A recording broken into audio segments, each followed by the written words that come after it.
दिखाई दे रहा है. Hi Jennifer. How are you? Yes, Good fine. morning to you. Hello, Dr. Garg. Thank you.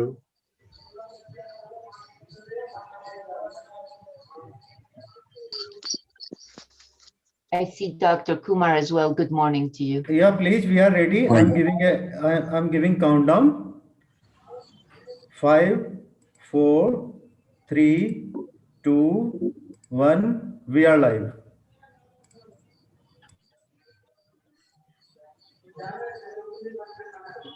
Okay, good morning, distinguished delegates, invited ladies and Just a gentlemen, invited guests. Sir, Rajdan Sahab, can we start now? Please do. Okay. Aishwarya, go ahead. all right, sir. There's an echo. Echo in my voice, sir. Yeah. Carry on.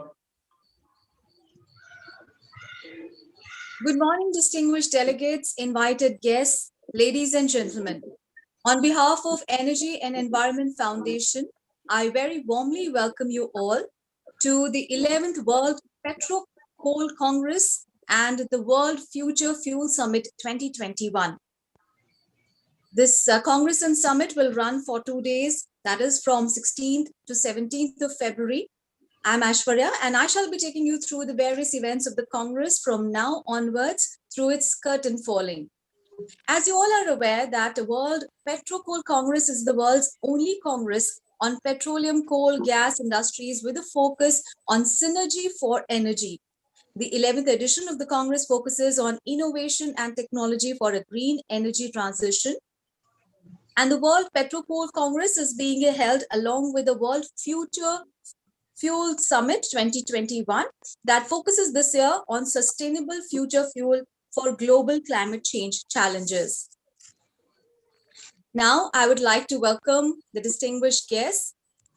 I welcome Dr. V.K. Garg, former chairman, Joint Electricity Regulatory Committee, to deliver the welcome speech. Dr. Garg, please. Well, thank you, Aishwarya. Good morning, ladies and gentlemen. Welcome to the city of Delhi with its pleasant departing winter and heralding the arrival of tropical spring. To the 11th World PetroCoal Congress and World Future Fuel Summit Expo 2021, today and tomorrow. Honorable Shri Dharmendra Pradhan Ji, Union Minister of Petroleum and Natural Gas, Steel, Government of India. Honorable Shri Prahlad Joshi Ji, Union Minister of Coal, Parliamentary Affairs and Mines, Government of India. Shri Tarun Kapoor Ji, Secretary, Ministry of Petroleum and Natural Gas, Government of India. Dr. Anil Jain, Secretary, Ministry of Coal, Government of India. Shri Anil Rajdan, Chairman, Energy and Environment Foundation. Dignitaries, experts from private and public sector units, scientists, academia, young entrepreneurs, and students. Ladies and gentlemen, energy is lifeline. After and with water, one cannot do without both of them. Therefore, it is a must for survival, development, and growth. But energy means pollution. When you produce energy, either by fossil fuel or by using any other means, you consume energy. And when you consume energy, again, you create pollution. So energy and pollution are two inseparable phenomena, except when you are using either hydro or renewable energy from different sources. This unique conference covers 80% of the global energy consumption source, that is PetroCoal, oil, gas, and coal. Among important sources, oil accounts for 32% of the energy consumption. Oil is declining. Gas at 27% is showing an increasing trend. Coal at 21% is declining, but steadily. And it is going to stay for next at least 30 years. And the logic behind 30 years is that the plants that have been set up during 2010 onwards have a productive life of about 25 years. And those which are being set up today, even today, in United States, in Europe, and other countries will last for another 25 to 30 years. Today, the global demand for energy is increasing, but the fossil fuel consumption is increasing at a decreasing rate. Why? Because there is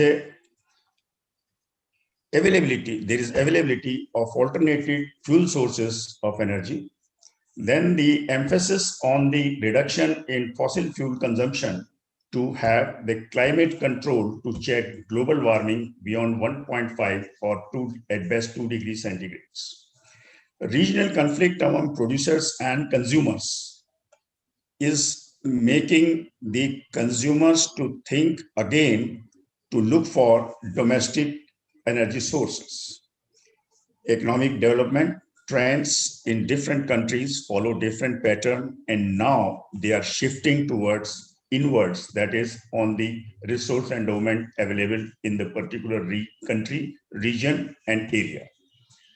Then the fuel efficiency of automobiles is another big area which has led to reduction in consumption of oil.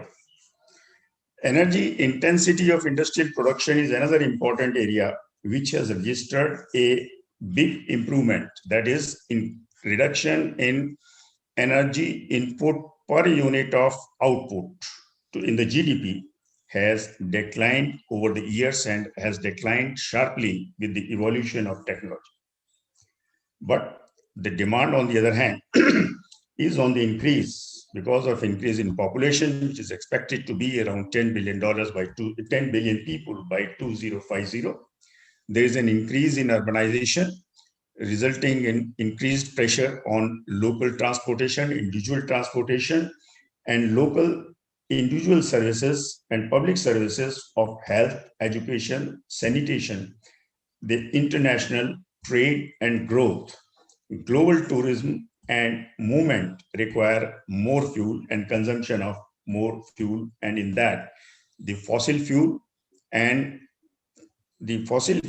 is increasing, but there is again a need for reducing this consumption and increasing the share of renewable sources in the energy consumption basket. The balance between increase in demand leading to increase in carbon dioxide and greenhouse gases and the need to maintain economic growth and development to meet the aspirations of the people is to be met by reducing the carbon footprint of energy so as to contain global warming to 1.5 or 2 degrees centigrade. Here is a bit conflict between two goals. One is universal access to energy so as to remove energy poverty. And second is the control of global warming, as I said earlier, to 1.5 or 2 degrees centigrade. This is to be achieved mainly by reducing the burning of fossil fuel so as to contain carbon dioxide and the greenhouse gases.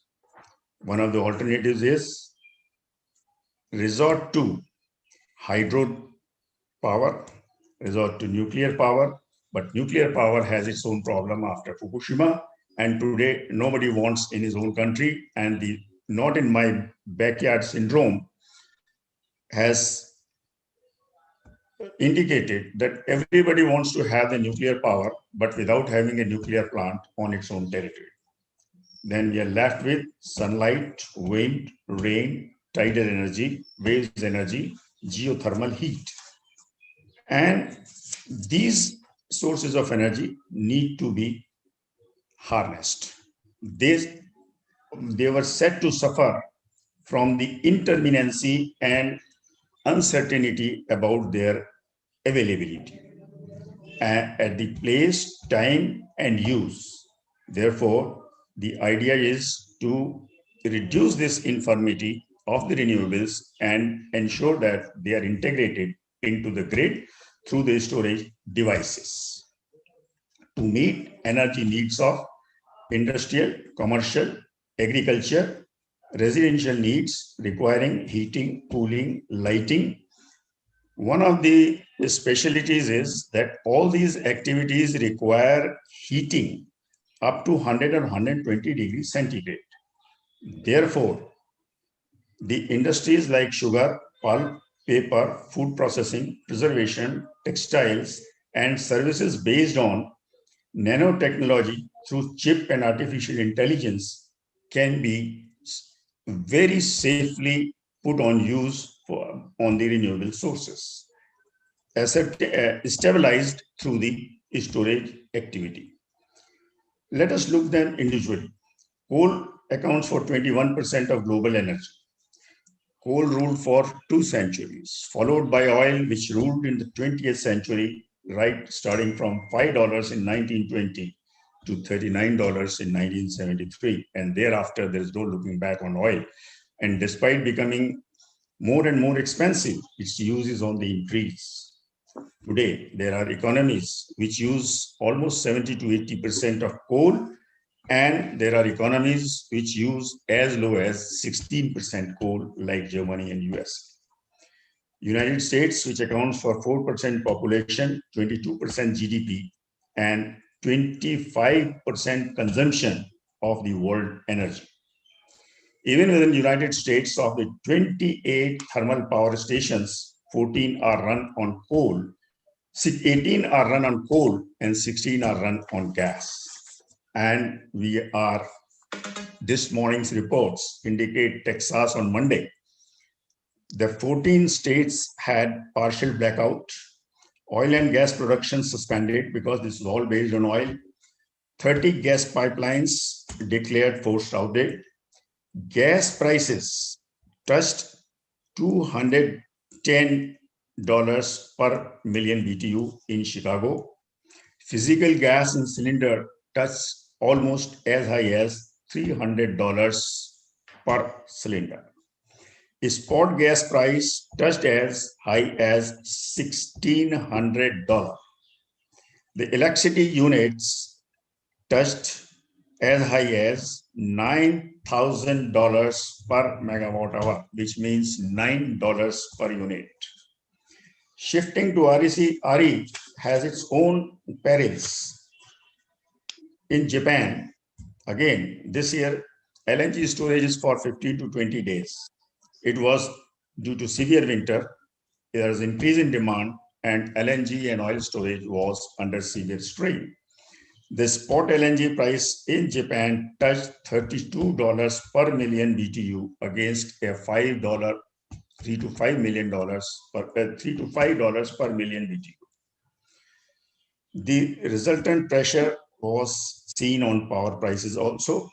Similar situation pertained in USA, in Germany also, with 42% renewable energy, 16% coal, it still finds problems between north and south because of the system constraint. So RE availability alone is not enough. It should also be integrated with the grid and supported by storage. Now, there are champions of other forms of coal and against other forms of energy and against coal, calling it a high pollutant.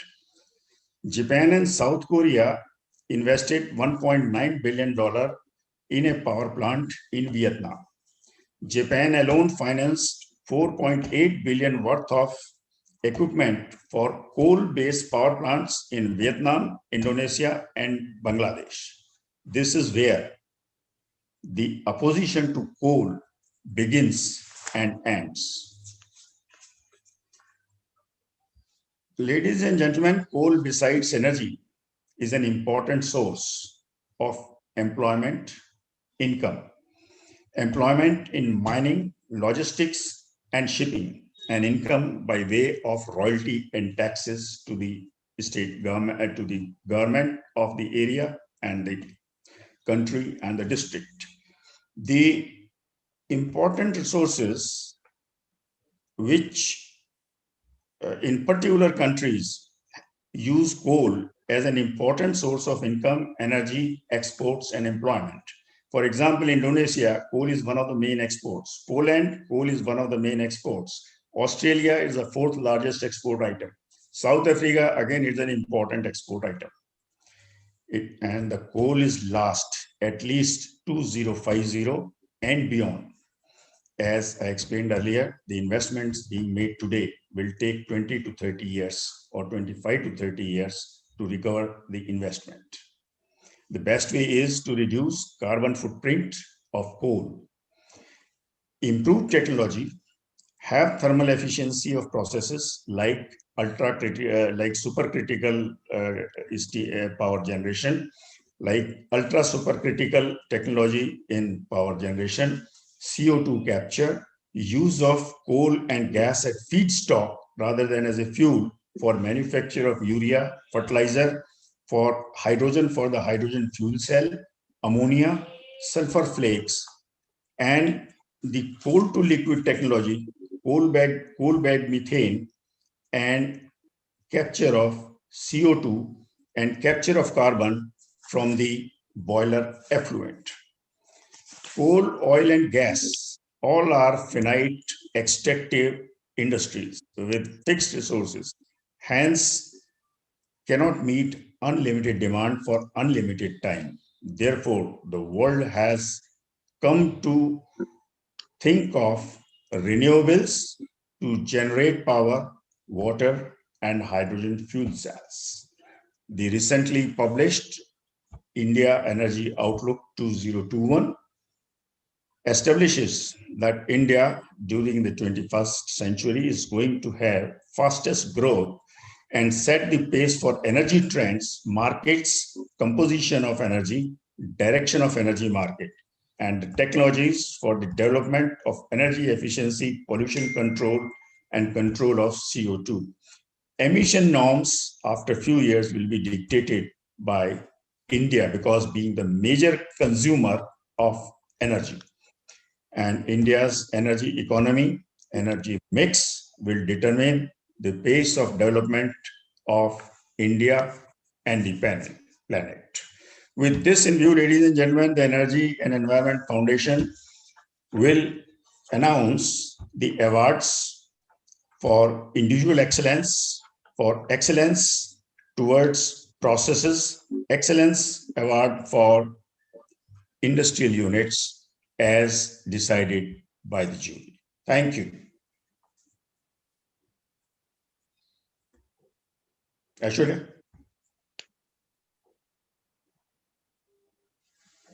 Aishwarya, please unmute yourself.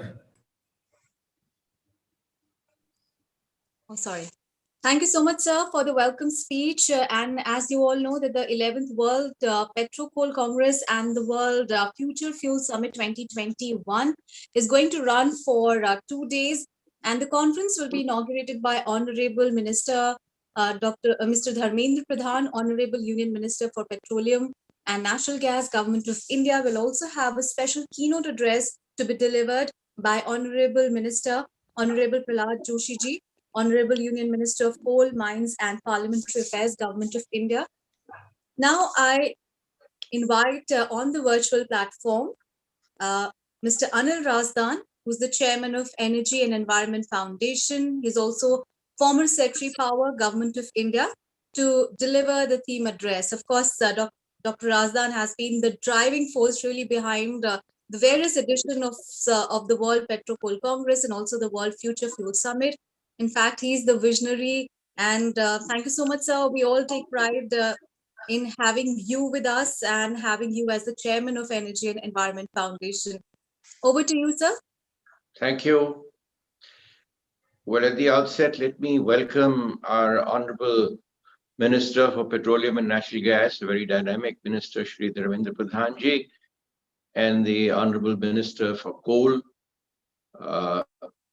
Shri Prahlad Joshi ji, whose presence has been a great source of inspiration for all of us. It is also my privilege to welcome the Secretary Coal, Government of India, Dr. Anil Jain, who has recently acquired a doctorate in the subject, and also the Secretary Petroleum and Natural Gas, Government of India, Shri Tarun Kapoor. I've had the privilege to be working with both of them, and I know that it's an extremely good team of ministers and bureaucrats who at the moment are heading these two vital sectors that we're discussing today. My old colleague, Dr. V.K. Garg, and Dr. Anil Jain, and also Anil Gargji, and distinguished delegates and distinguished awardees of the Global Excellence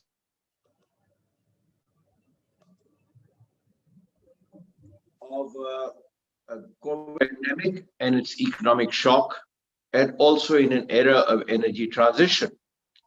The year gone by has made an impact on the global economy, on inequality and unemployment, on fossil fuel volatility, health and environmental impact of human activity, and also an impact on the financial sector, which is truly yet to be fully assessed. The era of energy transition, in my view, is entering a crucial and decisive phase. Those who do not strategize, reorient, invest in new technology will be left behind in the new technology revolution, which is virtually at our doorstep.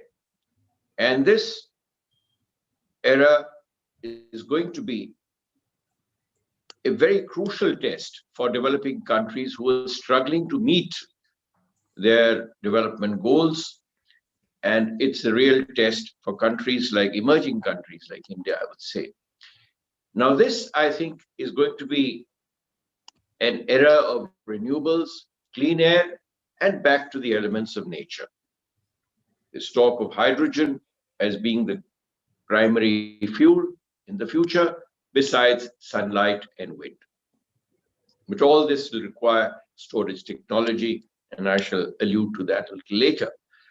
Now, the targets have been set for net zero emission by various organizations, by the IEA, by the developed world, which is trying to fix targets of net zero emissions ranging from 2050 to 2070 for a sustainable development scenario. The question arises is, when do we peak? And that is a question that is very relevant for developing countries like India, which have just about begun to provide the essentials of development to their population. Now, we have to meet the developmental aspirations along with our environmental goals. And there is, I would say, a very great global need for harmonizing the sustainable development goals of the United Nations with our future climate plans. We, at the moment, I think, have to transit virtually or are in the process of an era of energy stability, affordability, and a transition.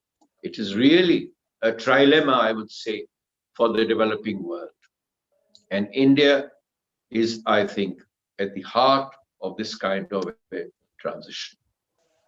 But in my view, since we are meeting in this assembly of petroleum, gas, and coal experts, this is going to be the dawn of the age of the chemist. Whoever masters the chemistry of materials and molecules will emerge as the winner in this age of energy transition.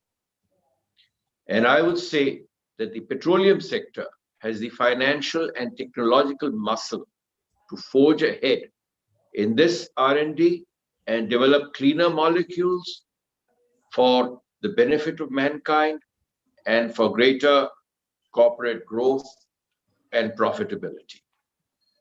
This vast talent of chemical engineers, I think, needs to focus itself very fast on developing new molecules and finding cheaper and affordable ways for the new fuels and the new technologies which will be coming into play in mobility as well as lighting and storage. Coal technologists who have been a little complacent in the past will need to double up and wake up from this complacency of the past. Because in future, as I see, it is going to shift from a transit, from trade to technology. The coal and petroleum sector must read the writing on the wall and take the lead in research, development, and deployment of these technologies at affordable rates or prices for the entire universe of humankind. Thank you very much, sir. Thank you so much, sir, for the theme address. And here I take privilege, really, it is our privilege to have been joined by Mr. Tarun Kapoor, Secretary, Ministry of Petroleum and Natural Gas, Government of India. It is also a great pleasure to have with us Dr. Anil Jain, Secretary, Ministry of Coal, Government of India. Thank you so much, Mr. Kapoor and Dr. Jain, for having joined us. And I welcome you both to this conference. And the gentlemen are joining us as our guest of honor this morning. So I invite Mr. Tarun Kapoor, who is our guest of honor this morning, to deliver his address and keep our spirits high. Mr. Kapoor, please. Morning to all the participants, and thank you to the Energy and Environment Foundation for organizing this. The topic is very important in the current times, and we are experiencing energy transition. The world is experiencing energy transition. India is experiencing energy transition in a country which is developing, where the per capita energy consumption is still low, and there's lots to happen still. The total energy requirement is going to keep going up. So how energy transition will happen in India is a big question. It may not be same as in the world. The primary energy, if you look at the world statistics, then 35% is still coming from oil and 24% is still coming from gas.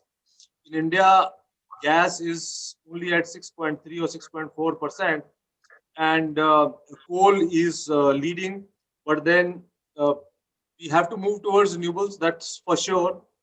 But as the requirement of energy also keeps going up, so energy transition will have to happen at two levels, where we shift from slightly dirtier fuels to slightly cleaner fuels, and then ultimately to the very clean fuels. So, which means that the requirement or the demand for oil and gas is going to continue to grow in at least for the next 10-15 years. And if it is going to continue to grow, then we have to look for cleaner forms of gas and cleaner forms of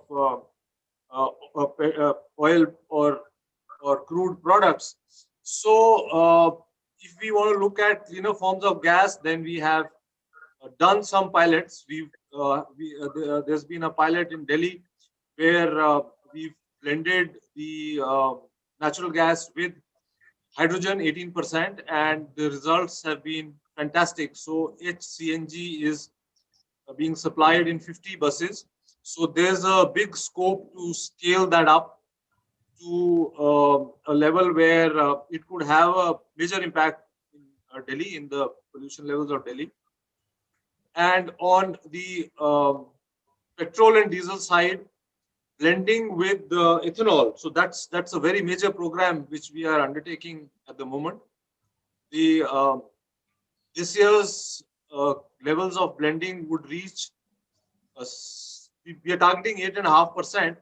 Last year it was 5%. So maybe if we don't reach 8.5%, I'm certain that we will cross 8%. This year's procurement has been 325 crore liters compared to just 172 crore liters last year.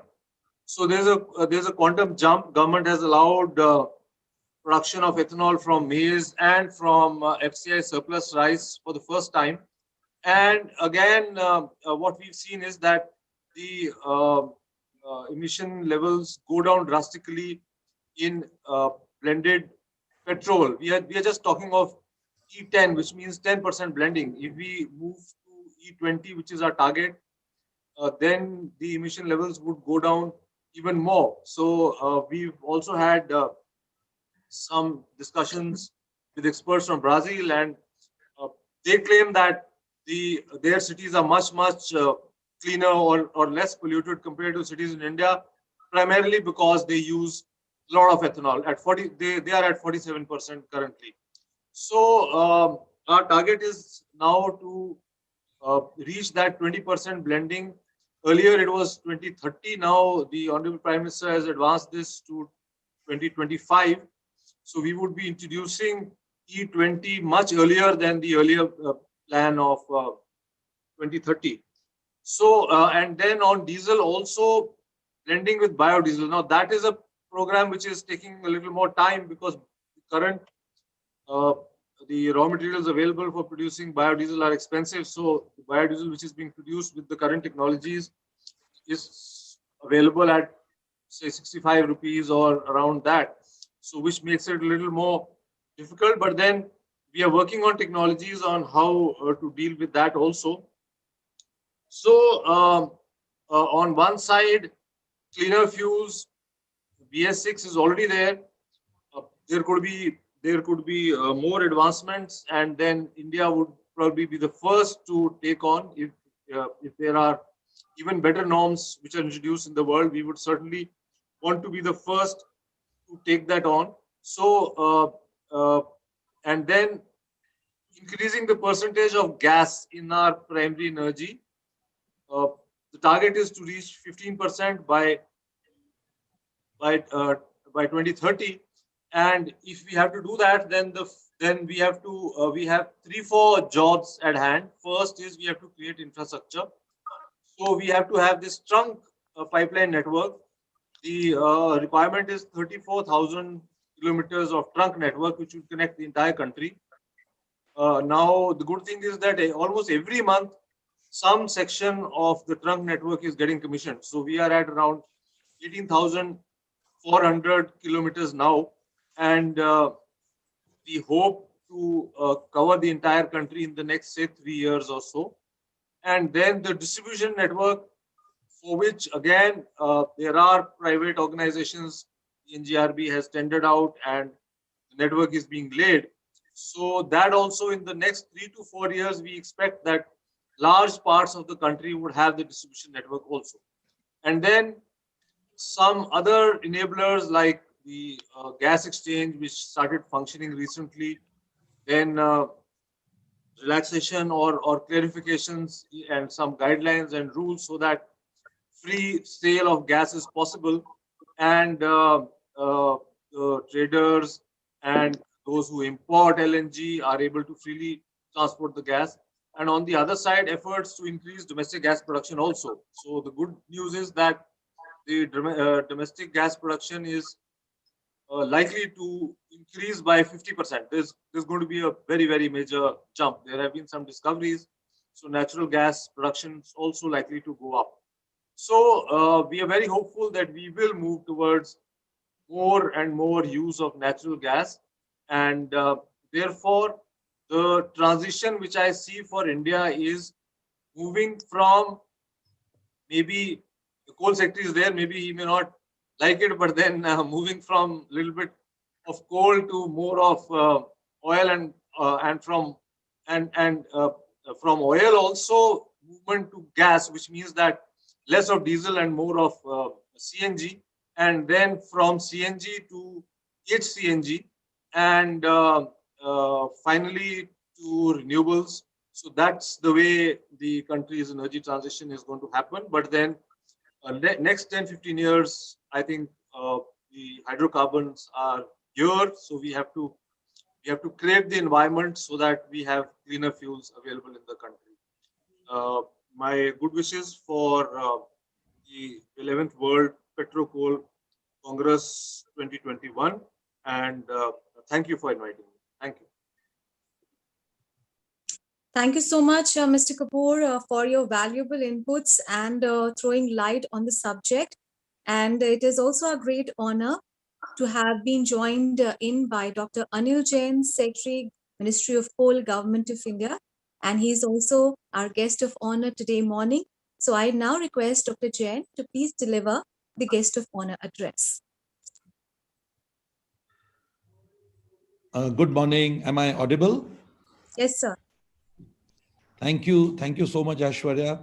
And my grateful thanks to Shri Rajdan, who has been, a mentor from very early years in the Petroleum Ministry about 15 years back, and also to Dr. Garg and other office bearers of the conference for having invited me. It's always a pleasure. This is, I think, the second or third time that I'm speaking here. It is so relevant that coal and oil both are linked together in this conference, which is very much the need of the hour. And Sri Razdan spoke about the role of chemistry and chemists, chemical engineers, which is so pertinent to the topic and does justice to the linking of the two subjects. We are right now, discussing, the media is talking about it in the papers and everybody is speaking on the recently, published India Energy Outlook by the IEA. There is a lot of chat around the transition aspects, etc., especially after Biden's victory. And there is a buzz that, the world led by Uncle Sam is going to come down harshly on fossil fuel users. And certainly, if you notice, in the last 3-4 months, there's a lot of excitement. I think the writing on the wall is quite clear that the way we have abused the environment, especially the Western world, over the last 100 years, it's now time to fix things. And any emitting industry, be it coal, be it oil, even gas is under attack. And as rightly said by Tarun, that we will move from dirty to less dirty and onwards to clean. It is quite evident that nations which do not see the writing on the wall and start planning a transition will be in for a rude shock. And coal is the biggest culprit. So today, I think instead of trying to talk of why how coal is dirty or how we need to phase it out, I would like to share some thoughts on. I'll hit the nail on the head and talk about being a coal secretary as well. That what is the future vision that I personally see for the phasing out or reducing an importance of coal in India's energy mix. Let me first straight go to our Prime Minister, who has been spearheading the clean energy agenda. He gave the country the 175 gigawatt target. It was the Prime Minister who gave the 175 gigawatt target for renewable energy for 2022.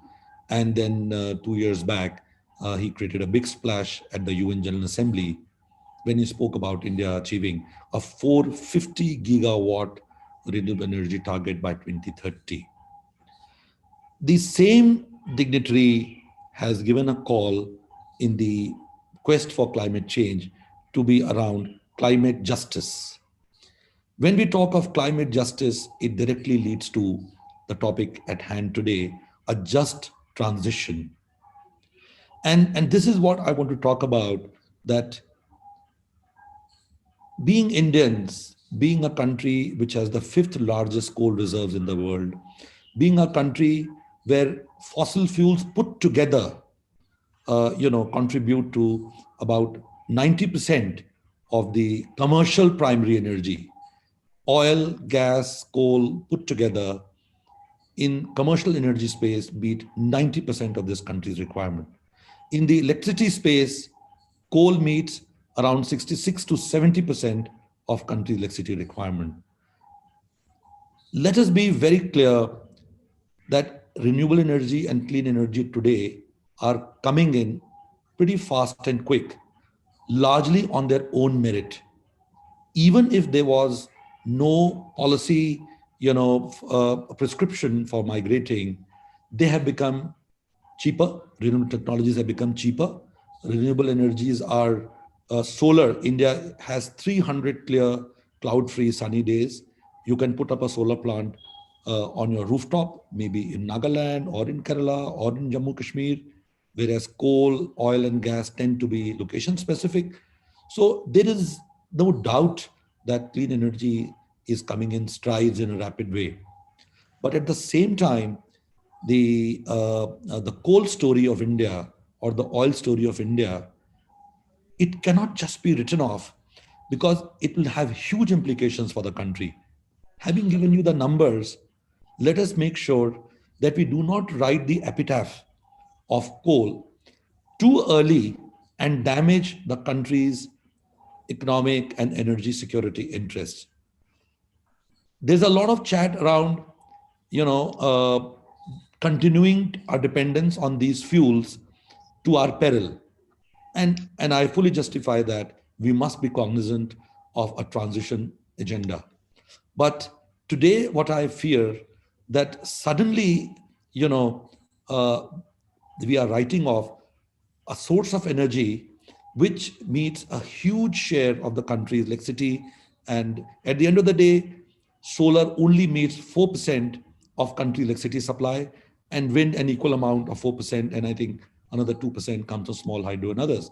So a country which should be registering an 8 to 9% GDP growth rate and energy elasticity of demand to GDP being about 6.6 to 0.7, if the country grows at 8 to 9%, there is easily a nearly 5% growth in the country's electricity demand. We can't imagine a source solar, which is 4%, immediately in the short run, meeting the growing energy demand of this country. So this is the central theme of the message that I want to leave with all the participants. Let us look at the non-electricity demand for coal. India has a 4 million ton aluminum production. China's aluminum production is 37 million tons. In an aluminum consumption profile of any country, almost half of the aluminum consumed, 40 to 50% in any country, is used in the construction industry, the window frames and the door frames. We should not be using wood for these end users. In India, aluminum usage is only 15 to 20% in buildings. We need to, and about 60% of the entire built up civil structure of 2030 is yet to be built in India. So India still has to grow malls, India has to grow offices, India has to grow housing, and that should have a lot of usage of aluminum. Aluminum, 1 kg of aluminum needs 13 units of electricity. And India's aluminum consumption, aluminum production needs to go up. It needs coal. India's iron and steel production, about 130, 140 million tons. Government has targeted 300 million tons by 2030. That needs coal. So the message which I wanted to leave with all our friends is India is importing nearly a quarter of its present coal requirement. India's coal consumption is nearly 1 billion tons, whereas China's is 4 billion tons. And we produce only 75% of that, about 760 million tons in India. We need to promote commercial mining. We need to do import substitution so that we save precious foreign exchange. So a just transition means that a country's growth aspirations, energy security aspirations cannot be thrown to the winds in mindless quest for clean energy. We need clean energy for our cities, for our air quality, for our children's future, but it should be a gradual and a transition. So let us remember that. And the implications of a transition out of coal needs to move away from merely the energy agenda to the livelihoods of the people who live in Eastern India, in Central India. Today, railways is dependent on coal freight. As we all know, railway subsidizes its passenger transport by freight, and 50% of railways freight is based on coal business. So, and even the renewable energy today, when we say a solar bid has come at 2 rupees 10 paisa, 2 rupees 30 paisa, its transmission is for free. The transmission of the renewable system is entirely on the shoulders of the conventional electricity supply system. So when we reach a stage where the share of electricity coming from coal diminishes, those shoulders will no longer be available and renewable will achieve its true pricing. So it is better for us to think in terms. And as regards the IEA report, it's a fantastic document. I was there on the day of its release and I supported, and it's the first comprehensive document in the recent years which has been put together by the IEA.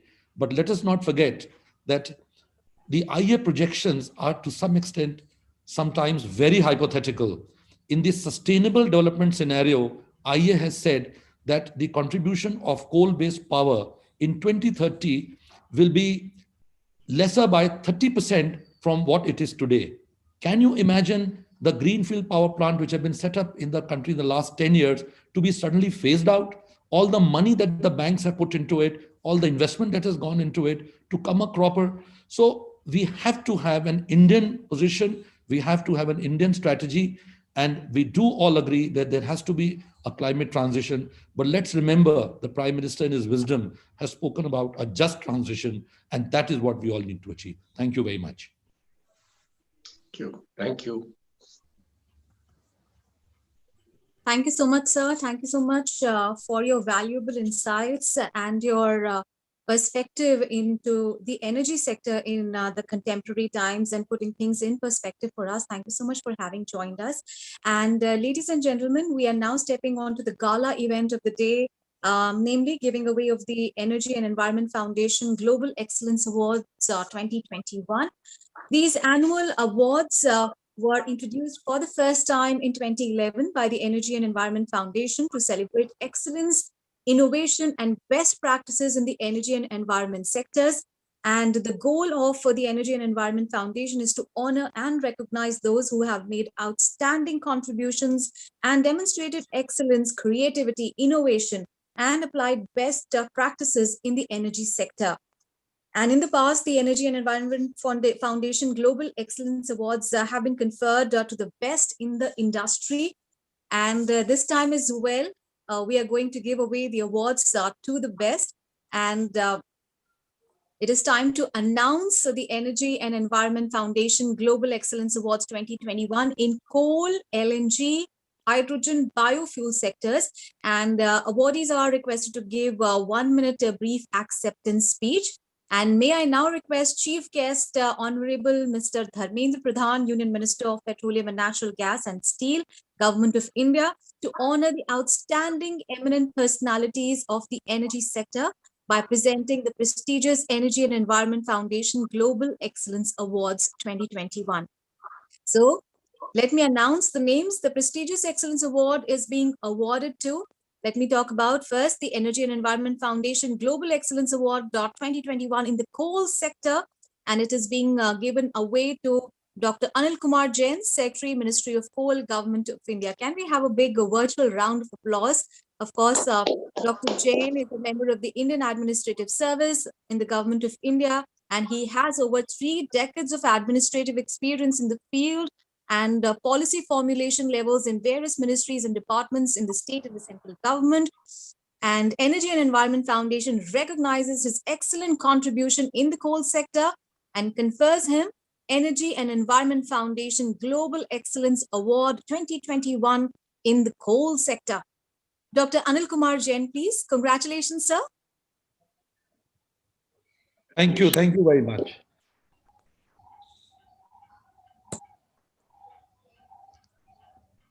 It is my honor, and thank you very much.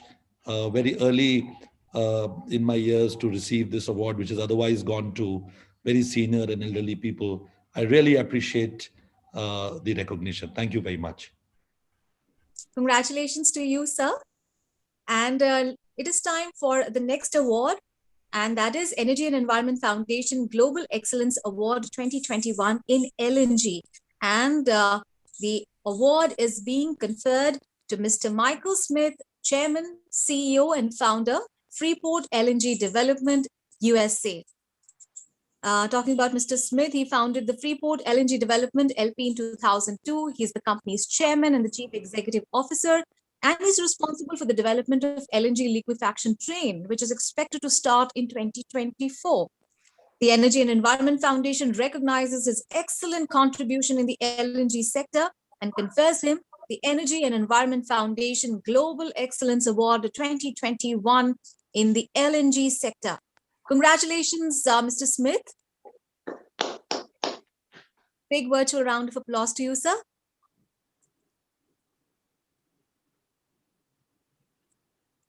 Mr. Michael Smith, please.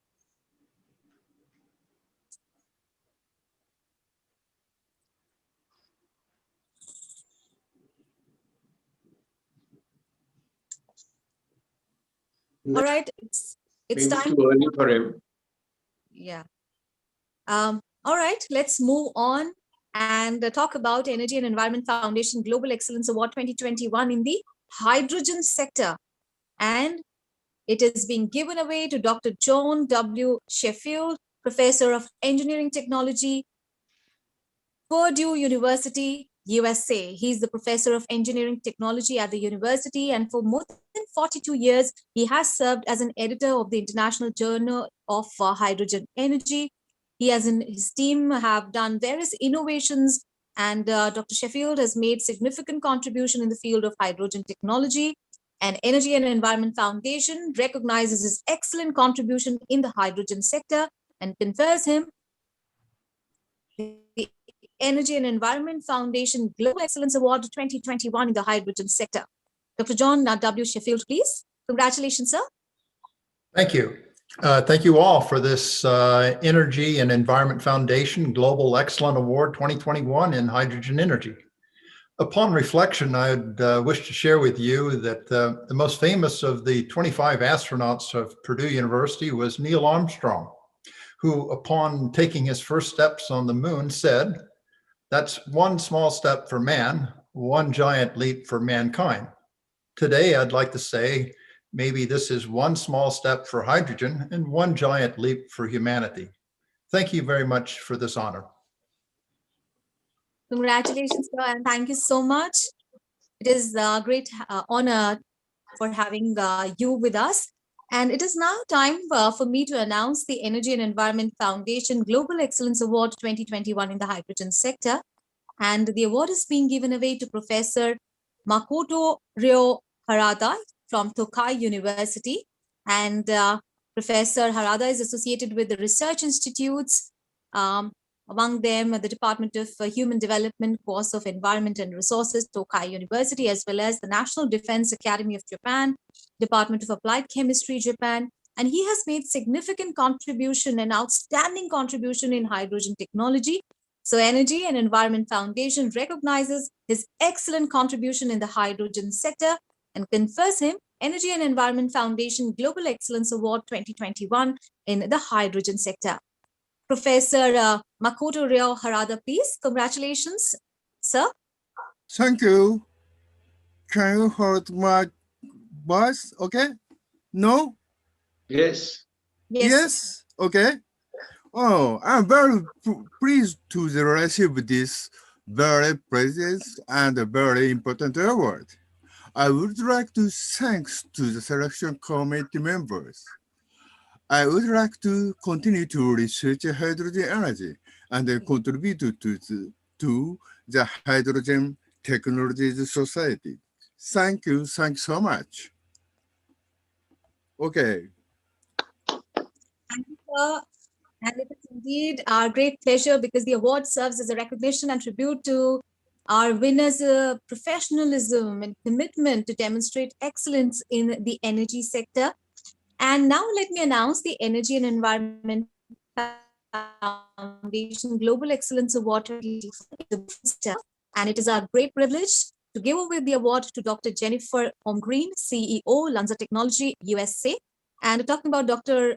Holmgreen, she's the CEO of revolutionary carbon recycling company, Lanza Tech, and working towards developing a variety of platform chemicals and fuels, including the world's first alternative jet fuel derived from the industrial waste gases. She is currently developing and nurturing the research, technology, and innovation in biofuels and sustainable aviation fuels, that is SAF. So, Energy and Environment Foundation, in recognition of her excellent contribution in biofuels, her the Energy and Environment Foundation Global Award 2021 in the biofuels sector. Congratulations, Dr. Jennifer. Big Thank round you. of applause to you, ma'am. I'd like to convey my humble, heartfelt thanks to the Energy and Environment Foundation for bestowing this honor. To me, this is more than an award. It's recognition and testimony to the vision that India's leadership has for bioenergy and the bioeconomy. I've been associated with bioenergy in India for more than 3 decades, and this is a nostalgic moment, having been privy to India's clean energy journey. Visions have power, and that power can drive innovation. At Lanza Tech, we believe in the power of innovation to enable a sustainable and socially just energy transition. Mahatma Gandhi said, "A man is but a product of his thought. What he thinks, he becomes." Let's together think and pledge for a world where climate and energy equity go hand in hand for all generations. Thank you for giving me this honor. Thank you so much, ma'am. Congratulations to you. Of course, the idea is to celebrate excellence, innovation, and best practices in the energy and environment sectors.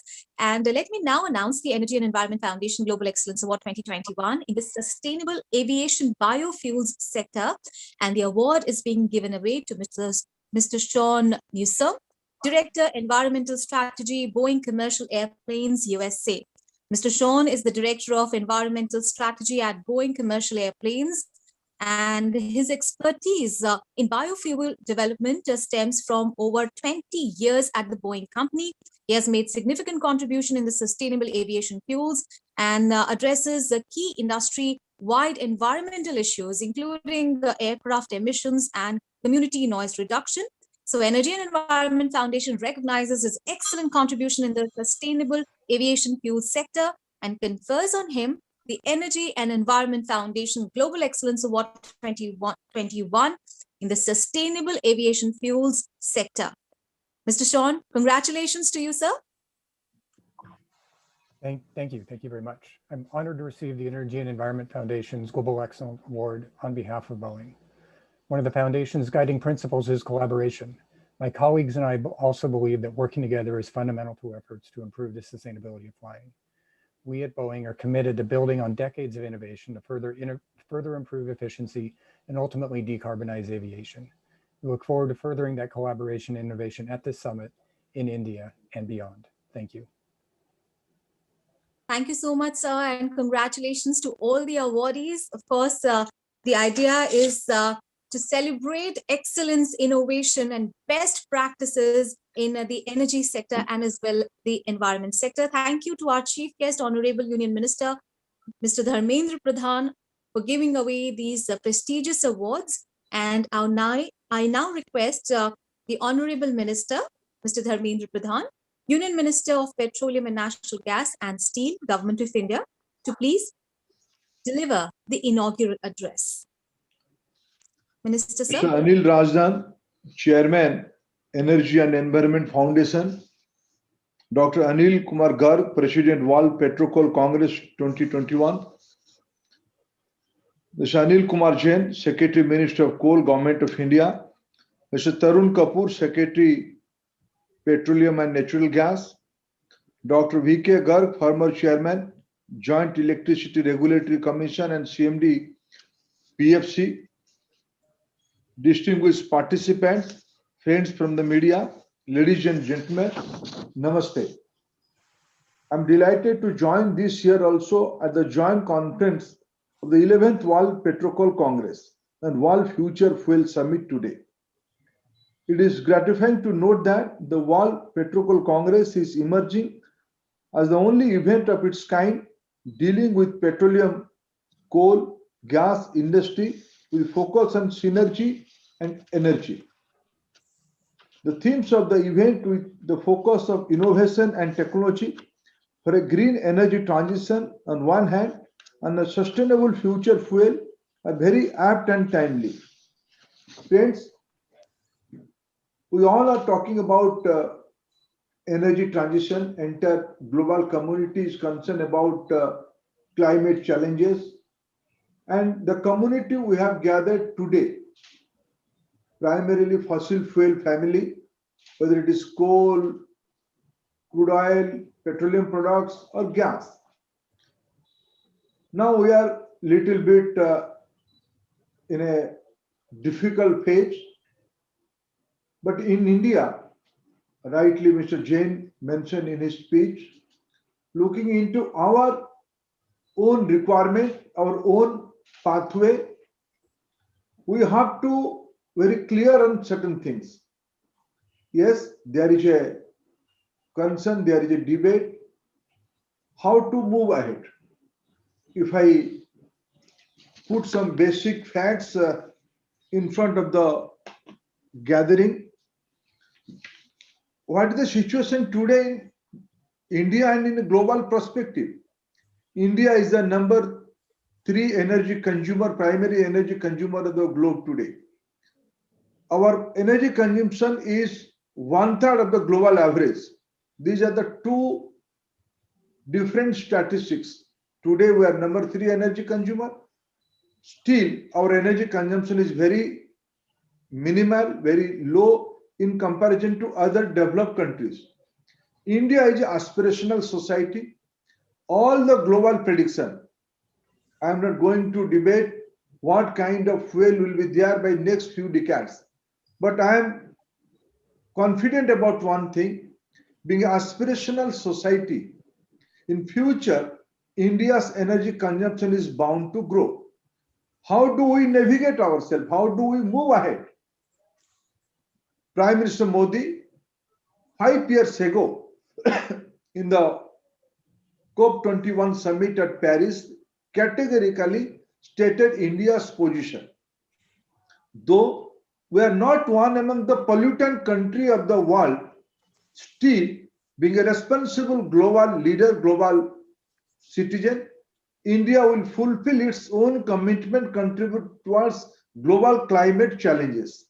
Will reduce our carbon emission, will move towards a greener pathway. So, in that background, with that commitment, some of the global big players continuously changing their point of view. Climate concern is not a political issue. Global warming is not a economy issue no more. It's a concern for existence of the civilization. In that scenario, in certain countries we found there are inconsistency in their strategy. But India is consistent in its strategy. We're committed for energy justice. When we're talking about energy justice, affordable energy, energy accessibility, energy sustainability, energy efficiency, and energy security. These are the primary pillars, 5 major pillars of our idea of energy justice. Prime Minister Modi is committed towards this energy justice. What did we do in India in last few years? If we go by the facts, if I said about my vertical only, that means, friends, in India, there are multiple energy ministries working jointly. But I am in charge of oil and gas. If I count some of the strategy of my ministry, when we took charge in 2014, the cooking fuel, clean cooking fuel consumer number are around 140 million people, 140 million consumer in our country. Today, in 2021, there are 290 million consumers are in the LPG connection. That means now we are moving towards near 100% clean cooking fuel to all the households.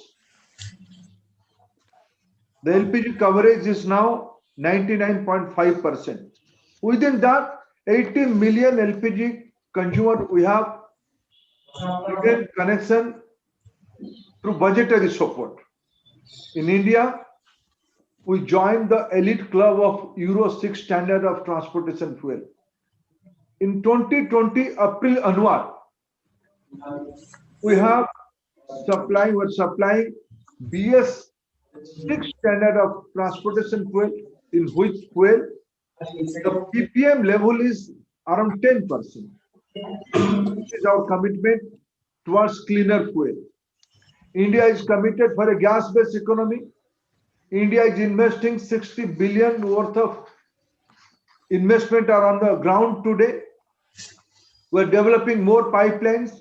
We're developing more LNG terminals. When we took charge in 2014,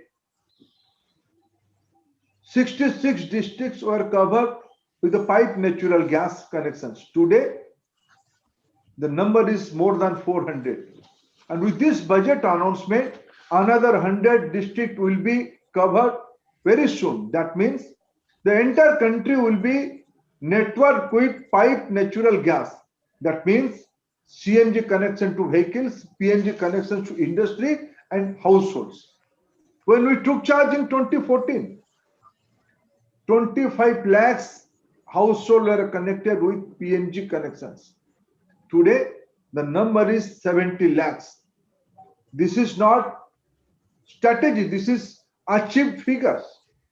In ethanol blending program, when we took charge, the blending percentage was less than 1%. Today, the blending percentage is around 8.5%. By 2025, we have ambitious target to blend up to 20%. Very soon, India is going to be world's leading ethanol blending program country. In the biogas area, in the biogas segment, India has an ambition to add 15 million metric ton of biogas through our non-fossilized hydrocarbons. 5,000 plants were planned to put up in the different part of country. Our marketing company, our oil industry is giving offtake guarantee to the entrepreneur who will produce compressed biogas. Friends, in the biodiesel area, India is committed to achieve 5% blending by next 5 years. Just before, my good friend, Mr. Jain, mentioned about the clean coal strategy. Prime Minister Modi is very much committed to create syngas economy in our country. The first plant by private sector is already implemented. The 3 major government companies are joined together. They have created a new company and they're spending more than $2 billion on a syngas plant where we'll produce urea. India is committed to create a LNG network. Not only will bring LNG, we'll build up LNG terminals and build up more pipelines. We'll use LNG as a transportation fuel in trucks, in marine boats, in the big ships, in the industrial use. We know LNG is available in the world market today. It is cleaner and cheaper. And we are very much focused on battery technology. Different kind of experiments are there. We're eyeing technological tie-up with anywhere of the world. Recently, one of our major Indian Oil Corporation has tied up with an Israeli company for the technology transfer and joint venture for Indian market on the aluminum air battery. We're very aggressive and very optimistic about this technology. And in this year's budget, Prime Minister Modi given us direction for the hydrogen mission. All the ministry, those who are working in the energy sector, where every ministry, all the laboratories of the country, and the private industry of the country, the renewable sector of the country, they are planning about hydrogen fuel. How can we today, our ambitious solar energy vertical is planning how to create, how to convert the electrons to the hydrogen energy. How we can use hydrogen in the transportation fuel. How can we use hydrogen in the industrial use? And we are very much focused on green hydrogen. Friends, our solar capacity has been multifold in this time. Our energy efficiency in India to decarbonize our energy consumption, we have brought LED bulb movement in our country. We have given electricity connection almost all households in the country today. That means now we are moving towards a saturation situation. Clean cooking fuel to all households, pipe natural gas in future to almost all households, electricity to all households, efficient electricity to all households, efficient use of coal, efficient use of hydrocarbons, efficient use of waste and create more wealth out of that. Friends, this Indian model, today we are not only strategizing ourselves, we're investing on that. We're reforming like anything. Recently, beat all kind of natural resources, oil, gas, coal, its distribution system, latest budget is evidence of all these reforms. Clear vision, continuous reform, clear investment plan, clear ease of doing business atmosphere. These are the strategy for India's energy pathway, energy transition strategy. Friends, I am happy the PetroCoal Congress continuously promoting India's model in the global platform, how India can be the global benchmark in so many areas. I congratulate the awardees, those who recognized today by PetroCoal Congress. Their contribution is immense. Their contribution is very valuable for the new energy ecosystem of the globe. I'm confident India is going to be the global model, especially for the emerging economy, for the developing economies, where accessibility and affordability are the challenge, and we have to have a balance between accessibility, affordability, and we can't be very fascinated about only green energy. Yes, how clean energy, green energy, both can be coexist together. This is the Indian model, and we are very much focused on that. Thank you, friends, for inviting me to this prestigious event. I congratulate all of you for participating in this discourse. Thank you, friends. Thank you so much, Honorable Minister, sir. We all had a marvelous opportunity to listen to you, to get insights into everything about the energy sector, and your suggestions and advices have been noted. And we all look forward to having your esteemed presence with us in the coming times as well. Thank you so much, sir. And now, may I request Dr. Anil Garg, President, the World Petro Congress 2021 and World Future Fuel Summit 2021, to deliver the vote of thanks to our chief guest, guests of honor, esteemed invitees, delegates, and sponsors. Dr. Garg, please. Honorable Minister Shri Dharmendra Pradhan Ji, Honorable Chief, the guest of honor, Mr. Kapoor, Dr. Jain, all the invitees and all the awardees. I have to thank Ministry of Petroleum and Natural Gas. I have to thank Ministry of Coal. I have to thank Niti Aayog for their support. Thank you very much, the chief guest and guest of honor, for their lively speech. I have to thank sponsors,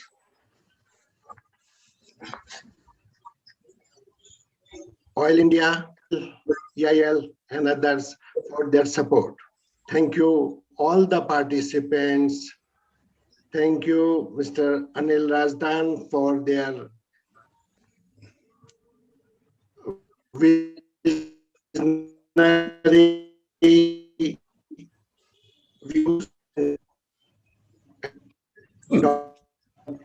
for formulating. Thank you very much, sir. Shuriya. Thank you, Dr. Garg. And thus we have come to the end of the inaugural session. And the plenary session will commence at 11:30 hours. And before that, we are going to have a quick virtual networking break.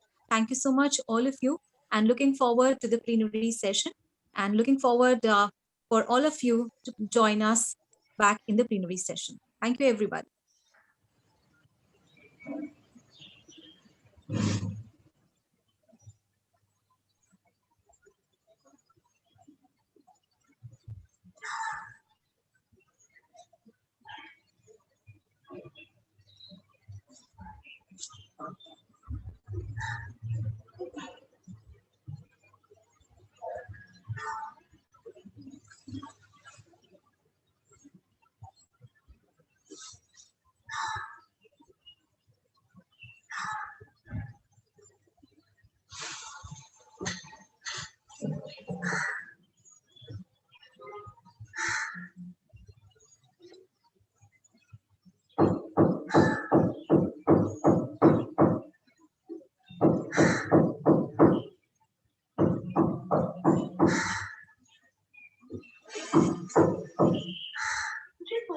Kira kira number, calculated your score. Could that call area which will dial to discuss please try later. आपके द्वारा dial किया गया number अभी व्यस्त है कृपया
Can you hear me? I cannot hear you. You are mute. Yeah, Nabo. Ah, yes, So, I'm speaking. welcome. Thank you. Thank you. Thank you for inviting me. Yeah, you are the first speaker in Mr. Razdan's address.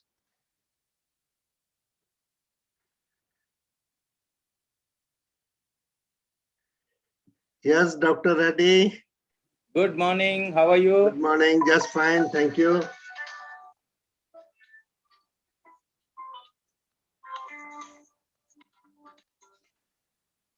Hello, Sachin. Good morning. Yeah.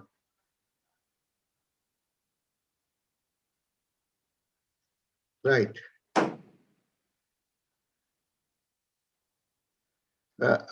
Mr.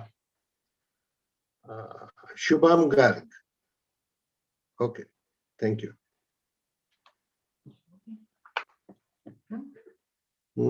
Question कौन करेगा?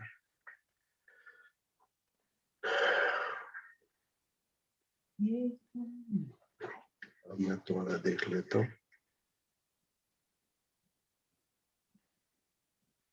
May I test the screen sharing, Dr. Garg?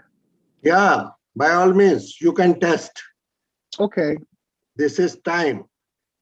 Yeah, I'll test.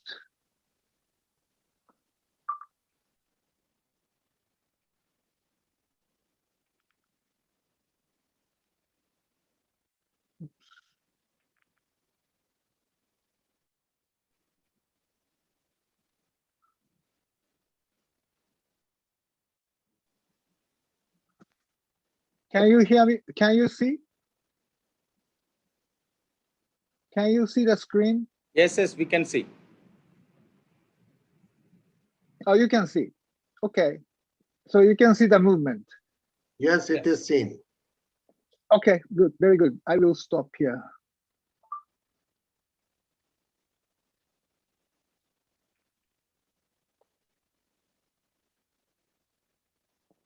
Okay.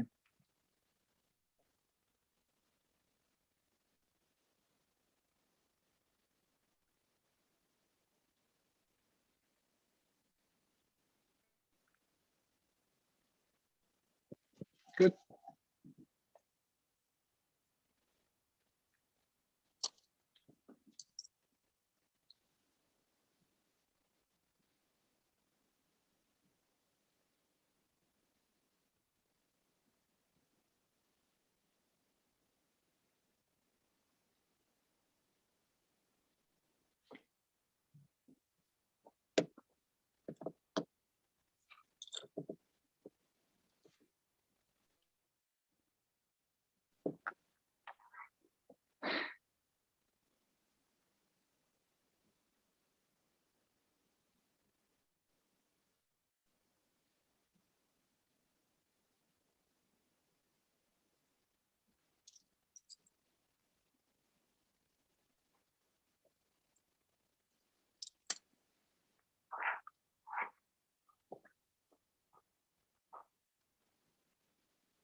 Mr. Tanaka, just 5 minutes Yes. more.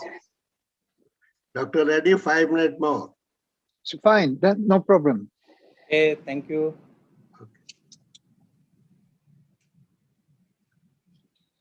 Dr. Garg, how many minutes do I speak? 10 minutes is clear. And Okay. other will, your friend, Mr. Rajdan will tell you. He's just Okay. joining within a minute or two. Fine.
Garg sir.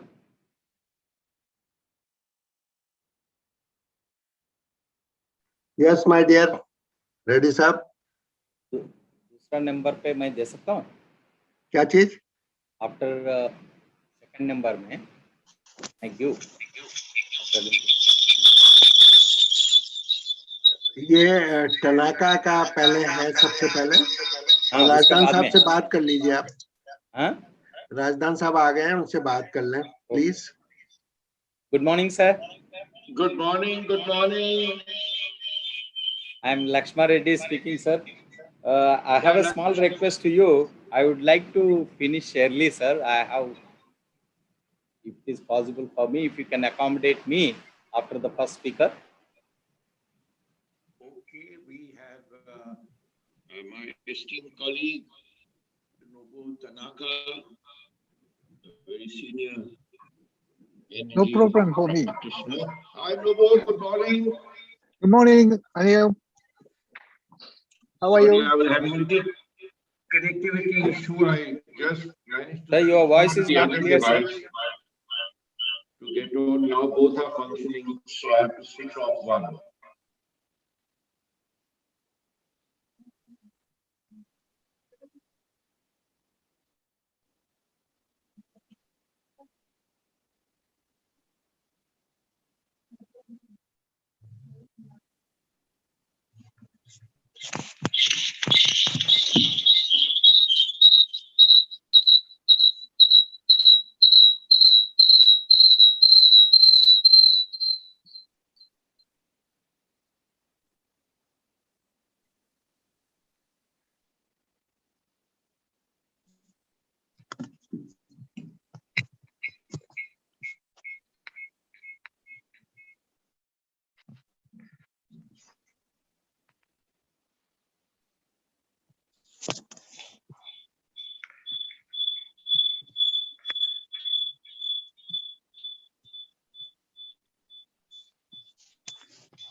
Can you hear me now, Nobu?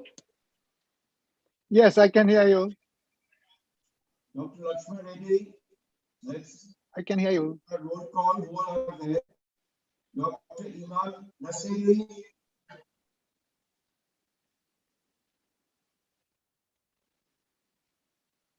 Mrs. Titisha Mukherjee. Sir, can we start? Yeah, we can start. Dr. Raj, Mr. Shashank, and Mr. Shastri Balaji. But anyway, I think we should get going now.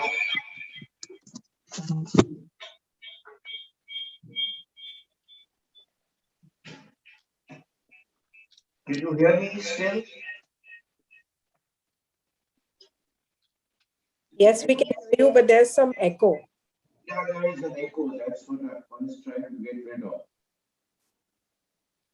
Anyway, I think welcome delegates. We had a flying start in the morning to the Congress, being very distinguished speakers led by the Honorable Minister.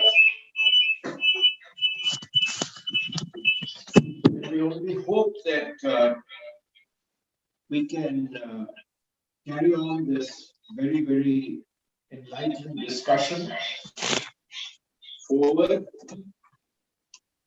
We are very, very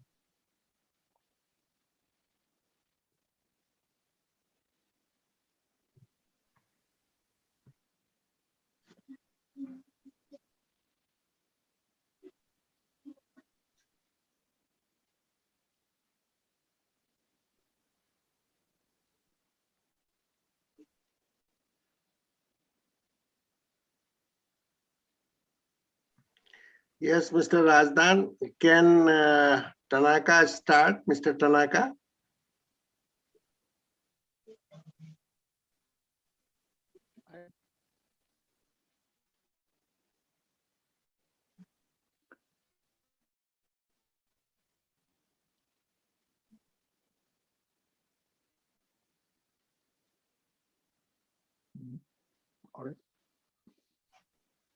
You are frozen.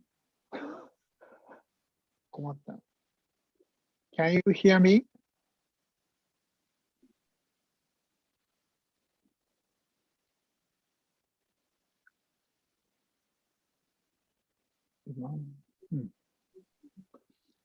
Anil Ratsdan, he should be there, but apparently his Wi-Fi is not working well.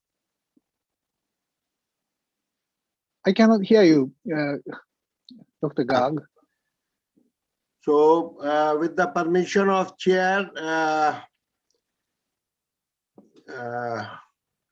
Dr. Reddy, will you take first or second? Your voice is mute, Dr. Reddy. I don't mind. Thank you. Okay. So can we start with Mr. Tanaka or you? Me. Okay. Welcome. Fine. Yeah, thank you. Welcome, Dr. Reddy. Thank you. Let me share my screen and see. Yeah.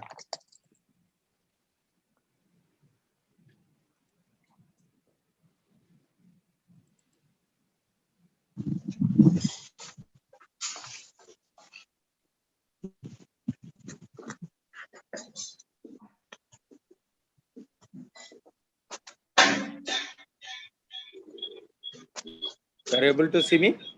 See my screen? Yeah. Yeah. Good morning, everyone. And thank you very much for giving this opportunity to me to speak along with the esteemed dignitaries, speakers. And it gives me an immense pleasure to be part of this conference and sharing my thoughts. The very fact that we are all joining this conference virtually through a digital platform from the safe confines of our homes and offices in different parts of the globe is a testament to the role that the new digital technologies are playing in our increasingly complex personal as well as the professional life. Digital transformation is emerging as a driver of sweeping changes across all spheres of our life. It has been potential to unlock huge untapped value in our businesses, as well as create large new benefits for our societies and economies. The oil and gas industry is no stranger to big data, technology, digital innovation. As early as dates back to 70s and 80s, the oil and gas companies began to adopt digital technologies with a focus on better understanding a reservoir's resource, what it contains, production potential, and how to exploit it, improving the health and safety of the people who are involved in the operations, boosting marginal operational efficiencies at oil fields around the world. A wave of digital oil field initiatives swept through most of the industry in the 1990s and the early part of this century. In fact, supercomputing technologies, the oil and gas industry is also one of the instrumental industry to come up for this digital revolution. Basically, the need was felt high computing technologies for the seismic data processing, and the amount of terabytes of data which generates, that where the requirement came. However, for most of this decade, the industry has not taken the advantage of the opportunities that derive from using these data and technology in a meaningful way. A single drilling rig at an oil field, for example, can generate terabytes of data every day, but only a small fraction of it is used for decision making. Like other capital intensive industries, such as aviation, automotive, have revolutionized their businesses operating models through a holistic application of digital technologies. And the opportunity for the oil and gas industry to leverage the transformational impact of digitalization has become more evident in this given scenario.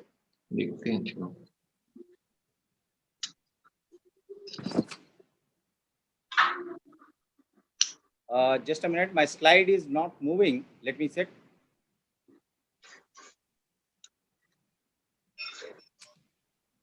Yes. Energy is one of the most essential building blocks in human development and they act as a key enabler in supporting the economic development of all countries across the globe. As per the BP Energy Outlook, while world's oil consumption will reduce by 2030, the reality is in India, it is at variance and India's oil and gas consumption is to grow. India currently imports around 85% of oil and 46% of gas. These large imports make domestic oil and gas accretion an imperative, and crude oil imports are a huge burden on government's exchequer and lead to spending of foreign exchange reserves. It is pertinent to note that every 10 per barrel hike in the crude prices reduce country's GDP growth by 0.2 to 0.3 percentage basis increase and wholesale price index inflation by about 1.7 percentage points, worsen the current account deficit by about 9 to 10 billion. This signifies the importance of E&P industry from macroeconomic standpoint. In this slide, you can clearly see at a global level, the consumption of oil is going down, but in India's case, from 30% to, and it may be percentage terms, we might be reducing, but in real terms, from 238 million tons of oil equivalent to 288 million tons of oil equivalent, the growth of consumption is there. Renewables are growing faster, but the renewables grow faster. But in India's case, the demand is also exponentially increases. This creates the consumption of the energy in India is for coming decades, it's going to increase. See the challenges faced by the E&P industry and how these digital revolution can solve. With regard to oil price volatility, high uncertainty on revenue side, maturing fields, high investments and operational costs. How do you reduce these, costs which are required, operational costs with digital intervention and induction of various technologies and workforce limitations we have? That has to be, skilled manpower is lacking. That need to be filled to this industry. And execution and technological challenges, even though it's complex and tough environments are there, but the advanced technologies can solve the problem. Industry faces a huge challenge with frequent budget and schedule overruns, together with greater demands of climate change accountability and difficulties in attracting talent. In the recent pandemic, oil and gas sector suffered a huge setback owing to the constraints imposed on movement and transport by various governments and authorities across the globe. Disruption in production as well as demand destruction compounded by lower crude oil and oil and gas prices sent shockwaves across the E&P sector. We need to optimize all these operations with digital innovations coming into the E&P industry. See, what it takes to succeed. The undertake extensive data acquisition and advanced processing and interpretation techniques with the digital technologies coming into the E&P industry and deploy latest E&P technologies and embrace organization-wide digitalization. Enhance collaboration between various stakeholders in government, industry, academia, investors, and service. Implement robust risk assessment and mitigation frameworks and models, and also develop the capability strengths across the organizational level. And the statements which have been shown in pink, where the digital induction into the thing will play a major role. The key emerging underlying theme is the need for rapid adoption of new innovative technologies and embrace organization-wide digitalization. Where the business, these digital technologies can play a major role in the business levels. It's a cost reduction. It will help optimizing the production. I won't call it as the maximizing production. Optimizing production is a essential thing to keep and maintain the reservoir efficiency and reservoir management and asset optimization and safety improvement. How can we achieve these? Through Internet of Things platforms, digital reporting, data analytics and visualization, artificial intelligence, machine learning, and cognitive computing. These technologies, if it is utilized at a proper time and proper place and appropriate places where these can make a difference, can make a lot of impact on the E&P industry efficiency. See, these are some areas where the digital technologies can play a role. In exploration, starting from the exploration, what is the oil and gas industry starting? It's the exploration. Right from the reconnaissance survey is carried out through satellite imageries, remote sensing, and then come to the ground level, a seismic data acquisition and management. These cloud technologies and the various digital technologies can enable you to acquire a quality data and process the data and interpret the data. As you know, we adopt a stage gate technology in the exploration, the seismic data, as we improve the accuracy of the seismic data processing and interpretation, it will mitigate all the risks which are involved, exploration risks. It will minimize the exploration cost. It will reduce the finding cost in the exploration. And similarly, we can optimize the drilling time, we can optimize the drilling cost, and through a rig scheduler and artificial intelligence and automation.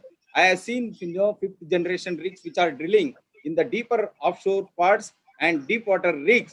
They have almost, to a great extent, these digital technologies have been adopted, and the efficiencies can be seen effectively these areas, so that, you know, the people sitting in the control room on the land can guide the work efficiency and work modules deep in the waters and deep in the forests, away from the corporate headquarters. Similarly, in the reservoir and production, we can optimize the production from the reservoir, and we can do a simulation models, both static models and dynamic models, using the advanced technologies, using these digital technologies and digital platforms. Similarly, we can optimize the supply chain and transportation mechanism. We can optimize the things.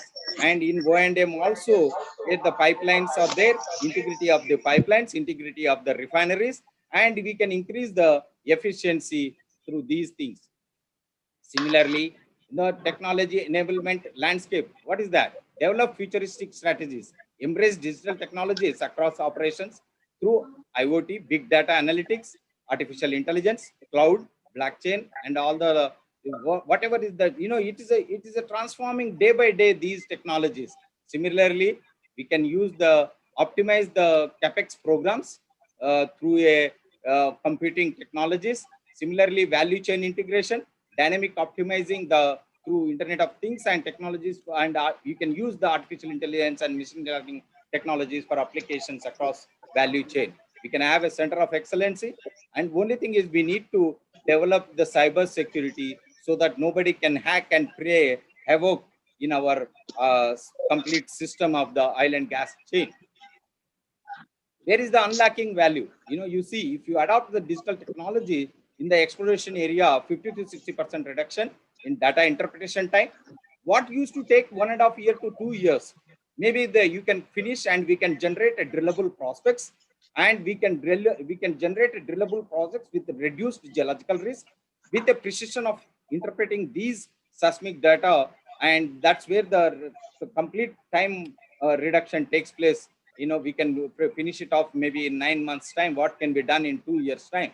Similarly, field development plan, where, you know, in the field development plan also you can have a optimized planning, you can have the optimized project execution.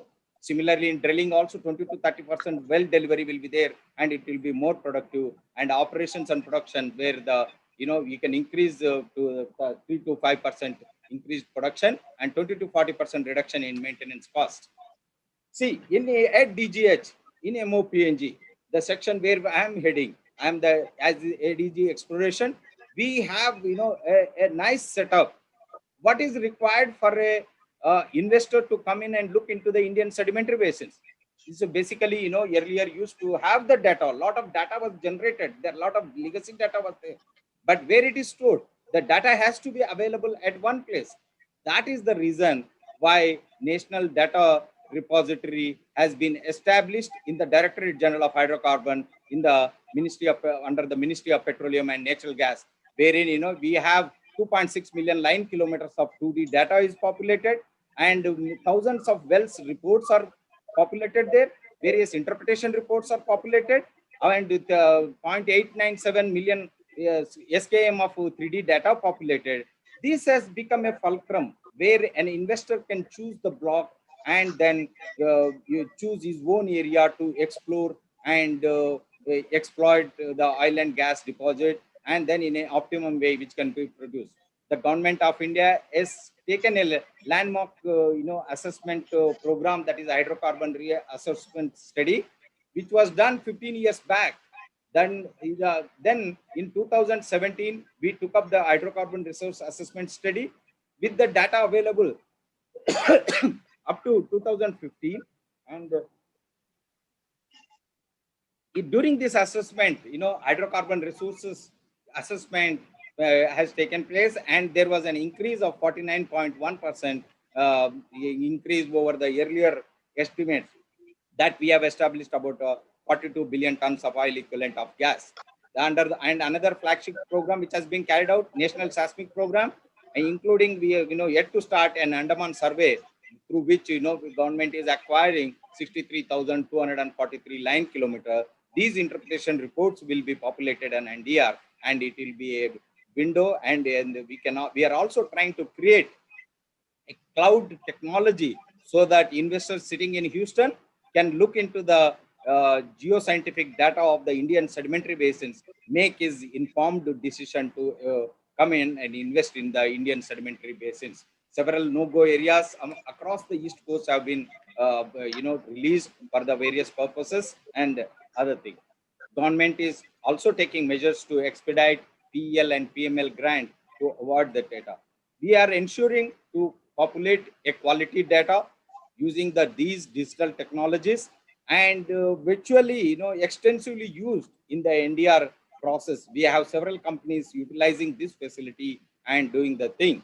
And we are also planning to host both interpretation softwares as well as the data on a cloud-based solution, so that people can 24/7 hours, wherever they are sitting across the globe, can look into these data, and through the advanced data analytics and using the artificial intelligence and machine learning technologies, and they can minimize the geological risks which are involved. They can optimize their returns on the E&P activity. See, we have a secondary data center also, so that in case of data recovery, in case of any eventuality, we have a secondary data center at Bhubaneswar, east coast of India, and this is a mirror image of the primary data center which is there in Delhi, Noida region. See, we have a single window clearances. Why I am telling is how effectively DGH has been using these digital technology platforms for enabling, as a part of ease of doing business to the various operators. We are enabling them to simple processing of getting the clearances on the various platforms like essentiality certificate and the PSC management system. And we have an online system for PEL and PML. And for international audience, it is petroleum exploration license and petroleum mining license, which connotes PEL and PML. Similarly, we have vessel clearance management system, whoever is bringing the vessels for the carrying out the seismic survey and other offshore operations. Similarly, we have expat clearance system and environmental clearance system also. Various things are being made online using the digital platform, and it will facilitate the investors. Thank you very much. This is what is I just wanted to share my thoughts briefly about the Indian oil and gas industry, how digital technologies we have been using. I will urge upon all industry veterans, all the industry participants to use the digital technologies, digital platforms, and optimize their operations in oil and gas operations. Thank you very much. Thank you, Razdan sir, for giving me this opportunity, and Mr. Anvilkar. Thank you, Dr. Lakshman. Can you hear me now? Yes, sir. Well, thank you. Just one question to you before you leave. Yes, sir. That is, you said that yes, operations can be optimized and data management governance issues improved. Yes, sir.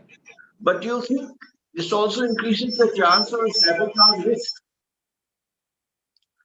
No, I mean to say operational efficiency using the digital platform means basically oil and gas operations are carried out away from the headquarters. Like a person, an expert sitting in the Houston can control the operations which are happening in the east coast of India. We need not to wait days together to get a response, send the data, get the interpretation and all this. I get that point. The point that I was making is there a sabotage risk? That somebody can sabotage cybersecurity risk. So that's what I was mentioning. We need to work on. Already there are several security layers have been established. Maybe we need to more tighten the thing. Sabotage can happen physically also and digitally also. But the sabotage which is happening digitally can be retrieved back much more easily than the physical sabotage. Say, for example, you are carrying the seismic data in the tapes. If the tapes are destroyed, you are no way to recover the thing.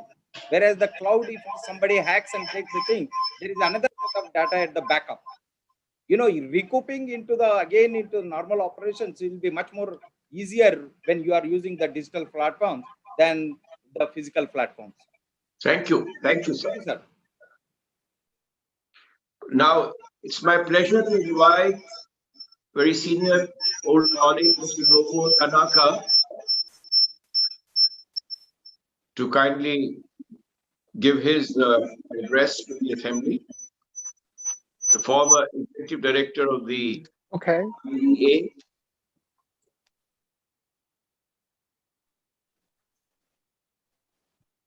Nobuo, you with us? Thank you very much.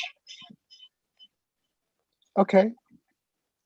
Yeah, I'm ready. I will do my PowerPoint presentation. Thank you very much. And it's a great honor to participate in the seminar. Let me move the slide. Okay.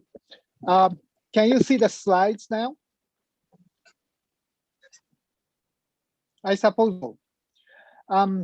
When I was in the International Energy Agency more than 10 years ago, I announced that golden age of natural gas is coming, and it came especially to the North America by the shale gas revolution. But today, my topic is the golden age of hydrogen coming, especially green hydrogen coming. That is the subject today. Fatih Birol, the current executive director of the International Energy Agency, IEA, said that COVID-19 made a historic black April for the oil market. The impact of COVID-19 because of the lockdowns, it was very serious for oil. But renewable energy increased during the COVID-19 period.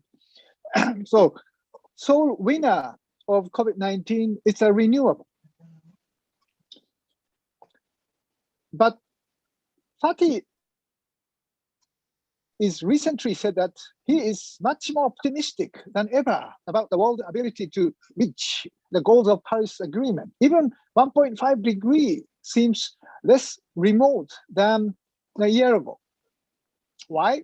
The one is the cost of renewable energy, like solar photovoltaic, is coming so low that it's the cheapest source of electricity, and solar photovoltaic is becoming the new king of electricity.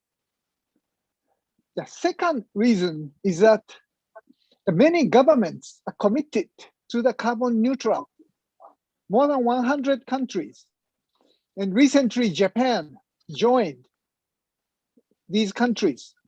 The new Prime Minister Suga announced carbon neutral in October. China also announced carbon neutral by 2060. And the United States, with new Biden presidency, may follow. So these changes certainly make a tremendous shock wave all around the world. The third reason is the corporate behavior. The GAFA, the mega tech companies are moving even faster than the government to carbon neutrality. Just as you see, they are announcing carbon neutral target year by 2030, even including all supply chain companies. Apple is a typical one. So the companies who are selling devices to Apple, like Sony of Japan or Panasonic, they have to go also renewable energy 100% and carbon neutral. And financial sector, like BlackRock, pushes companies to adapt 2050 net zero emission goal to get the money from financial sector. ESG investment is now mainstream in the financial sector. And this move is not only limited to financial sector as well as mega tech firms, but automobile sector is starting to do the same. This is a Mercedes-Benz of Germany who announced recently that all the supplier of the devices or components to Mercedes-Benz should be carbon neutral by 2039. And subsidiaries or supply chain of auto sector is huge relative to compared to the megatech firms. So this has a significant impact to the global manufacturing sector. The IEA shows 3 different scenarios. STEPS is a stated policy scenario. SDS is sustainable development scenario aiming for 2 degrees Celsius containment. They add net zero emission case by 2050. That's a new scenario by the IEA. And what they say is that not only renewables can stop this, cannot achieve the net zero emission 2050. The behavioral changes, the blue part of this is a very new, what IEA is start saying. Behavioral changes means a lot of deep change in the structure and everyday life. The COVID-19 certainly made us working remotely, and international conference like this is in a remote, the web basis. So we are not commuting much these days, neither traveling a lot in the international flight. But IEA say that residential heating or cooling must be modified. We must reduce driving speed of the road transport, eco driving, or even we have to cut the long haul leisure flights or reduce business flight. So these very detailed behavioral changes of consumers are necessary to achieve net zero emission by 2050. China is certainly a big challenge. Net zero emission by 2060 means a reverse V change of carbon dioxide emission, and this is a really tough for China. And so solar powered revolution is now happening in India. This is the Indian energy outlook that just recently, about a week ago, the IEA publicized. And the future in the stated policy scenario is that solar will be as much as coal power generation by 2040 in a likely scenario. But if the sustainable development scenario, the 2 degrees Celsius scenario happens, the solar will be much grow faster, while coal will be reduced much quicker. But the problem for India is that the current the power sector will level off in terms of the number or CO2 emissions from the facilities, existing facilities and the new facilities. But for the industrial sector, yes, existing facility will emit less carbon dioxide, but new facilities is necessary for the economic growth. So how can deal with the reduction in these sector is a big issue. IEA says that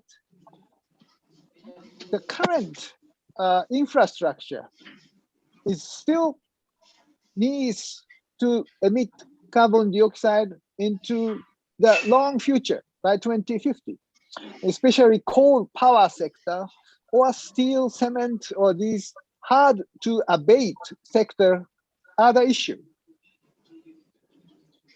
And in these sectors, emerging Asia's share increase toward 2050 because the facilities in the emerging Asian countries are much younger compared to the rest of the world and will continue.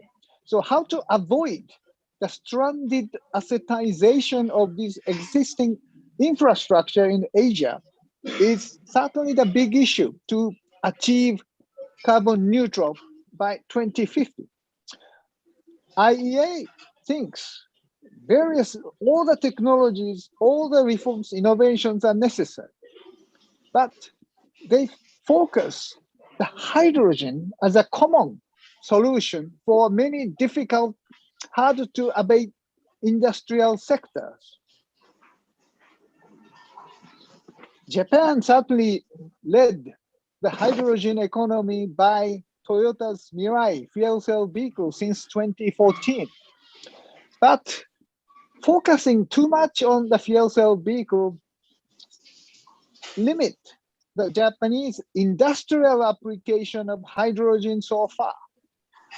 That was a mistake of our hydrogen policy. Meanwhile, China and Europe are moving much faster, and electrolysis using the renewable energy is very much happening in China as well as in Europe. And this year, last year, in European Green Deal and also green stimulus package of Europe covers a lot of money into the hydrogen sector. This is a target of hydrogen related strategy of the Europe, and their substantial increase toward the whole sector of industry is remarkable. Japan lagged behind, but because of the carbon neutrality or announcement by the new prime minister, Japanese government METI announced so-called green growth strategy. And this chart shows how Japan achieved carbon neutrality by 2050 in the energy sector. First, total decarbonization of the power sector by using 50 or 60% of renewables and hydrogen, ammonia, or nuclear CCS. And electrification in the industrial sector be promoted. Hydrogen methanation since fuel biomass will be used in the clean fuel. But still, there are some sectors which is very difficult or impossible to decarbonize. So this fossil fuel use will be compensated by the DACs, that is a direct air capture or plantation by the carbon credit. And green growth strategy covers about 14 important sectors to achieve the net zero emission by 2050. And it's a new industrial policy of Japan. And the hydrogen is the very important part of it. They have to expand dramatically, even 20 million tons by 2050. Hydrogen and ammonia should be 10% of electric mix. And co-firing with coal power plant is by 20% of using ammonia is now under experiment. So hydrogen is a key element. The JERA, it is a joint venture of Tokyo Electric and Chubu Electric, the largest Japanese coal or gas thermal power plant operator has announced the net zero emission or carbon neutral by 2050 using ammonia and hydrogen. By ammonia, the green or blue ammonia, and by co-firing with coal power plant, and eventually moving the co-firing of hydrogen with gas turbines. So this thermal power plant can be decarbonized using hydrogen as well as ammonia. And JERA is showing that direction. The Green Ammonia Consortium is now start thinking about importing green ammonia, means ammonia, hydrogen generated by the renewables be combined into the ammonia, or blue ammonia. Blue ammonia is hydrogen with CCUS it will be created for ammonia from Middle East or from Australia or from North America. And this is very interesting because currently Japanese business is importing liquid natural gas, LNG, for 50 years. And this is a very successful business model of trading company and Japanese power company or gas company. But future, they have to move away from LNG to import other way by using ammonia or other way to use hydrogen to Japan. The LNG will be replaced eventually by this technology. And the first one is a liquid hydrogen transportation by this ship developed by Kawasaki Heavy Industry. It's already under test from Australia, liquid hydrogen. And Chiyoda Corporation is developing spera hydrogen. It's a chemical hydrate, methyl cyclohexane, MCH. And Brunei, Japan transportation experiment has started. The Singapore is interested to be a hub of hydrogen by using this MCH. So Asian economies who are very difficult to decarbonate in the such sector like power or steel or cement may take advantage of using hydrogen or ammonia for clean fuel. What is happening by the demand of oil? This is IEA's view about scenarios of oil in the future. Compared to the last year's, 2 years ago, the scenario, the likely scenario after the COVID-19, the delay will happen of coming back to the level of 2019. And this red dot shows that likely scenario is maybe it may take 2 more years, 2023. They will come back to 2019 level. When the COVID-19 is getting serious by the second wave, third wave, fourth wave, delayed recovery scenario means maybe it may take 5, 6 years to come back to the level of 2019. What will happen to the gas? The gas is a very important bridge to the clean future, switching from coal. So net gain by the likely scenario, stated policy scenario. But if sustainable development happens, right, even the natural gas must be reduced in the future. The problem of the current oil industry is that the value of oil or gas will decline dramatically when the net zero emission world comes, as sustainable development scenario shows. The value of oil or gas will significantly come down. BP said that peak oil is closer than we think. If the government take very serious action like red and blue line, the 2019 should have been already a peak demand for oil. Shell recently announced the new scenario for the future, and Shell confirms that its total oil production peaked already in 2019. And the last slide is this. So major oil companies in the world is exiting oil, and some are fast and some are slow.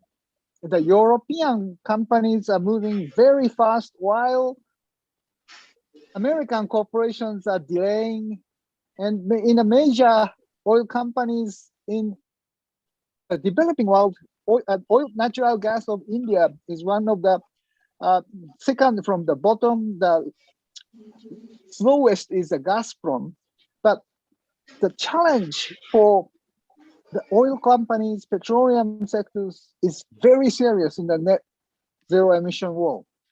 My slide ends here, but this is a time of change, and I hope that my prediction that a golden age of green hydrogen is coming, and we have to prepare for that. The governments, companies, and society must prepare for that is happening. Thank you very much for your time, and I really appreciate it.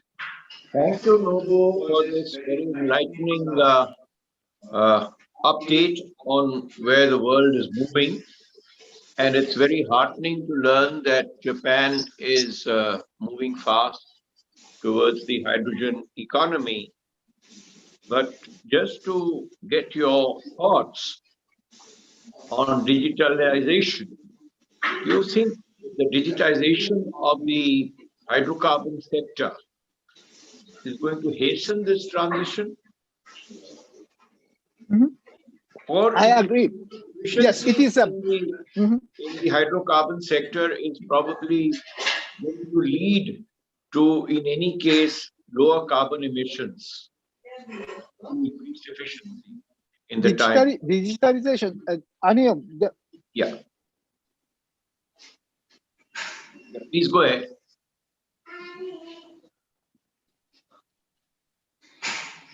Anil, digitalization is very important part of the transformation.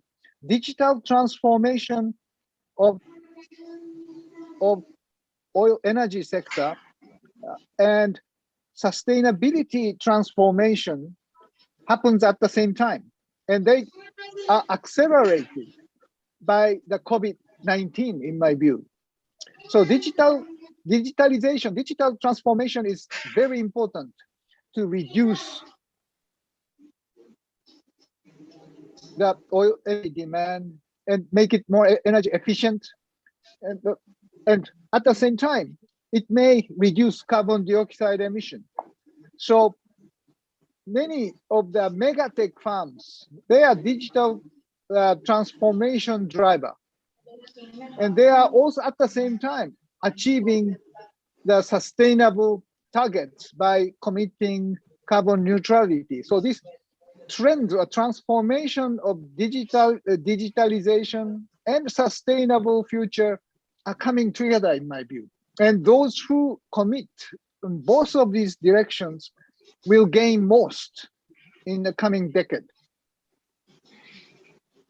So that's what I was trying to hint at, that you see the fact that you noted that we are meeting today on a digital platform. In fact, we've reduced hydrocarbon consumption to a very large extent through such meetings. And I think this could well be, in a way, a bridge to a new energy future.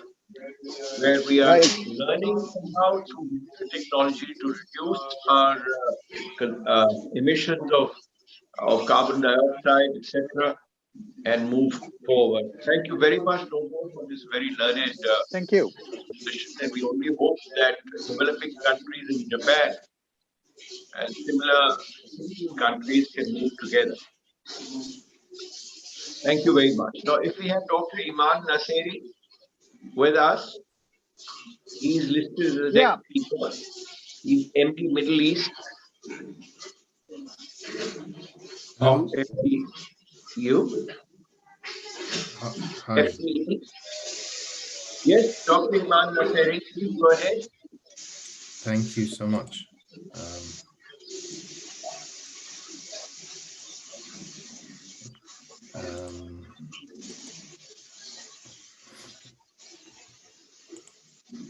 Yeah, we get your screen. Thank you.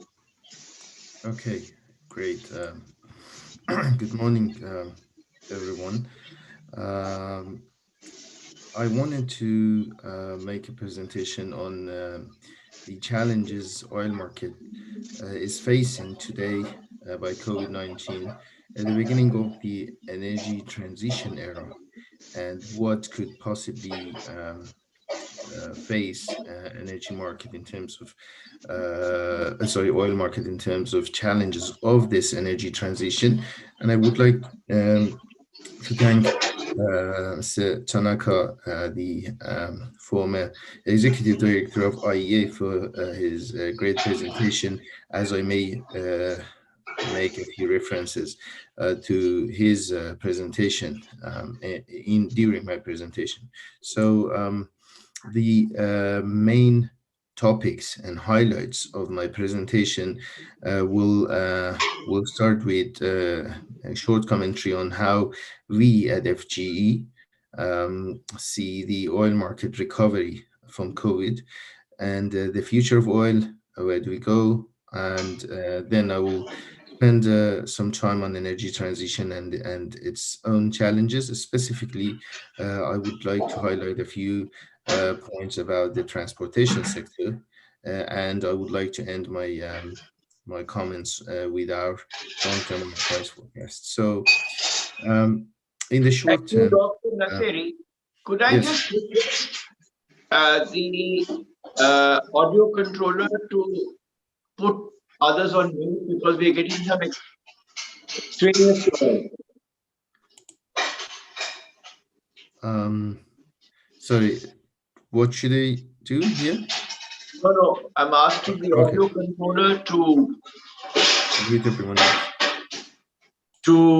mute everybody else except you. Okay, shall I proceed? Please go ahead. Sure. So, as I present here, the oil demand has been on recovery from its basically maximum damage, if you could call it a damage, in April 2020 during the course of last year. However, this year in 2021, the recovery trend stopped in January 2021 because of the reintroduced lockdowns across Europe, starting with the UK and spread across the other countries in Europe.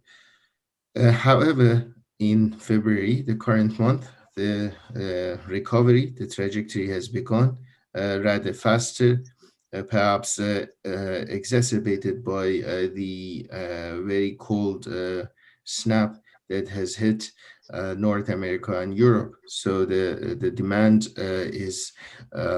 oil demand is increased, and basically the recovery is back. We find the oil demand to come back to pre-COVID in a short term, in a monthly level, monthly basis by the end of this year. As I present in this chart, if you look at our forecast for December 2021, it's not basically far from the end of 2019, or rather January 2020. So On a short-term basis, we're on recovery from the COVID-19 impact on oil demand. However, if you look at the annual average on this table, 2020, basically, the oil demand fell by about 8.8 million barrels per day from 2019 annual level. In 2021, we forecast 6 million barrels per day of that oil demand to recover. So 2021 definitely is not a year where annual oil demand goes back to 2019 or pre-COVID level. However, we find in the long term, the oil demand will recover from COVID back to 2019 level by 2022, and continue to grow until early 2030s, or rather mid 2030s, where the oil demand will peak. And after that, we find a few years of plateau before the oil demand starts to decline. So this is our basically long-term forecast for oil demand. This is rather realistic, independent view. If I want to spend a few more minutes on this, I would like to highlight that we understand that there is a scenario, basically a view in the market that says oil demand has already peaked. We don't think that's in line with reality. There are different reasons for why that basically story may be told by some basically long-term planners. But in the short term, we think, as I mentioned, by 2022, the oil demand will recover. And in the longer term, there is another 10 million barrels per day of oil demand growth expected on global level before the oil demand reaches the both gasoline and diesel demands. We think continue to grow until early 2030s. And maybe an important point to highlight here is that after the oil demand peak in 2030s, we find the slow decline rate will bring 2050 demand still above 2019 levels. So it leaves decades of basically the oil has several decades more of life. And as I said, by 2050, we're still in need of more than 100 million barrels per day of oil to supply the energy market. Dr. Tanaka mentioned the trajectories and scenarios basically introduced by BP, IEA, the scenarios of DRS. Shell has recently introduced the Sky scenario. These are all scenarios. I want to highlight that there is a difference between a base case forecast and scenarios. Scenarios have assumptions behind them, which sometimes are extreme and sometimes are there to basically highlight the challenges and incentivize planners to deal with those challenges, as opposed to the forecast, which basically we offer in this red line here. That's our forecast for oil, basically demand outlook. And the likes of OPEC and the IEA steps, as you see, are all kind of in line in our view that oil demand is going to continue to grow into 2020s and will not peak until 2030s. Now, energy transition that was mentioned earlier today, and again, I want to refer back to Sir Tanaka's presentation. It's mainly driven by climate change, and the main target here is to reduce CO2 emission levels, basically to limit the amount of global temperature rise. So the chart here shows the amount of CO2 emissions historically from the main fossil fuel sources. And those two lines, the solid line and the dotted line, present how those emissions need to basically evolve going forward in order to achieve 1.5 degree and 2 degrees Celsius targets. It's not an easy task, as the figure here shows basically decades of this kind of CO2 emission increases need to be undone. It's definitely doable, but it's not an easy task. And again, this chart here shows that we might have already peaked the CO2 emissions and started a trajectory, which is not too bad, and it could basically show why the current IEA executive director is now more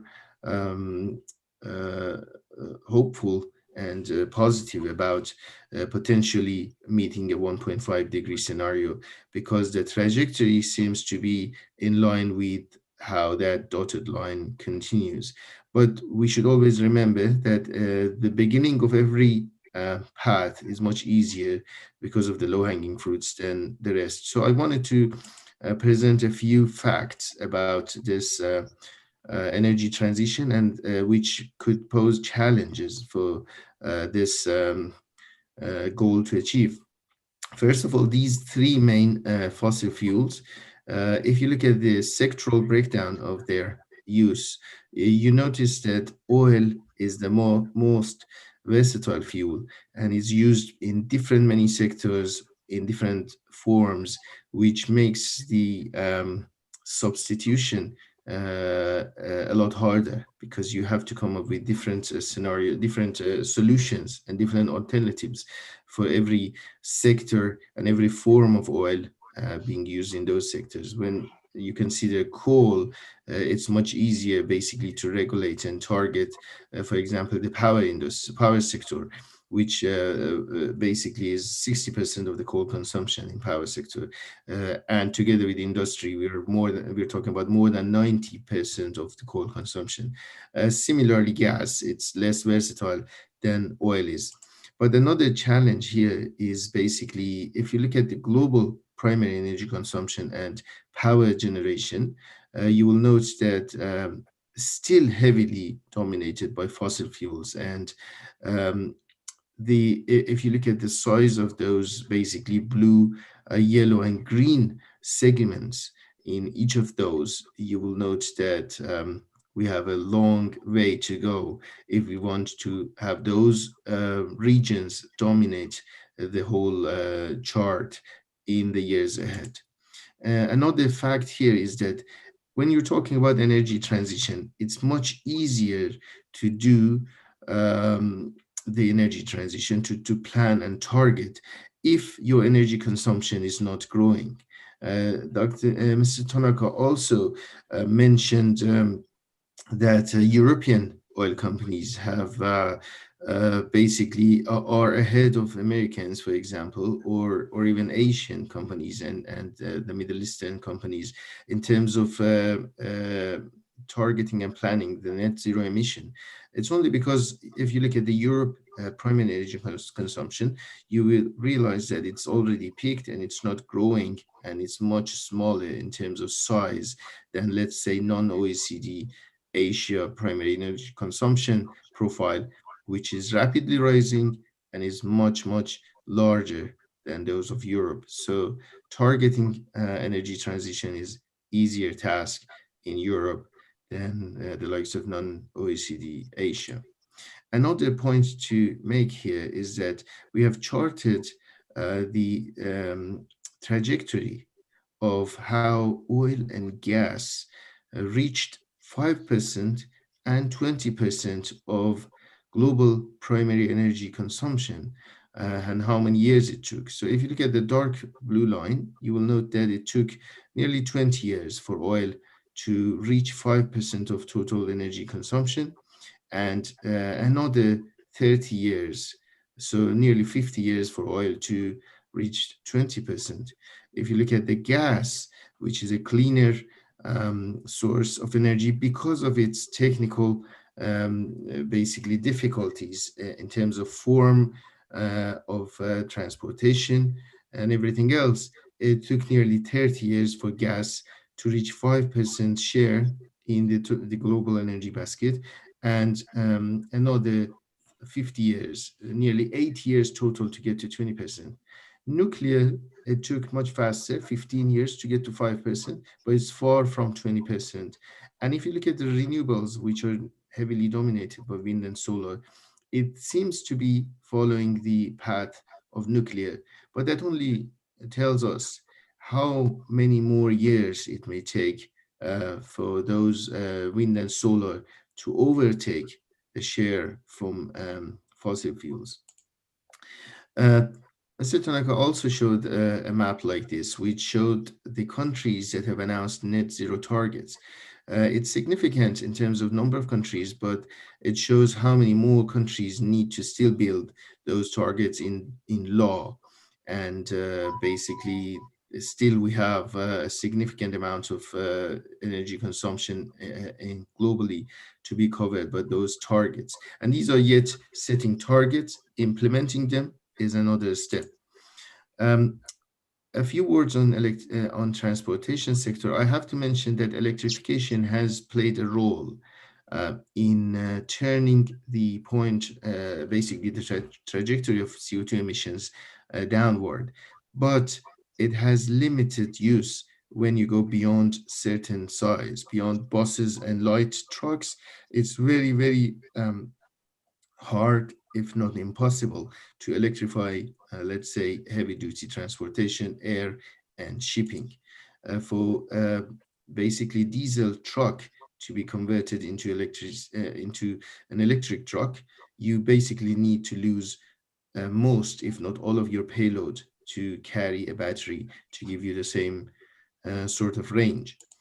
Also in the gasoline basically segment of transportation, the light duty vehicles, EVs and even hybrids will have a limited basically impact on gasoline demand substitution. Majority of this is going to be fuel efficiency and fuel economy improvement. At least by 2040, the role of electrification and EVs in transportation is going to be limited and, as I said, heavily dominated by fuel economy. So this basically summarizes my key challenges. I want to end my presentation with presenting to you how we see the oil price forecast in the longer term. We find the range of $55 to $65, the long run equilibrium. In our price forecast, there are years which the oil price falls near that bottom of the range, $50 to $55, when the oil supply increases for the likes of Iranian, Venezuelan, and Libyan barrels coming back to the market. And sometimes we have the oil price reaching near $70 in our forecast long term, and that's when the demand recovery exceeds those of supply.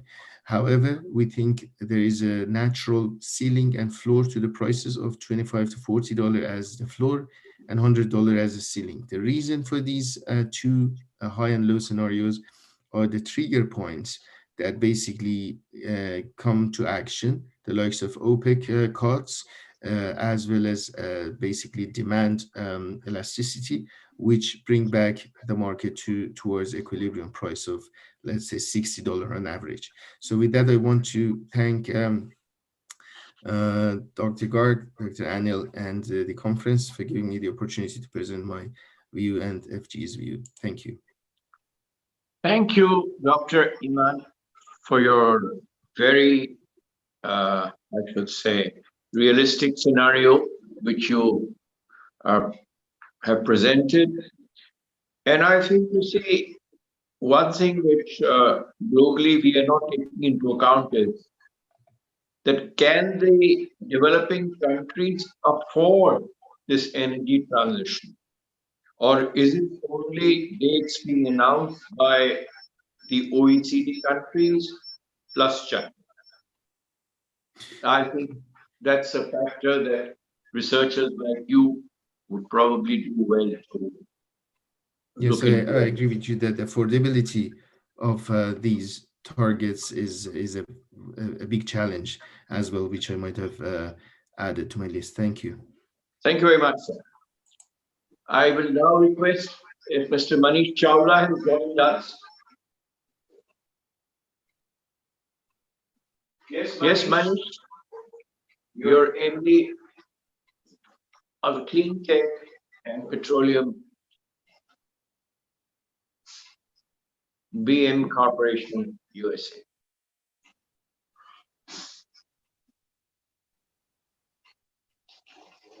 Please, Manish, if you're with us, go ahead.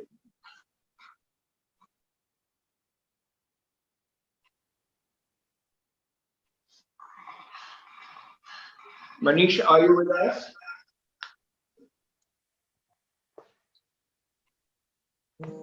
Sir, he not join. Okay. So please. In that situation, I think we can move to Dr. R.K. Vij or Miss Titiksha Mukherjee. I think Miss Titiksha Mukherjee, in case she's there.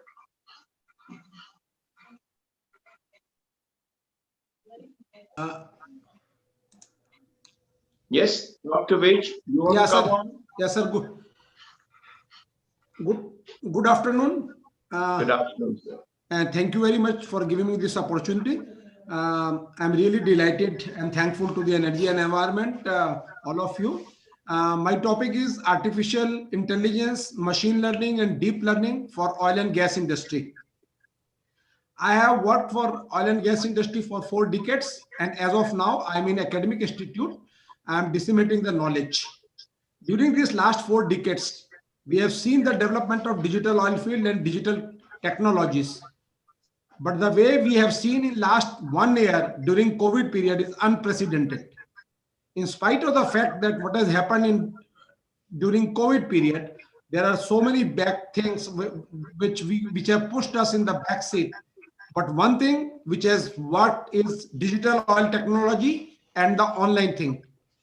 In last 320 days, this might be my 50th conference and maybe around more than 100 online system, which we were not used to. The artificial intelligence, machine learning, and DL is a very important topic for oil and gas industry. Next. Very important topic. Next. Next.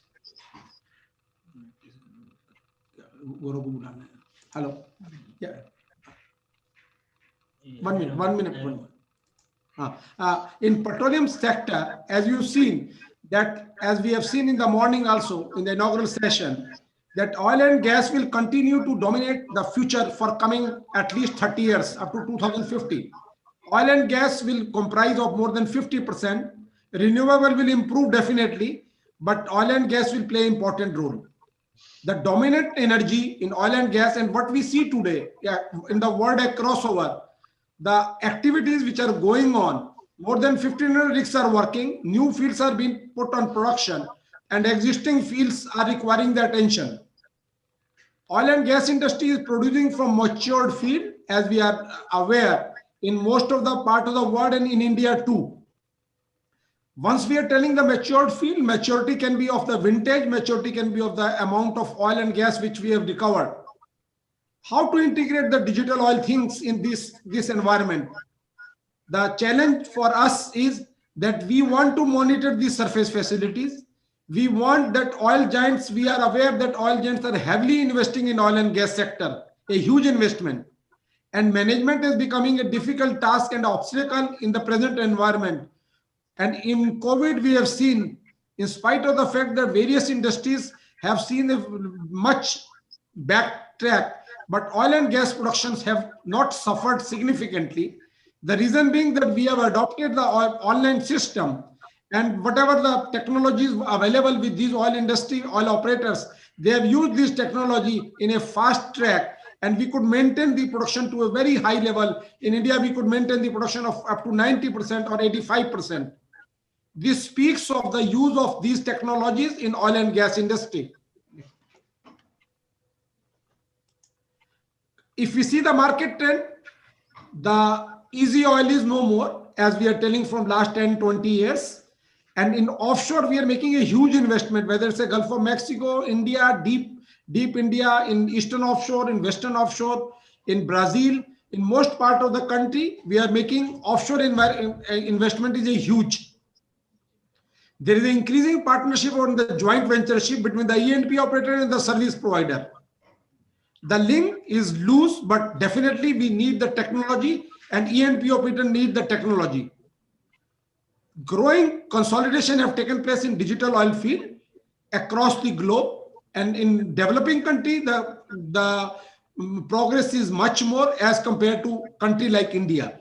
But we have seen in Middle East, the country like Oman, where the whole field has become a digital oil field.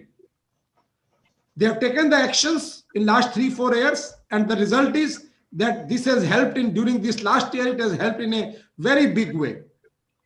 The offshore production, which is increasing from the most of the countries, has put us in a more period that digital oil fields will be helping us in getting the oil, continuous oil supply. The development in onshore is not comparable with the development in the offshore. The revenue generations have, after the market service has increased, and R&D investment, not only in the E&P operator, but also in the service provider and the big four companies like Schlumberger, Halliburton, Weatherford, and Baker Hughes, has given a big rise in the R&D. And most of the amount which we have seen in coming 3 to 4 years, the investment is improving on the digital oil field, whether it's a big data, Internet of Things, or the mobile devices. And if you see in the coming 3 to 5 years, the investment is becoming very big in these 3 areas, among other R&D. The government in the implementation of the stringent regulations, whether in US for hydrofracturing or in India for water control and other things, have put more pressures on the digital oil field. In COVID-19 has definitely escalated us towards the digital revolutions. And although in spite of so many weaknesses, we must see that this has given us, in this crisis, we have overcome so many things, and we have moved to a very fast pace on digital revolution, and which has helped us. In digital oil field, when we're talking a digital oil field, what are the things which we are using for this in oil and gas industry? Whether it's artificial intelligence for the use of technology, whether it's a machine learning or the deep learning.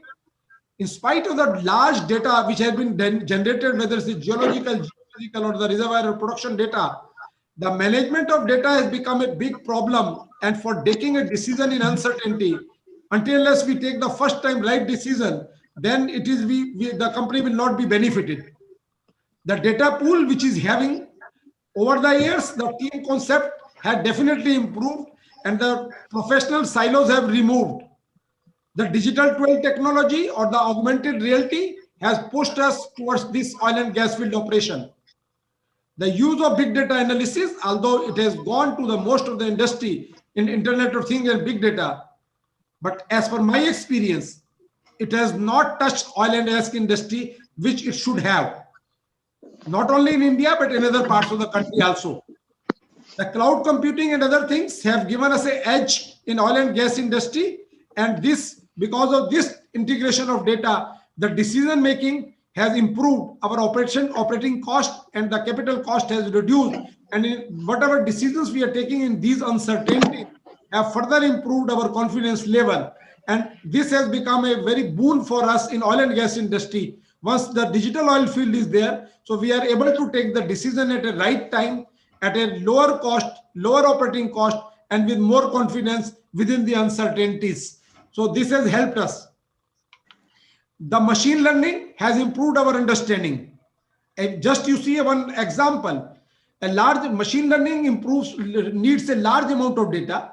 It involves the iterative training procedure and decision making and prediction which are based on the previous learning, the history match or the use of data existing data, whether it's a reservoir characterization for facies classification, or the mud pump failure prediction, or generating the synthetic log in the oil industry during the exploration phase. The identification of the lithology, normally which we are doing through logging process, has further helped us, and machine learning can predict a log of a well which we are yet to drill.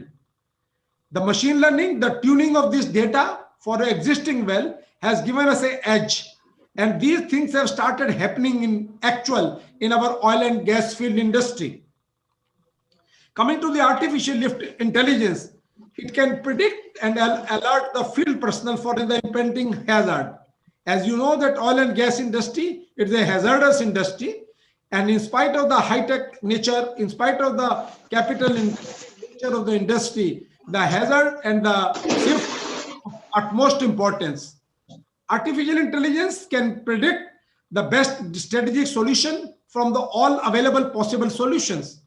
The use of artificial intelligence in various spheres in the oil industry has helped us. But it is a हाँ वो अनिल जैन कुछ message भेज रहे हैं कि do you need me, पता नहीं, देखो पता कर लो, बात कर लो, क्योंकि मैं ये सेशन शेयर कर रहा हूँ. And I just got out of the room to speak to you. Differentiate the possible problem and the output extract. So with the help of artificial intelligence in the oil and gas operation in industry, what we can do, we can predict we can plan a well, which is a basic unit for the oil and gas industry, and it requires a huge amount of money. The single well can be as high as maybe $10 million or even $20 million in normal case. So such a huge investment when we are making it with the use of machine learning and artificial intelligence, it is giving us an edge over others. The production monitoring, which is a part of the system of reservoir management. So again, this digital oil field is helping us in getting a data. If we are sitting in the onshore area or a control room and whole of offshore operation, we can monitor through this, and we can take the predictive things for maintaining the production, for improving the production, and for normal management. The production optimization is a part of the, again, in a reservoir management thing, whether it's an artificial lift of a sucker or a gas lift. So once we are optimizing the production based on these machine learning and artificial intelligence, this is giving us an online monitoring system, and then it is improving our efficiency in this oil field operation.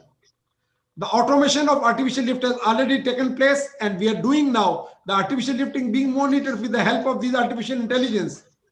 The asset health monitoring, which is also a part of a business unit, and asset health monitoring, which is a part of a system of reservoir management, is with the use of this digital oil field has given us an edge. And the company which is following this is improving their profit by reducing the cost and by reducing the risk of the safety and health. Coming to the industry 4.0, the data flow within the oil industry, whether it's a geological, geophysical, or the geospatial data or the geochemical data. So all these data can be clubbed together for the basic well and reservoir data monitoring. It's a huge investment, as you might be knowing, that the oil and gas industry, the small field development in a deep offshore can have an investment of $5-7 billion. And once we are making these type of investment in a uncertain environment, the use of integration of these data helps us in a very big way. The various commercial software which are available in the industry, whether it's a Petrol, Geolog, or DillWorks, OpenWorks, so these software are also helping us. Once we are integrating the data and putting as an input in these software, so this is giving us a predictive mode, the digital oil field production data. The historical data which is coming from the site, from the SCADA data or other well data. So this data is also helping us, and ultimately this all data is generated and put in the cloud data, and we are using this data for the model development or the version controlling or the multi-set user. So this data is helping us in oil industry, in industry 4.0, so that we can get a better efficient operations. Excuse me, Dr. Vij, we have to conclude. this because Okay, I have just four more just speakers. two, three slides. Just 30 minutes. Just we can see the various use of ongoing application in ENP sector, whether it's a water flooding, a hydraulic fracturing, or FBHP prediction. Even in the fault prediction, this artificial lift and machine learning is helping us. In spite of taking the data of the seismic, we can predict the fault in a geophysical environment. Next. Adopting the digital technology, we need the people, we need the technology, we need the process. As you know, the corporate culture in these industries needs to be changed. There should be change management. There should be a skill improvement. We cannot tell a fellow of 60 year or 55 year to develop his skill at this stage. So what needs to be done? Technology needs to be inducted, whether it's a telemetry, data analysis, or the visualization and control or optimization. And process mission and objective needs to be understood for the best workflow which is required for the adoption of these digital oil technologies. Next. The benefit is immense, whether it is optimize the production by enhance asset insight, operate more efficiently, collaborate across team, enhance health and safety, and improve the environmental compliance, which is the need of the hour for this oil and gas industry. The challenges are immense, whether it's a data standardization, the digitization of the data.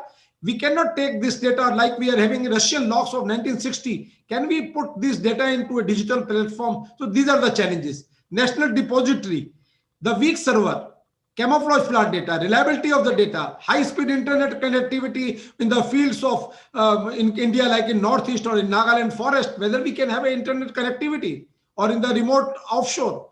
So weak satellite data. So these are the challenges to adopt this digital oil technology and restricted resolution of the maps. And the secure data transmission. Each company needs a security of its data. So whether it is secure to transmit the data in these environment, these are the challenges. What is the regulator role? Amalgamate the data scientist. Who should be the data scientist in oil industry? It's a big question. Whether a petroleum engineer can become a data scientist or a computer engineer becomes a data scientist. The knowledge of petroleum engineering is required for a data scientist working in petroleum industry. So it's a need of the hour. So industry must tell, like we are now, I am working in academia. So industry must tell what type of energy soldiers they want, what type of data scientists they want to drive the future of this oil and gas industry, drive a culture of innovation, promote a collaborative environment, and enhance the policy framework for Industry 4. Strict monitoring and compliance is required. National depository data is always a problem. The seamless access to this data for various companies at a cost. The government of India have done recently the NDR data, and this will encourage the digital thinking by providing the incentive to these companies and for big investment in this oil and gas sector. To conclude, data will drive the future, so we must get its governance right. If we want to have an industry 4.0 for oil and gas industry, whether it's automation or a connectivity or a cloud computing or Internet of Things or big data. So we have to integrate the system. And then by using this big data and other things of machine learning and deep learning, yes, we can do and we can improve the efficiency, reduce the cost and improve the risk, etc. in an uncertain environment. Thank you very much. Thank you, Rajan sir. Thank you. Thank you, Dr. Vij, for a very learned talk and discussion. I would now request Ms. Titiksha Mukherjee to kindly give her presentation. She's Director, Sales and Head of Site, Oil and Gas at Tiesto, EVRY. Good afternoon, everyone. I hope you can hear me. I'm sorry to keep you waiting. My apologies. No worries. It's fine. Please carry on. Yeah, I was trying to share my screen, but I am not able to share it because someone else is sharing still. I think, Dr. Vij, if you could take your slide off the screen. The IT coordinator may kindly do the needful. I think it's off the screen now. Please put on. Now I can start.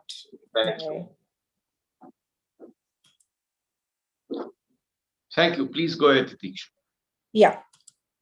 So I hope you can see my screen. Yeah, you're on screen.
So thank you for giving me this opportunity, Mr. Anil and Dr. Garg. Today I will try and share our story of digital transformation that we've been doing globally with our global customers. And that's the theme for today's plenary as well. I will try to keep this really quick. I know it's soon going to be lunchtime and there are still some more speakers lined up. Moving to what we all saw in the video, the different challenges, the current industry agenda. We've heard from so many eminent speakers today, the energy transition scenarios, the net zero goals that countries are committing to. And with all of this, there is again the dual agenda that while you are made to control your carbon emissions, you also have to actually produce more. And I think digitalization is definitely the answer to quite a few of these challenges that we see today. The current reality, if I would say, this is as per the World Economic Forum report, it is expected that about $1 trillion of value can be generated through the digitalization. 50% of skilled oil and gas workers will retire within 5 years. This is quite a challenge of brain drain that is expected to happen in oil and gas industry. And at the same time, there are about 78% of millennials who are going to become more effective with technology. Just some time back, Mr. Wich was talking about the challenge whether a petroleum engineer should become a data scientist or whether a computer engineer should become a data scientist. I think pretty valid scenarios that in this context. But yes, millennials are the ones who are picking up technology, and it is for the oil and gas industry to cash on that as well. With this context, actually, I wanted to refer to the digital roadmap for India, which has been created and has been presented to the industry. I think an excellent initiative. This is really showing thought leadership from the Indian government and giving a clear path of what's expected from the digital landscape from the oil and gas companies. This is definitely worth a mention when we're talking of digitalization today. And I think again, another holistic approach shown by the government, bringing all the thought leaders from the operational space, from technology, from business, as well as services space, coming together with the government authorities and formulating this kind of a plan.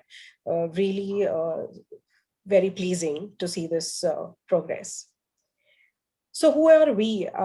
So I'm coming from Tieto Evry Oil and Gas. We've started our journey from Norway several years back, 30 plus years back, talking to the Statoil, erstwhile Statoil, now Equinor people. And when they were dealing with the challenges of Excel sheets, we started developing a solution for them. We are the #1 hydrocarbon accounting solution in the world, and we are also the world's for #1 collaboration solution for offshore operations. We are operating from almost all parts of the globe, and we are serving almost all segments of the oil and gas industry, except for the downstream. Our vision and our mission is to be anywhere and everywhere where there is presence and processing of hydrocarbons, and we wish to be there. And we are happy to say we are also now entered India. So referring to the digital roadmap again, with the agenda that has been laid out, these are more or less the solutions that we can bring to India. Standard global upstream solution, energy components, a standard global midstream solution as well, which is energy components, a comprehensive solution, which meets the digital roadmap agenda for India. Talking of digitalization, we've said several times the importance of data, the importance of processing data, automation, all of that. One more important I would like to highlight here is for oil and gas companies to have a comprehensive end-to-end solution which can cater to all of these segments within their industry. Today, we are talking more of upstream, and hence I would speak maybe largely only about the solutions which pertain more to upstream. But what's important is even if you are an upstream, you do have certain amount of pipelining structures with you. You still do revenue accounting. You still need to do sales. So putting all of these together in one solution, getting an end-to-end single solution to deal with everything to do with hydrocarbons is something important. I think looking at the Indian oil and gas industry, so far, the oil and gas industry in India has been using an ERP system largely to do hydrocarbon accounting. I think it's time for India to start looking at a hydrocarbon accounting system to be the real ERP of hydrocarbons as such, and that's what we bring to table for India. Our upstream solution has been an extensive solution which does well performance monitoring, well test intelligence, production optimization. We've been able to do to an extent of 10% of short-term production optimization for one of our Middle East customers as well. We have an asset-wide integrated asset modeling solution, which is kind of the potential of becoming the digital twin for an asset. The first gas producing field in the KGD6 is using our solution as well. This gives the opportunity for an oil and gas company to put all of their existing models integrated into one system and make the benefit or take the benefit of seamless integration from all of these systems and get production optimization, get the predictability, more accurate predictability, and more than that, several ways of doing what if scenarios, several ways of figuring out what can change, how constraints can change, keeping the non-changeable constraints intact, and yet gain production. And these what if scenarios are just digitally done, so there is no capex involved in doing those. We've also been talking intensively since morning about the net zero targets, about the responsibility for oil and gas companies to be very aware and delivering on the net zero commitments that countries are making. And we also have a solution which is taking that into account, giving the companies the possibility to do better chemical management, reduce the chemical usage, reduce the wastage of chemicals as well, and do a comprehensive end-to-end flow assurance and integrity management of their assets together with chemical management. And along with this also bring the environmental management into picture by keeping in compliance with the emission tracking, doing the regulatory reporting, doing the accounting of the carbon credits, all of this within the same solution. The digital roadmap also has talked about the potential to unlock the value from digitalization. And it really it makes me happy to share with you, this is what we have been delivering across the globe. And these are the kinds of values our customers have been able to unlock across the globe. Of course, this is all done through a very robust foundation and technology like AI, ML, and technology which has been existing and evolving for several years and making our solution more and more very, very niche and specific to the oil and gas industry. This is another proud slide, I would say. We feel very proud to have this kind of a customer base with us. We have the world's majors, super majors, all working with us, and our entire digital transformation journey has been with all of these customers. We, of course, cloud is something which goes without saying, is the key enabler at this moment in this digital transformation that we are doing for our customers. They are very much keen and have started their cloud journey together with us. Unlike the banking industry, the oil and gas industry now is looking at cloud quite seriously and is ready.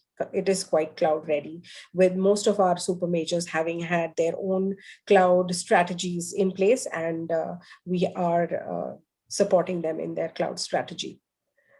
One important thing which was said by Mr. Anand Gupta in the recent Upstream Ahead event was digitalization is important. We have a digital roadmap, we have a direction, but it is equally important how we are going to implement it, how well will we be able to implement it. And I think that's the key part over here. And therefore, a partnership model with a software vendor definitely makes sense and should be the way to go. Software vendors can not only be their digital partners, but can also be their innovation partners. And together, oil and gas companies with their software vendors can achieve the net zero targets, can achieve the production excellence targets, can achieve the optimization targets that they wish to have. We are in that space, and we are very much operating as a partner, as an innovation partner to most of our customers today, and very happy to also be the same for our Indian customers. With that, I think I would like to end my session. In case any one of you would be interested in getting to know our solution, which is energy components, please feel free to scan this QR code and request for a deep dive. We will be very happy to share more information about our solutions with you. Thank you. Thank you, Titiksha. That was very swift and almost digital in your delivery. And I only wish that you put across your email address also to us besides the scan code, so that we can, whoever is interested in getting in touch with you, I'm really grateful to you for having kept up your time and helped me. Thank you so much. Thank you. Thank you so much, Mr. Anil. I'll post my email address in the chat. Thank you. Thank you. Our next speaker, hopefully, is Mr. Shashank Kumar. He's head of Tech's India Supply in USA. If Shashank is there with us, he can come on board. Otherwise, I'll request Mr. Sastri Maladi, co-founder. Yes. Let me know if you can. Hi. Can you see my slides? Shashank, that's you? Yes, it's me. Okay, yeah, we can see you, but not your slide yet. I'll ask the IT coordinator to put your slide on the screen. Let me go back. Okay, let me share my screen first. Okay, let me know if you can still not see on. Yeah, we've seen your characters resembling me on the screen. Okay, thank you. Thank you.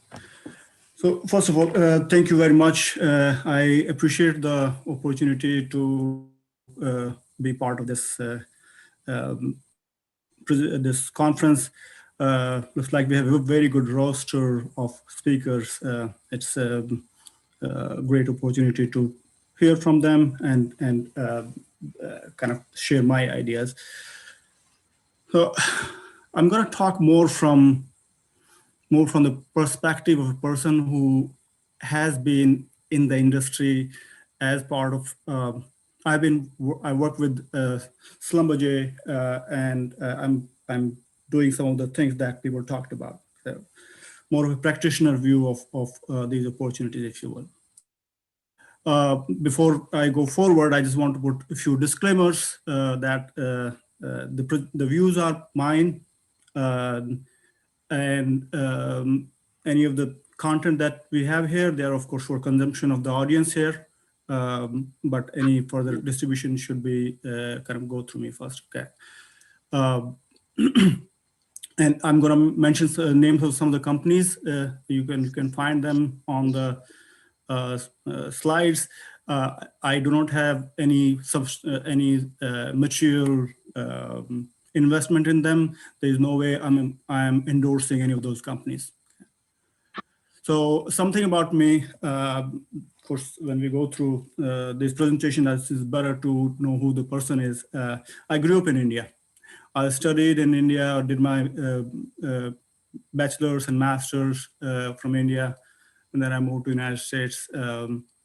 I did my master's of business management from Rice University here in Houston. My general interest around technology strategy, more of a person who is responsible for enabling those things in the organizations. I used to be a consultant. One of the fun facts that I can talk about is people talk about all the AI and ML, I had opportunity to write some expert system long back when I was doing my master's in India. It's fascinating that we are still pretty much writing, well, not always, but in some cases we are still writing the rule-based programs to it. Some of the places where I have worked, where I had opportunity to grow, you can see the names there, TCS, Tata Consulting Engineers, I'm sure you know those names, Caterpillar, Schlumberger, and now I manage IT function for textile supply. And I said, I head of technology because it's IT plus OT both. Okay. So let me move on. So, and I'm not going to spend equal time on every slide, but going to move to initial slides fast.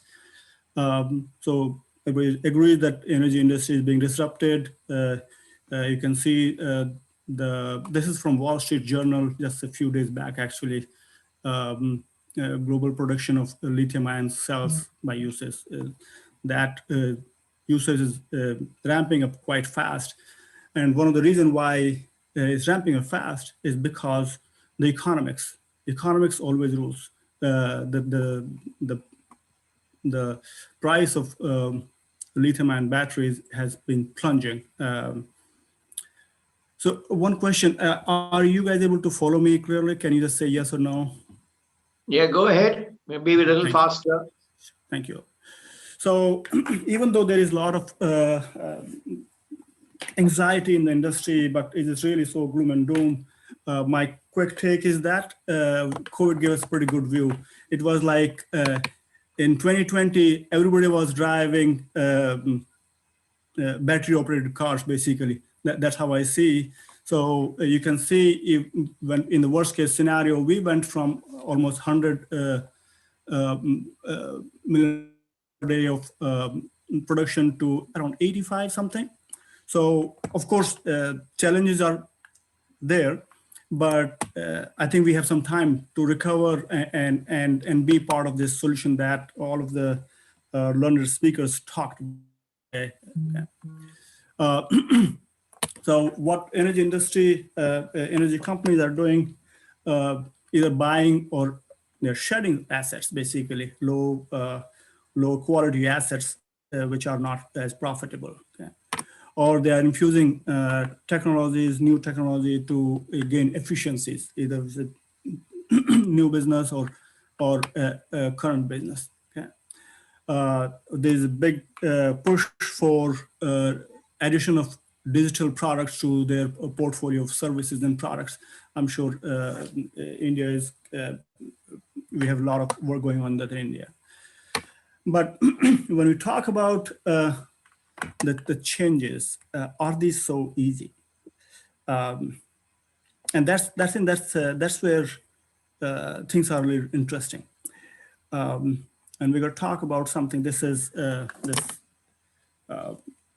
transformations that everybody is trying to go through, the transition transform. Okay.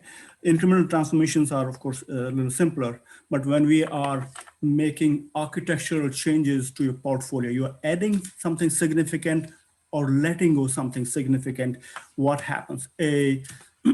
Energy companies is moving from being oil and gas company to energy companies, buying assets in distribution space, or buying assets in renewable, if you will. How easy is this change? This framework, this came out of 1970s. One of the two of the Harvard Business School professors here. So if you look at any of the companies, so you have essentially you're looking for you're getting certain level of performance. You have a dependent variable of performance, if you will. And then you have multiple inputs or independent variables that go into into this equation. So you have, you decide what you want to do, and you decide how you want to do it, kind of more of strategy as input, if you will. Then internally, you have, so you define what the critical task that you need to execute to achieve, to produce what you want to produce. You need people with certain skill set. So work needs to be done by people, and they need to have congruence, basically. Okay. So these two are supported by a formal structure of the organization. You have product-wise organization, regional organization. There are different ways you can different silos, and they need to coordinate. Other thing that play into it is the culture of the company. It's a word very difficult to define, but you can get a sense of it. If you are in highly regulated industry, it's a little you can be a little different than a company that is innovating some digital products, if you will. So a company's business performance is dependent on these different factors and the congruence of these different factors, if you will. How they fit together, work and people, how they fit together, the formal organization and people, how they fit together, and the culture. So they're all interactivity that goes on. So why I'm bringing this is these kind of changes are not easy. These kind of changes are very difficult. What we are talking about here, and now more into more of it, how does transition work? So you have it. You're saying that instead of being an oil and gas company, I want to become an energy company. I want to invest. I want to invest in renewables, if you will. So essentially you are creating different strategy. Your business strategy is different now. Okay. So to go through this change, you have to top down. You're going to have different strategic objectives, different initiatives, different projects in IT space, if you will. So when companies go through these type of changes, it is a highly vulnerable phase. And I'm going to give you some names of the companies. These are the companies at the bottom. You say Kodak, Polaroid, Swiss watch industry in 1980s. They were all very good companies, highly capitalized, very well run, fantastic companies. We admired them a lot. What happened to them? It's not easy to manage that kind of change. It's not given. This is a leadership challenge that I see in industry. So let me move on to digital. So talk about people, culture, data, a lot of templates there. But the key is, can I maintain my quarterly profitability while working on the innovation? And when I say work on the innovation, I got to do better than my competitors, because that's the case. There are a lot of frameworks we can find on online in business schools. They can teach you a lot of those things. Okay, but these changes are not easy necessarily. Now we talk about some specific things like digital transformation. Talk about we talk about, hey, I want to become a data-driven company. I worked on Rig of the Future in Schlumberger a little bit, if you will. I'm also part of AI Innovation Consortium and as an industry advisor in Houston. So I kind of have very intimate understanding of some of these things. We're looking at where the company is now and where it needs to go 2 years from now. technology is usually not a problem. Less of a problem, if you will. So you got to trace this kind of journey from point A to point B. Want to go from point A to point B. What will it take? There are a lot of costs involved in this, if you will. And you can evaluate different projects. Which projects can you carry out? Now we'll move to a little more specific things like that I have done here. So everybody's talking about a digital twin. So I have set up a digital data lake, if you will. So we have around 150 plus sources from where we are bringing the data in. Operations, business applications, third party, and we kind of building a what we call digital twin. Of course, it's easy to say that I can create a digital twin, but when you actually go into the details, there are a lot of work that need to happen to make sure that data is coming in correctly every time. Because if its data is not right, it's not easy to get a digital twin. And I know I'm kind of a little running late. So I'm going to talk about, well, there are some of the things that we are doing. We are vertically integrating. We are building a steel mill in our portfolio. We are a piping company. So give us a little more margin. We bring in more value chain inside our house and probably give a little more, compete a little better in our space, if you will. Okay. One of the projects that we are doing is AI-based visual defect detection. So you can see here how we justified the product. I mean, this has a fairly pretty good net present value of high value of the product. Okay. Why I'm bringing this up is if I can reduce my cost of operations, I can keep that margin in my pocket, or I can give that margin to my customers. Okay. Of course, we always have to talk in terms of clear and tangible impact on the bottom line, our ability to support the growth. If we are going to move this transition, it will be less to do with our desire to be green, but more to do with our ability to stay profitable right through this journey. So I will stop here, and if you have any question, let me know. Thank you, Shashank, for trying to keep it as short as you could. Thank you so much. If there's any questions, I'm sure they'll be directed to you. May I request Sri Sastri Maladi, if he's with us, to kindly join the screen? I am with you. Hi, Mr. Anil. So, Mr. Shashank, if you can stop sharing, I'll share my screen. Yes. Thank you. Yeah.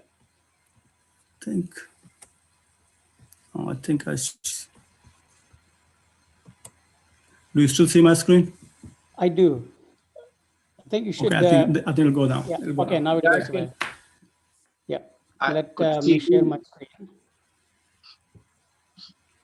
Are you able to see my screen? Yeah, it is there. Foghorn is there. Yeah. Not Excellent. loud in the foghorn, but yeah, visible. Excellent. Thank you, everyone, thanks for the opportunity here. I am Sastri Maladi, co-founder and Chief Technology Officer of a company called Foghorn. We are based here in San Francisco. And today I'm going to talk a little bit I'm going to be quick. Of course, I know we're running late, so I'll try to get across the point as quickly as I can. We talked a lot about data, use of data for operational efficiency in oil and gas, and use of machine learning and AI.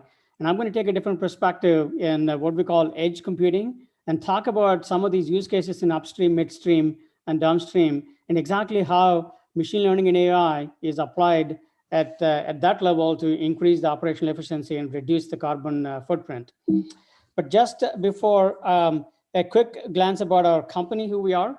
So all of these logos you see on the left, those are all our investors in the company. We very closely work with, of course, all of the industrials, because our solutions not only cater to oil and gas industry, but also for manufacturing and smart buildings and so on. Saudi Aramco, which is one of the world's largest oil gas companies, invest in us, a large customer partner. We also closely work with Schlumberger and Agora, who distribute our solutions to pretty much any oil and gas company that's on the planet. And you will see all of these different industrial logos as well. We have a global presence. although we're headquartered here in San Francisco. I'm based here in San Francisco, as I mentioned. Now, we talked, our previous presenters touched a little bit on, in order for us to use data to identify issues early on to increase the operational efficiency, you can send all of the data, do some processing and derive insights. Now, the typical challenges of sending the data from, say, an oil rig in the middle of nowhere or some sort of a refinery or a gas plant, be able to send all of that into a cloud environment and be able to process it has several challenges to it. But of course, the high cost of transportation, data transportation is not cheap, and the latencies involved, especially if you're looking for real-time local defect detection, and not to mention security issues associated with directly connecting highly expensive machinery into any kind of internet.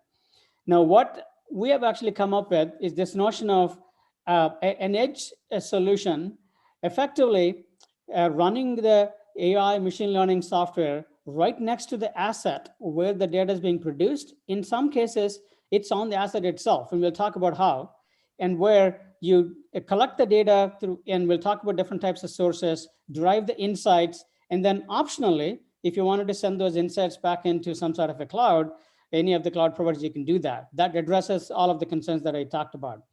Now, this is what we're calling edge computing. Of course, there's a lot of nomenclature here. Edge means really different things to different people as opposed to cloud.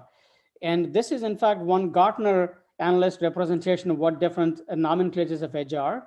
If you look at it at the very bottom, you see that the physical endpoint, this is really the asset, whether it's like an oil head or a well pump or a compressor or a valve or things of that nature, right? That's the physical endpoint. In some cases, these have embedded compute systems.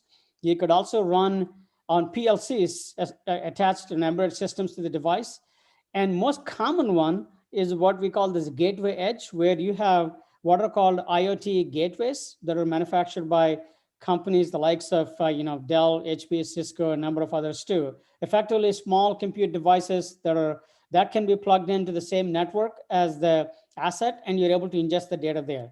And from then onwards, of course, the compute power and it keeps growing. And if you've got an opportunity to put a local NOC center, or if you're able to do what is called MEC, multi-access computing, especially if you look at telcos with the invention of 5G, what these telco operators are trying to do across the globe is that rather than trying to send all of the data from these assets into a cloud, instead use 5G to send the data from these assets and into a telco center, and then process it there without sending all the way to the cloud as well. And this is actually called, previously used to call it mobile edge computing, now it's called multi-access computing.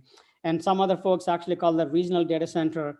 And then finally, all the way is the cloud edge, which is effectively your cloud, where your data is being sent to. So as you can see, there's a whole gamut of spectrum here and what edge is, but we're mostly talking about the bottom first 2 or 3 layers here, and occasionally some cases, this telco edges out there. Predominantly how the thing works is on the left-hand side in this picture, you've got all these different signals coming in, whether they are traditional digital sensors measuring different things, velocity, temperature, flow, pressure, and a number of things.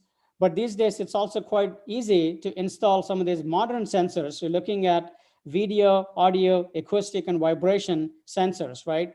All of the data is fed into a small IoT gateway that's actually running our technology stack, which processes this using machine learning, right? Machine learning itself is really not new. It's been around for quite some time. So what's really new here? Typically, machine learning models are developed to run in an elastic compute environment, in a cloud-like environment where you've got infinite amount of compute available to you, elastic compute available to you. But that's not the case when you're looking at an oil plant or a rig or an offshore rig or things like that. Now, how do you optimize those machine learning models and edgeify them, quote unquote, to run in this small footprint environment and be able to still effectively produce an insight that, derive the insights? That's really what we have done here. And of course, you could also do closed loop actuations once you detect and derive. And I'll talk about some of the use cases would make sense. And you can actuate the systems and be able to derive from benefit too. And optionally, you can then publish these insights into cloud-like environments that's of customer choice out there. Now, if you look at how it has evolved in the last 6 or 7 years ago, Initially, it started off as simply getting visibility into real-time insights as to what's actually happening, let alone leave anything about deriving insights, but exactly what's really happening. Let me look at it. The second, then it has become as event-driven analytics, right? Previously, people used to do ladder logic in PLCs. So that's no longer enough or sufficient to be able to combine a multitude of these different signals and combine it with audio and video and be able to derive that. And then this is where then the machine learning came into picture. Deep learning neural nets are also applied on combining video. And finally, artificial intelligence. Again, these may seem like buzzwords. So what exactly is artificial intelligence? A lot of the times what happens is, even when you go develop and build a machine learning model and be able to train it and deploy this into a rig to derive these insights in the failure condition, what happens over time is because of data drifts, because of the machine behavior changes and things like that, the exact same machine learning model that once accurately used to predict the results may no longer do that, may begin to drift. So we've got mechanisms to detect and identify this drift in the behavior so that you can automatically correct and retrain the model. This is effectively what is called artificial intelligence in this context. Self-healing machine learning models to be able to continue to predict these failure conditions as you are going through these different use cases. Now, let's talk about, that's all technology. Let's talk about some of the use cases which will hopefully ring a bell to many of you. One of the most common use cases in this is, of course, this what's called the flare monitoring, which is very common, popular for carbon footprint reduction. The World Bank is very closely monitoring with especially the EPA regulations involved. So typically when you're processing gas, what happens is because of various conditions like foaming, when you're converting a sour gas into a sweet gas, or compressor issues, or many other reasons out there, you just have to release and let the gas go through what is called an oil stack. When you do that, obviously the gas is burned and you see the flare, like the example that you see there. Now, what's worse, sometimes this flare could also turn into dark smoke, which is indicative of further problems deeper down the line. Now, we apply simply video cameras and machine learning video pointing it there, getting all the signals from the compressor, and be able to identify the size of the flare, the size of the smoke, the composition of these gases, ethane, methane, butane, and propane, to identify the carbon footprint and trace it all the way back to the root cause to see what was causing the compressor that leads to this condition too. And of course, that also leads to a business problem, which is you're losing gas. Identifying the volume of the gas that's actually burned using spectrometry is also important too. We do all of that. This is the most common use case in pretty much predominantly any oil and gas company that you can think about, by simply doing this video-based analytics there. This is like a sample dashboard, which you can see. You've got flare stacks, you've got all these different KPIs, key performance indicators, identifying and be able to notify, as well as to actuate the system too. A second example where this edge computing machine learning is used right at the rig is worker safety. And of course, they are working in hazardous conditions and environments. The first and foremost thing is, are these workers wearing the appropriate PPE? Whether we are talking about helmets, hard hats, we're talking about FRCs, fire resistance clothing, or you're talking about goggles and boots and things like that. Being able to identify, being able to notify them and alert them, that's one. Second, especially if they're walking under heavy falling objects, under cranes or slippery slopes, there is an oil leak or a water leak, things of that nature. How do you use machine learning and computer vision to be able to detect and alert these operators to save, for their safety? This is again another sample dashboard, and this can also be integrated into customers' existing access control system. As you see in one of these examples here, as workers are walking in, if somebody forgot to wear a helmet, somebody forgot to wear an FRC, you can automatically stop the badge to open the gate for them to be able to enter that too. So to the extent of that's desirable, you can also integrate into their existing systems. An extension to that worker safety is, of course, thanks to COVID beginning last year, is the ability to monitor the health aspect of it too. We've also done pretty interesting stuff where combining thermal imaging and video cameras, be able to use machine learning and identify a specific location on the face of a human being called tear duct, which is basically between the eyes and above the nose, and where the temperature is expected to be most accurate. So we use machine learning to combining these two to read the temperature in a touchless way. If somebody's got an elevated temperature, then we deny access into that environment. Same thing for, of course, things like mask and social distancing and whatnot. This is effectively a health aspect extension of that. Another use case, especially in upstream, is if you're looking about something called, auto space and drilling system. This is, again, we've done this with Aramco, we're working with Schlumberger and a number of other companies too. Typically what happens is when you're drilling offshore or onshore for that matter, and let's say there is a BOP, there are some issues for, there's a potential blowout and you want to prevent that. So what happens is people today, they identify this drill pipe moving up and down and try to shear the pipe, manually guessing exactly where the pipe location might be, right? And that could actually create havoc if you're cutting the pipe and shearing the pipe at the wrong place. What we do is we use machine learning to identify the speed at which the pipe is moving up and down, identify the tool joints, and exactly pinpoint the location and give a button to the operator. And again, these are OT operators and not computer scientists, and they don't necessarily understand machine learning. All you got to tell them is a signal as to when to press the button. This is a very, very powerful use case to optimize operational efficiency in drilling. And Aramco, in fact, published this particular thing. We're using our solution, and they won the best energy award last year at IoT World. And this is one of the best use cases that was submitted there too. A number of other use cases like this, of course, I could be sitting here all day long and talking about them, whether it's a wellhead performance, whether it's an oil leak detection, vision-based gauge reading. One of the very simple thing, offshore drilling, a lot of the times when, people just want to know what is the reading on a gauge, people fly them, hundreds of miles into the rig, and just to take the reading from analog, and all we could do is to put a camera there and be able to convert the digital, send this information there too. Simple use cases like that to more complex use cases like the one that I talked about are all possible right at the edge, right at the source in real time before it's too late, and be able to optimize the operational efficiency and be able to increase the production use cases as well. That's really what I wanted to say here. Thanks for the opportunity and thanks for listening to me. And if you have more questions, you can always send an email to us if you want to learn more about our technology or the use cases at learning@foghorn.io. And I'll be more than happy to be able to answer any of those questions and follow up. And thank you for listening. Thank you, Mr. Sastry Maladi, for a very, very quick and a very comprehensive view. In fact, very practical. And when you brought the industry functions into play, I think it's a great use to oil companies world over, particularly in the developing world. Thank you very much.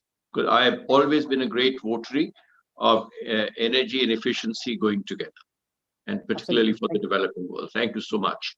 Now, I have only one speaker who's not spoken, is Mr. Manish Chawla. If he's back on the screen with us, he's welcome. Otherwise, we'll have to close the session. I think, sir, he is not here. Manish, are you with us? Okay, Gartsab, thank you so much. And I think we have to thank all the participants. We had a record number of 7 participants actually speaking and presenting, led by, I think, the doyen amongst us, Mr. Tanaka with us today, and I think it's been a real pleasure to have Mobo with us. I think Thank that, you. and I other end of the spectrum, we've had very young and very dynamic entrepreneurs, a lady entrepreneur also, and teachers. Time in energy markets with the very cold weather that we are seeing now, even in the southern states in the United States. We have had a cold time in Europe, and also Asia had extreme cold weather earlier in the year. Thank you so much. Thank you, Shashank. Thank you, Mr. Ved. Thank you, Titiksha. Thank you, Dr. Iman Naseri. And thank you, Dr. Garg, for giving all of us this opportunity. It's been a wonderful day, and I think a full house from the very beginning of the session. It's been a great day to have such an important message from our Minister for Petroleum, the Secretary Petroleum, and also the Secretary Coal Online. Thank you so much, all of you, and I hope that you stay tuned in for the deliberations carrying on to tomorrow. I will not hold you back from lunch. And I think in Nobo's case, probably he's heading for his dinner or supper by now, or at least an evening tea. Yep. Thank you. Thank you. Thank you very much. Thank you very much. Thank you, Mr. Razdan, for chairing this session very ably and with focused on the digitization of E&P and hydrocarbon industry. This is future. Questions they are asked about the cost, but this is a investment for future. Whatever the cost may be, this is an investment for future. This is simple one word answer. So thank you very much, Dr. Razdan, and all the distinguished plenary speakers, starting from Mr. Tanaka to Mr. Sastry. Thank you very much. Thank you, Dr. Gar. Thank you, Mr. Razdan. Okay. Thank you.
Great.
Yeah, good afternoon, Dr. Garg.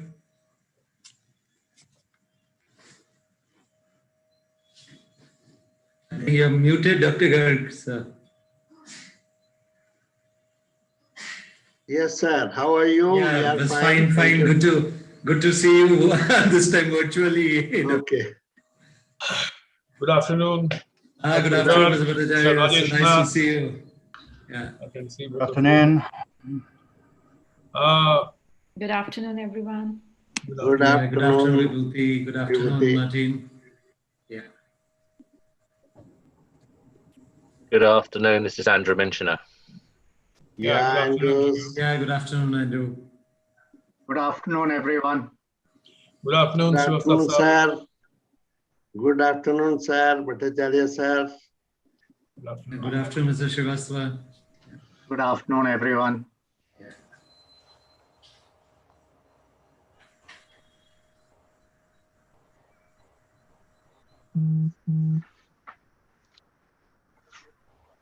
What time did the earlier session finish, Dr. Garg? Yes, about 15 minutes back. Because it was second largest session. First and last, they are the longest session. This is 2-hour session, first one. So it was in the hall 2 on ethanol. And in this session, digital transformation in hydrocarbon industry. So The second session. Yeah, one session here and other session in other hall. Future Fuel Summit. And their ambassador from Brazil has come and he has spoken for about 10 minutes. And other speaker from US and other countries, they were speaking. So that was a long session, sir. And here also it was a long session chaired by Mr. Anil Rajdan for digital transformation. So before lunch. Yeah, before lunch. Morning, Mr. Mentioner, Andrew. Yeah. Dr. Andrew. Hi. How are you? I'm okay, thank you. Sir, he is a regular and Mr. V.K. Arora, both are regular in your session, others are replaced. And Mr. Bhattacharya is also one of the distinguished speaker. Sometimes he is not available. So this time we could able to get him. I'm normally more available in your conference than Yes, sir. not being available usually. Yes, sir. This is your blessing. You had said that Dr. Garg, after 10th conference, the person will remember of integration of petroleum and coal together at one platform, which is nowhere in the world. This was when you were chairman Coal India and when I met first. That was about 10 years back. Yeah. Or 11 years back. Yeah. Yeah, I remember. So with your blessing, everything is on track. Hey, it is all God's blessing. We are all intermediaries. Yes, sir.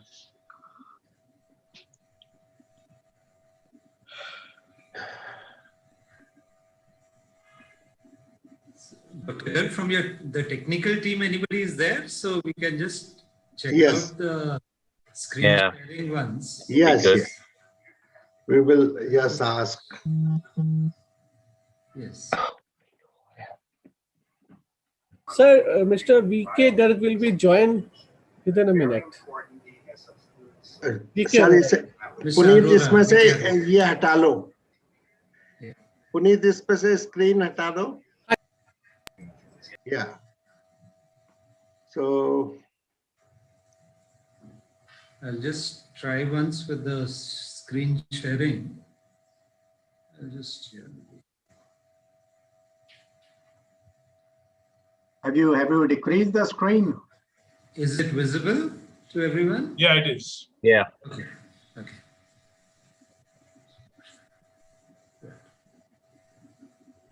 Even I would like to just try once, just to avoid any technical glitch later.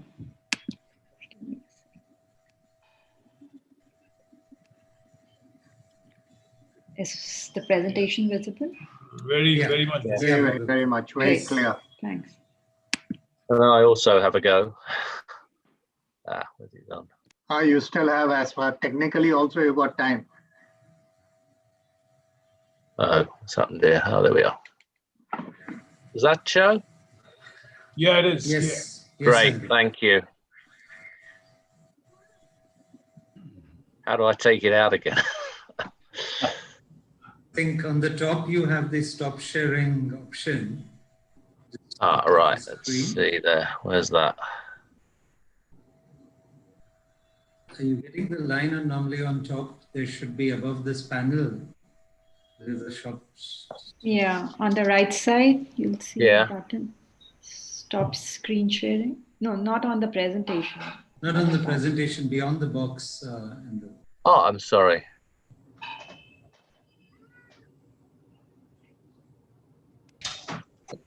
No, sign out. No. Right hand corner, you said, yeah? No, beyond this box, Andrew, are you getting any additional box above this? No. I can see the little arrow at the top, which says, it says ribbon display options. I don't think it meant that. No, not this. It's actually should be appearing Oh, beyond. sorry, I found it. Yeah. Yeah. Sorry about that. Okay, if you don't mind, I'll just have a go as well. Hang on 1 second. And so, do you have my slides? Quiet. Oh, not as yet. That's interesting. No, not yet. Can't see it. Okay. Let me see why not. Share screen. Any good? Yeah. Yeah, you have them there? Okay, good. Yeah. Very good. Okay. So, Srivastava, can we start now? Sure. Can we have the full screen? Yeah, hopefully. Sure, sir, we will do.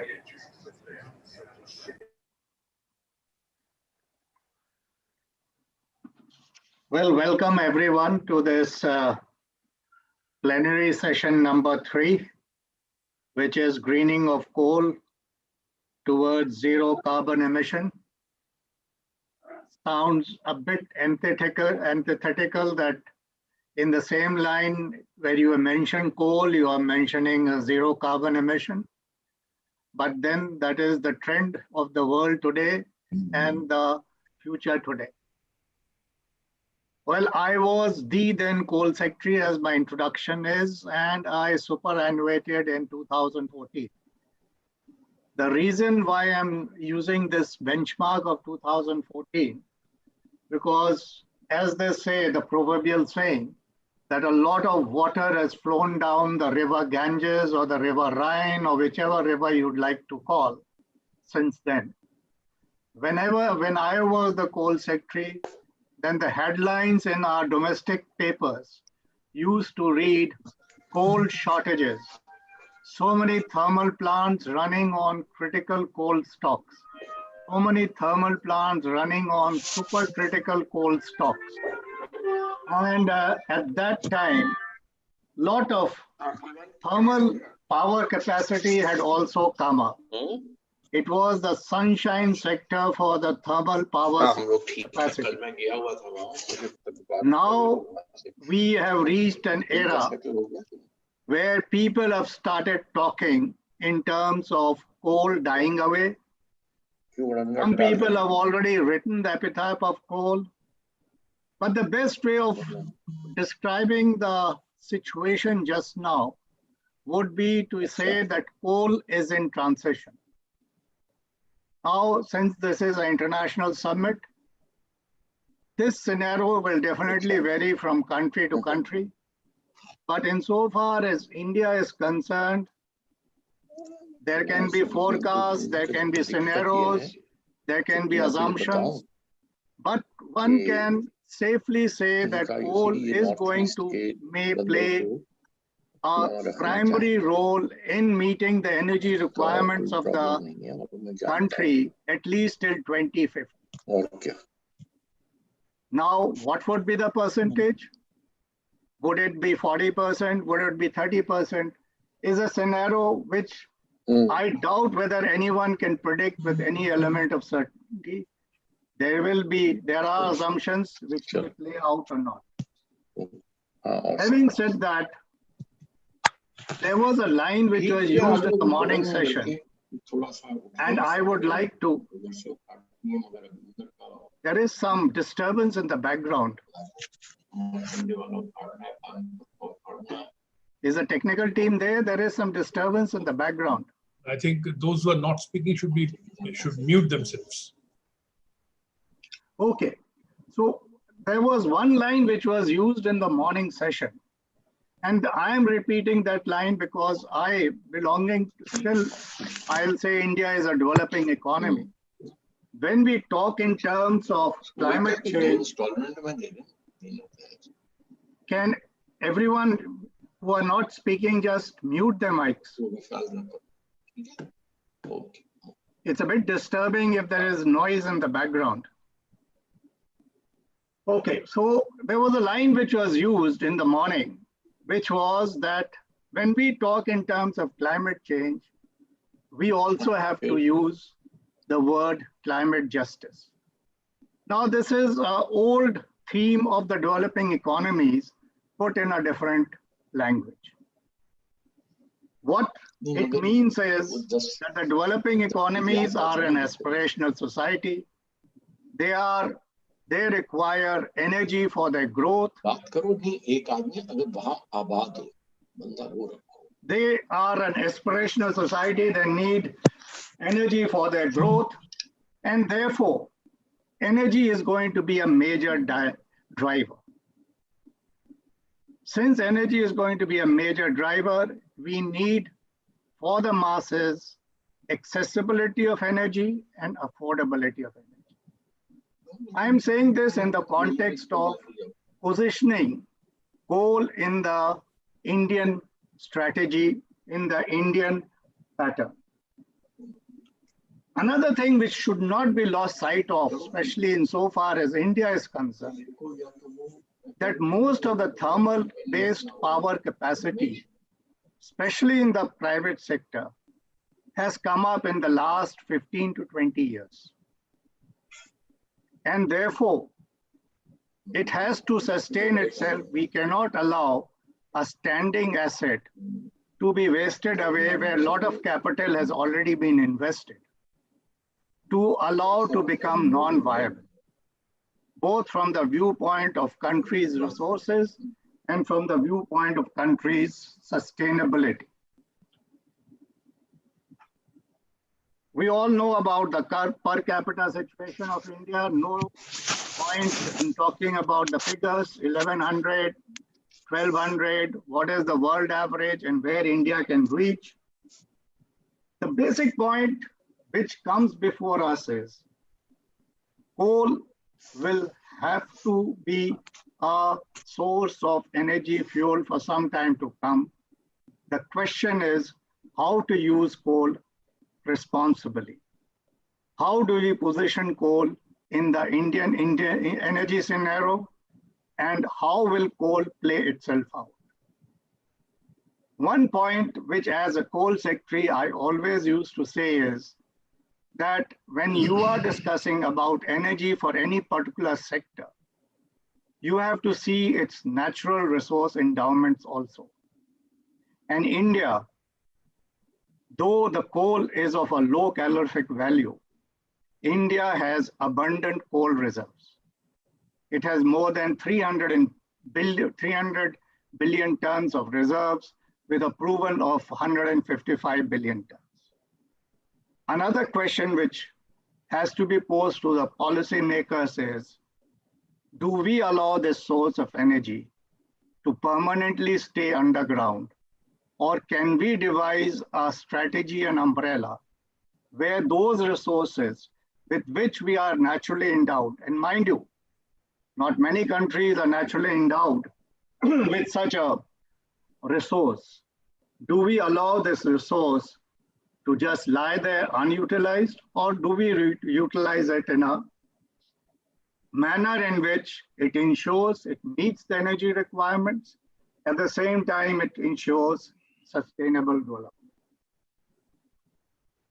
Before I throw the floor open to my eminent panelists, and I can see that there are a lot of eminent panelists, a little word on, a lot of talk is going on, a lot of buzz is going on coal gasification.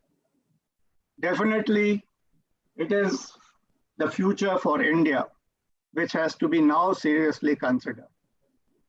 In the coal ministry, we had been talking about coal gasification for many years. A Talcher project is coming up by way of surface coal gasification.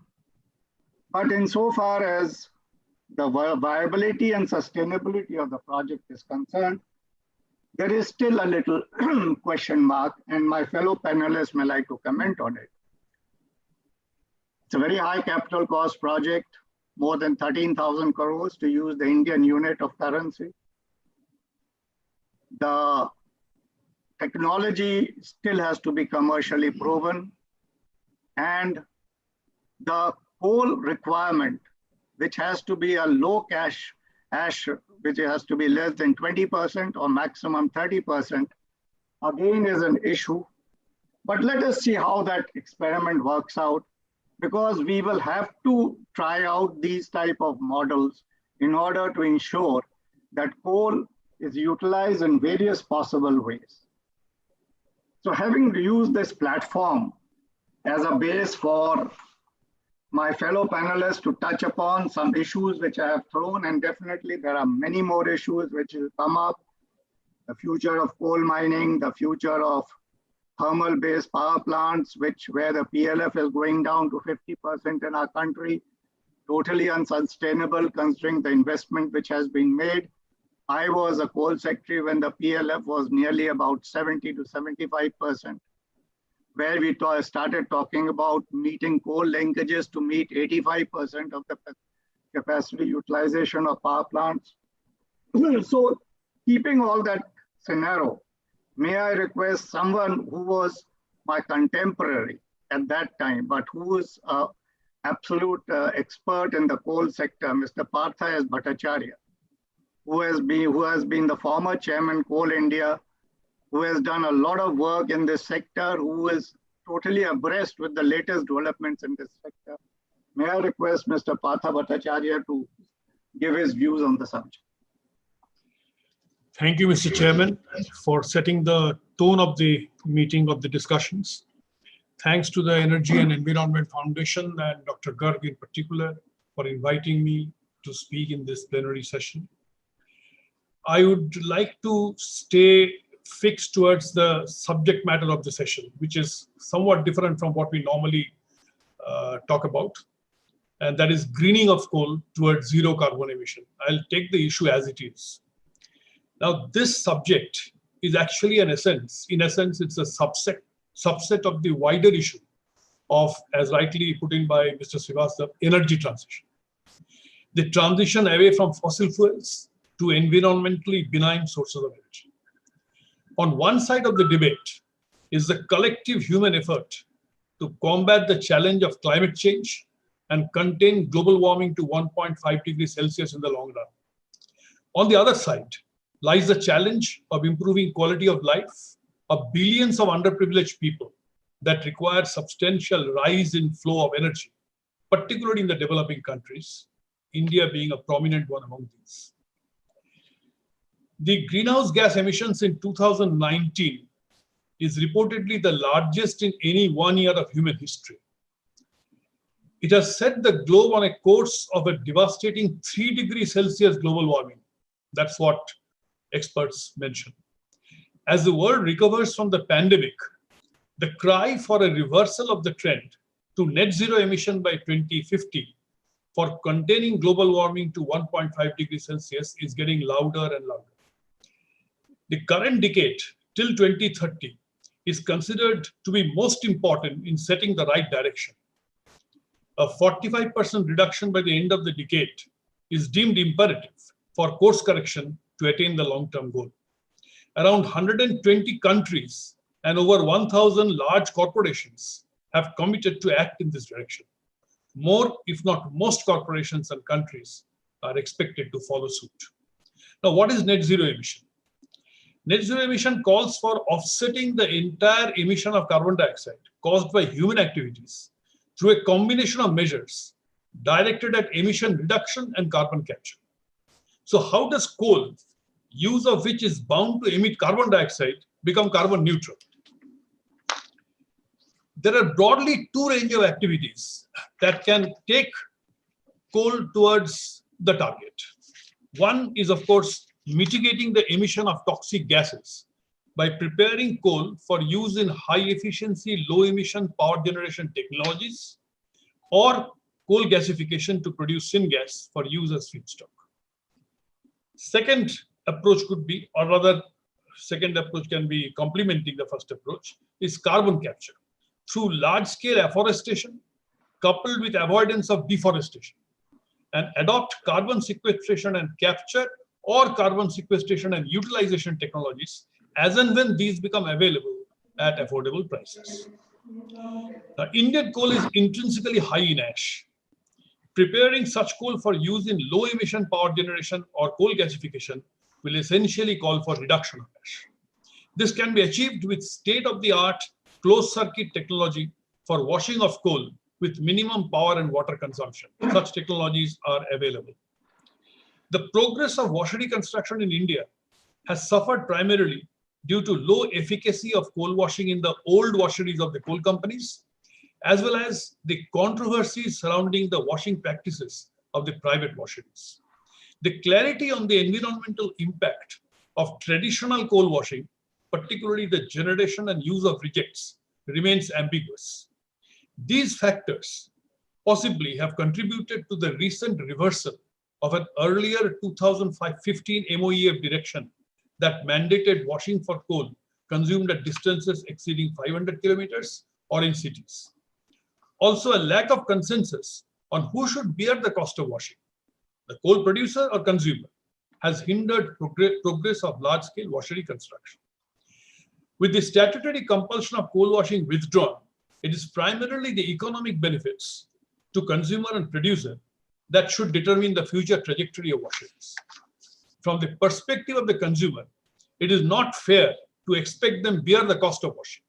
However, it is fair to expect them accept a higher price in energy units, that means in rupees per gigacalories for washed coal with higher calorific value, as opposed to unwashed coal of lower calorific value, in line with international price trends. Now, what are those price trends?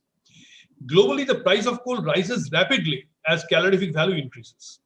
From the perspective of consumption by power sector, we may define high calorific value coal as those with CV of 4,800 kilocalorie per kg, and low calorific value coal as those with CV of 3,800 kilocalories per kg. The difference is 1,000 kilocalories. The FOB price of such coal in Indonesia or South Africa is around $43 per metric ton for high calorific value and $24 for low calorific value.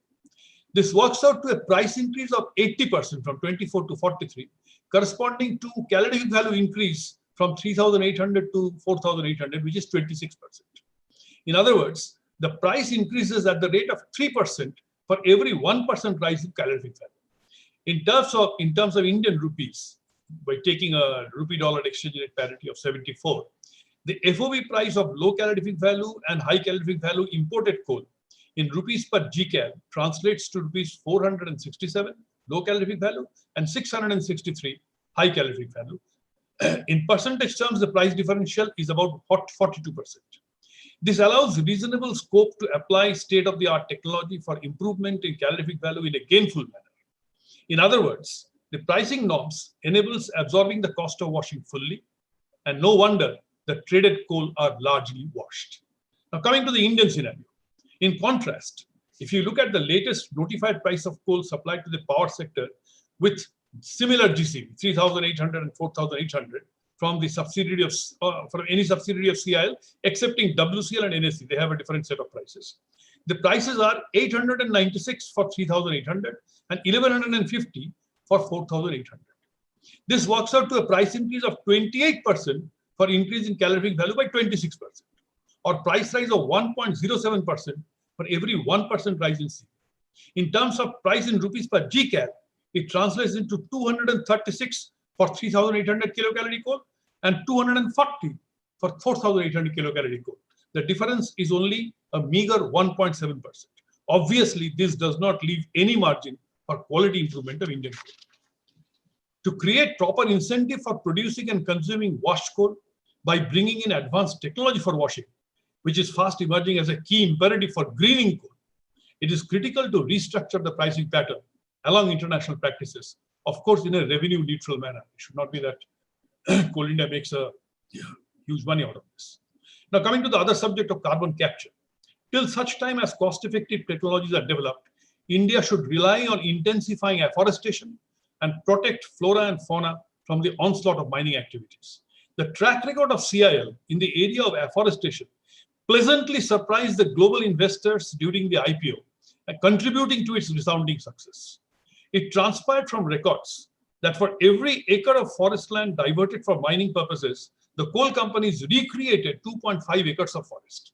The question of the density of artificial forests was squarely answered when the exercise carried out by Ministry of Environment and Forest to ascertain high-density forests through satellite mapping indicated presence of these created forests in the list.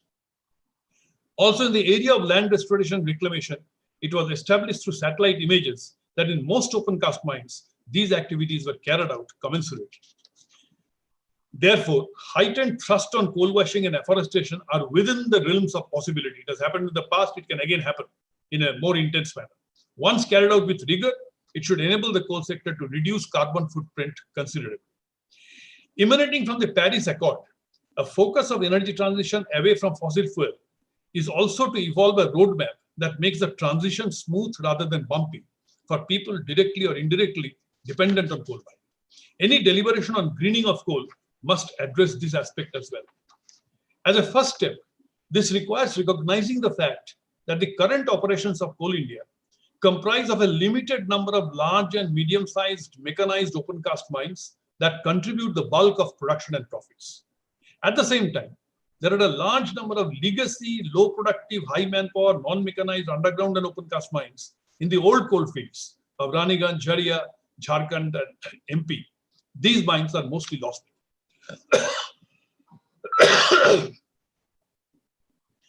There are around 200 mines in Coal India incurring loss greater than rupees 1,000 per ton. They are certainly not revivable. They engage 42% of the total workforce and produce a meager 6% of coal, entailing a loss of rupees 16,000 crores per year. Therefore, an orderly transition can be facilitated by planned and systematic closure of these 200 mines in the first phase. The regular employees may be partly allowed to leave by VRS and partly retrained for proper mine closure, land reclamation, restoration, and preparing the land for alternate use. The closure of these loss-making mines will cause a fundamental shift in the coal scenario. It will release large tract of land that can be made ready for diversifying into solar power or agriculture or alternate economic use as the local situation demands. It will also release substantial productive manpower for such activities. Most importantly, it will largely help coal sector in its move towards carbon neutrality. Closure of loss-making operations coupled with opening of a limited number of highly mechanized open cast mines in the relatively newer coal fields will lead to financial consolidation and enhanced profitability. There is therefore a strong economic rationale to commence such planned and systematic closure of these mines now, instead of waiting for coal to reach its peak production and commence the downhill journey maybe 2 or 3 decades later. The resulting consequences on livelihood of people engaged directly or indirectly with mining activity can be dealt in a fair and equitable manner by a financially strong and consolidated coal sector. Needless to emphasize that the process will require committed support of political and administrative dispensation.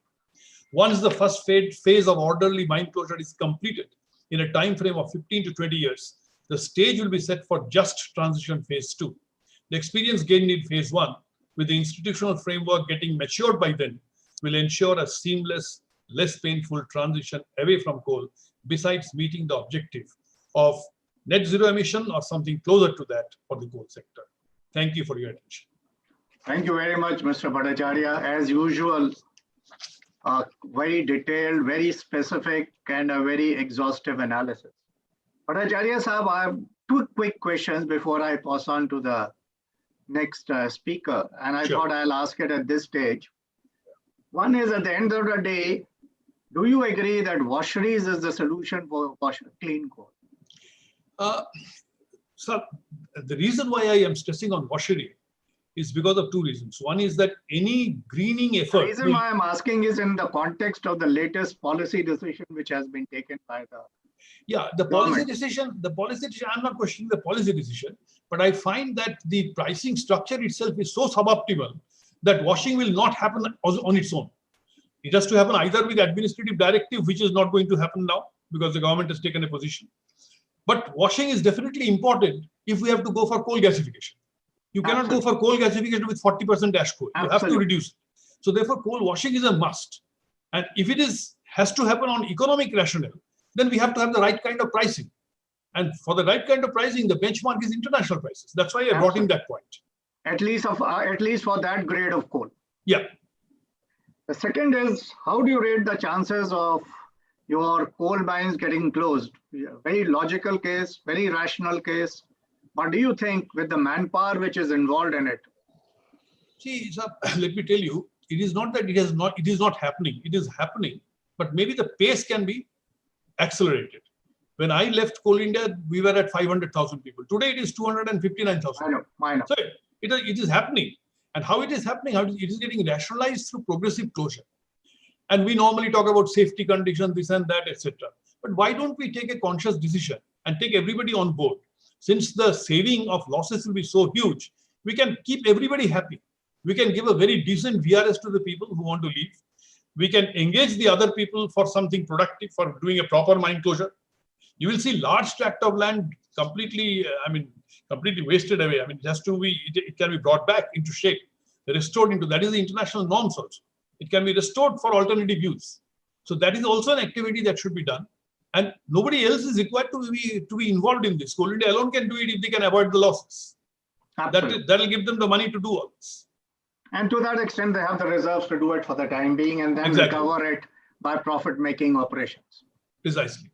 Thank you. Thank you very much, Dr. Bhattacharya. Thank you. And now, can I ask Dr. Andrew Mentioner, General Manager, IEA Clean Coal Center, UK, to give his presentation.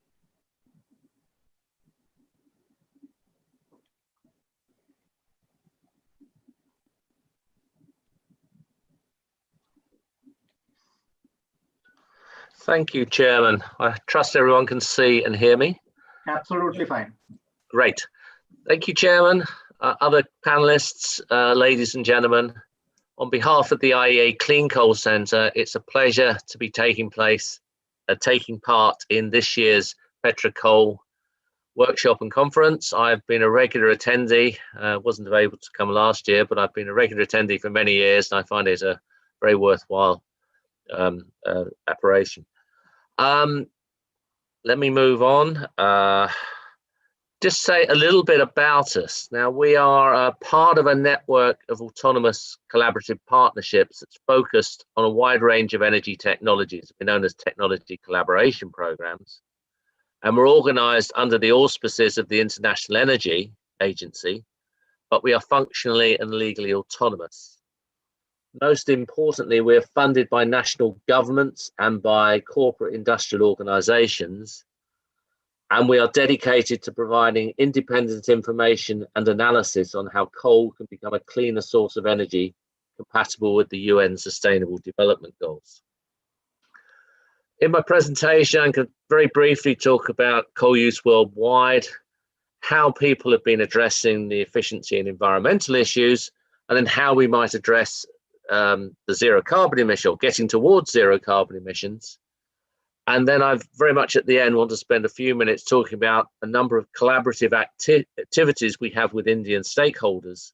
So I think it's very important that we look on this international dimension, because that can help all of us to make significant progress. Okay, coal use, the previous speakers have covered this eloquently. It's used worldwide. There are very good reasons for that. It's provided and continues to provide a means to lift populations out of poverty. It provides a robust, reliable energy source for power, industry and chemicals production. And it helps to take forward industrialization in developing countries, as we've heard already with regards to India. I think it's clear that coal has to be part of that global energy mix, but at the same time, we should be doing all that we can to limit both conventional pollutant emissions, and that can be done with state-of-the-art technology, and also look at ways to minimize or counter CO2 emissions, perhaps certainly through improvements in efficiency, and in due course, perhaps through the introduction of CCS or CCUS. The ongoing focus for coal is certainly going to be Asia, and there's a lot of challenges, but also opportunities ahead. I'm just going to quote a couple of slides from China as an example of what can be done under certain circumstances. China, over the last decade or so, has taken significant steps forward for limiting emissions of particulate matter, SO2 and NOx, the conventional pollutant emissions. Had standards in 2012, but then later on introduced much tighter ones, very close to that we would expect to see on a gas-fired power plant standard. And already by 2018, the eastern and central parts of China, all of the coal plants now meet those ultra-low standards. Those in the west, less developed region, are encouraged to achieve the emissions targets or be very close to the ultra-low emission levels. As I said, the technology is readily available. The state-of-the-art emissions control devices covering particulates, NOx and SO2, as shown in this slide here. There's also a lot of work going on to, instead of have individual cleanup devices for each of those pollutants, look to establish multi-pollutant technology systems where you can combine all the individual capture units in a single integrated system. That offers significant potential for an efficient single solution that will reduce capital costs and provides another step towards zero pollutant emissions, but we're not fully there yet. This is China's other approach in terms of getting efficiency improvement, which was limiting the number of grams of coal that could be fired to produce a kilowatt hour of power. And this shows both for new plants, which has a rather tighter standard than the existing plants. And indeed, the plants are meeting these levels. Why is efficiency so important? Because the higher efficiency of the plant, the lower the carbon dioxide emissions in terms of grams of carbon dioxide per kilowatt hour of power. You can see here the range of emissions that you can get both from the conventional subcritical plants. If you move from those towards supercritical, you end up with more efficient units. Ultra supercritical, you move further again. And even beyond that, there's work going on for advanced ultra supercritical units, which I'm pleased to acknowledge there's a significant program with the National Thermal Power Corporation in India that's doing some very groundbreaking research and development on that activity. A key point, I think, when we talk about emissions control, different regions have different energy options, and they're all clearly at various stages of industrial development. So it's not, I don't see in any way that it's surprising that different priorities are, each different countries, different regions have different priorities for ensuring a sustainable energy future. In that sense, no one size fits all. So why would a very developed region like the EU have the same requirements as, for example, India or other parts of Asia? And I think the OECD countries have to recognize the challenge that the developing nations face, and we've heard some of those already from the earlier speakers. If we're talking about zero carbon emissions, CCS is seen as a potential way forward.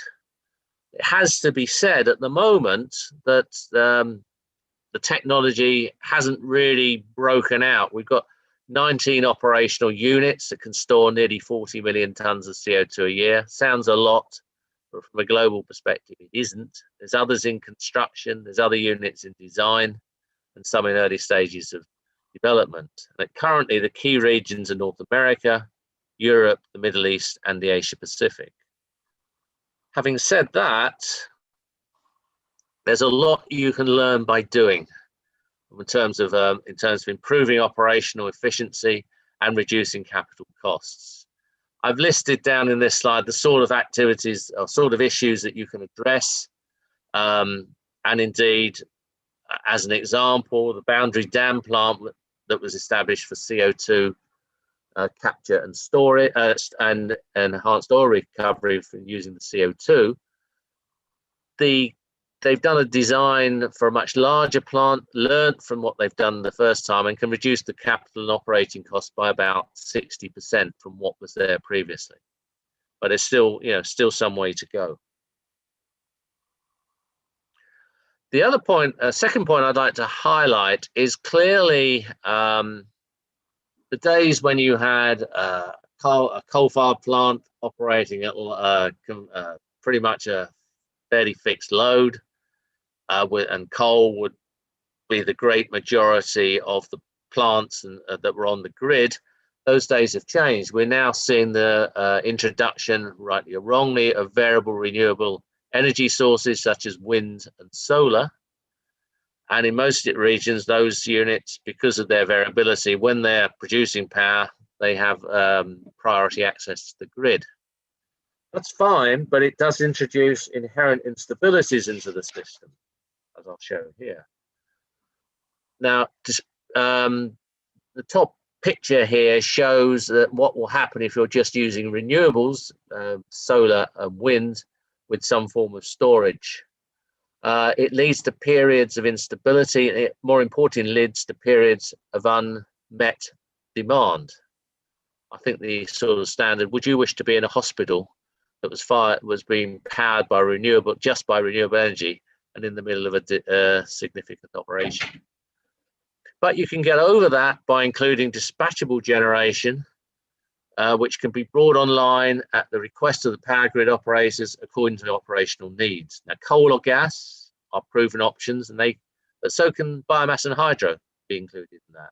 So dispatchable generators can be turned on or off and can adjust their power output to the requirements. But when you integrate it together, coal or gas and the variable renewable energy sources, you can readily adjust the balance on the grid to accommodate the dispatchable power and its unpredictability. So the interplay of dispatchable power with renewable energy provides the necessary inertia to avoid outages, and those systems can always peak demand. They can also be very flexible. I haven't got time to cover this, and indeed I'm going very quickly. I'm recognized through my slides. So if anyone wants additional information, the organisers have my email address. It's on my final slide. And on behalf of the Clean Coal Centre, I'll be very happy to provide information to anyone who wants it. Let's move on. I think the point, this is my last topic. I think it's a very important topic, the need for collaboration. And indeed, we're very pleased to be having ongoing collaboration with Indian stakeholders, and we hope to continue that for the mutual benefit of us both. We have I'm going to give 3 examples. We have a capacity building program actually in Indonesia and India with support from the US Department of State. For India, we're looking at capacity building in the coal power sector, covering all conventional emissions control requirements, looking at efficient, flexible operation, and recognizing that such reduction strategies can provide the associated means indeed to limit mercury emissions. The program's just getting underway, but the approach we're adopting with our Indian stakeholders is going to provide long-term and sustainable benefits for the coal power sector in India. And indeed, there'll be scope for it to be used as a template for other emerging economies in due course. We've recently carried out a study with support from the IEA's Coal Industry Advisory Board, and we've been working again with Indian stakeholders to determine a pathway for reducing CO2 and other emissions, SOx, NOx, particulates, from the coal power sector on a timeline out to 2040. And we've looked at establishing and implementing policies for change, increasing efficiency and flexibility of the coal power fleet, improving air quality with robust standards and control technologies, looking again how you might get CCS to start being introduced into the coal sector in due course. And we've done some simulations of how coal power deployment might look through to the 2040 period. This has been, I think, a very well-received study, and we hope to do more in due course. The third issue I just want to touch on is we have established at the Clean Coal Centre, we've established a Knowledge Partners Network. Now, this is a loose association of organisations that have similar approaches and interests to ensure that coal utilisation can be sustainable in all senses. We've invited organisations to join our network. It's free to join, and our aim is to provide information from our data banks to all concerned, but also look at ways that we can bring different organisations, perhaps from different countries, together for cooperation to deal with particular issues on coal power and coal utilisation in developing nations in particular. This is just showing a small section of the companies that belong at the moment, and they can all be seen on our website. And if you want more information, there's a web address at the bottom of this slide, but it's very easy to find. Just go on the website and you'll find it immediately. In terms of ongoing stakeholder engagement, I've listed here for the 3 studies the organisations in India that we've been working with. So the capacity building, we're working particularly with the National Thermal Power Corporation for this pathway study with support from the IEA's Coal Industry Advisory Board. We're working with a number of institutes, universities, and also the Coal Preparation Society of India and BHEL, amongst others. And on the Knowledge Partners, we have 7 members from Indian companies, and we're very keen to gain others so that we can share and also learn from your own experiences. Just to complete that, we currently, this is a little bit out of date now, but a few weeks ago, we had 102 members of our network. We now have 110, but when we had 102, we actually had 27 different countries represented, which 7 organizations were from India. That's just about my time is up. So thank you very much for listening. I'm very happy to answer questions either here or send me an email back at the to our website, and my email address is shown in this slide. Again, thank you very much for your attention, and I look forward to listening to the rest of the presentations in this session. Thank you very much. Thank you very much, Dr. Andrew. You're welcome. As such, I was tempted to ask 1 or 2 questions, but then I can see there is a time constraint. We have to finish at 3:30. But just one quick response. I can see your knowledge partners and pathways to knowledge. I couldn't see the name of Coal India Limited there. I was just wondering as to, it's one of the largest players in the coal in the country. I have approached a couple of representatives, Coal India, but I haven't had a reply. To be clearly, they should be represented there. And if any one of you can give me a lead into someone, I will very much follow it up. I'll be delighted to. Okay, now that was something which I was wondering, because I could see the ONGC Clean OI Center. I could see the coal preparation of that Society of India and all that, but I couldn't see Coal India. And that is why I had restrained myself, but I couldn't restrain from asking that question. Okay, then we'll move on to the next speaker. Thank you. Thank you very much, Dr. Andrew. Pleasure. We'll move on to Mr. VK Arora here. I couldn't see his name on the panel before me. Is Mr. VK Arora here? His name is in the list. Okay, Mr. Arora, are you there?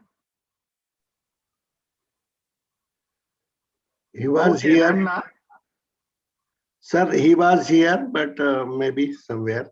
Okay, I will come back to him in case he comes back onto the thing. Okay, then we'll move on to the next speaker, Mr. Martin Abbott, CEO Global Coal UK. The floor is yours, Mr. Abbott. Thank you. Thank you very much. Let me just share my screen.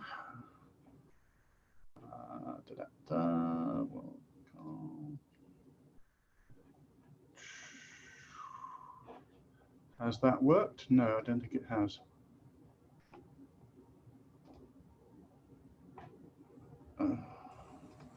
Yeah, it's visible, Martin.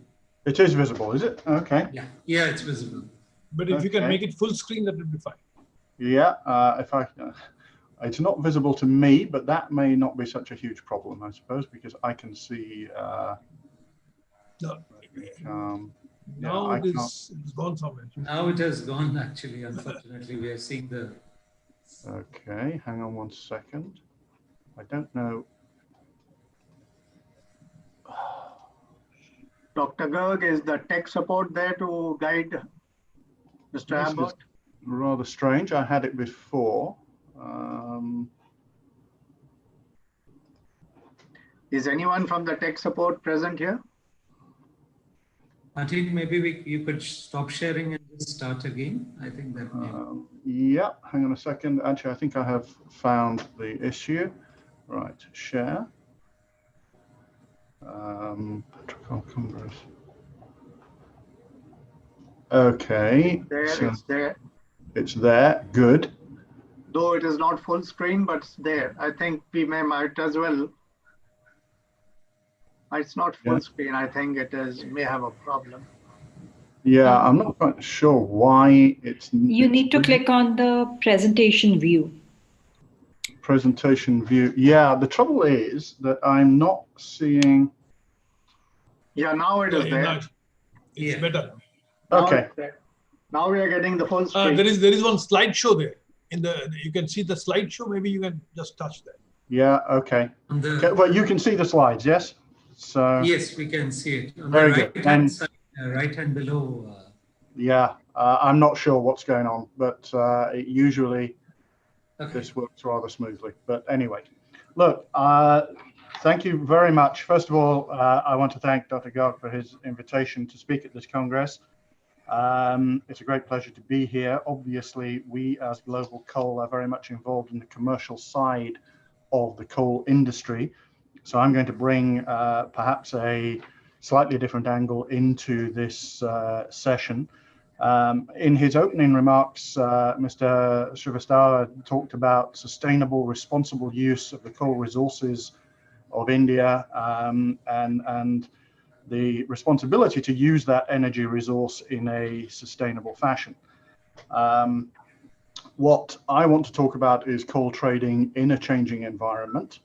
And in particular, therefore, I want to talk about how it is possible to have greater transparency and provide a framework for better decision making in the determination of the future of the energy mix and of the sustainable utilization of coal. So here we see, I've decided I would take as my first point, evolution from a stable platform. There was recently another congress in India in which the subject was the creation of an Indian trading hub for coal, which would lead to price transparency. And we took part in that. We're eager to share our knowledge of the creation of price transparency in markets. So our view is that once one has achieved proper price transparency, and we've heard a lot earlier in this session about the need to analyze price and to understand exactly what the cost and the cost benefit of coal might be.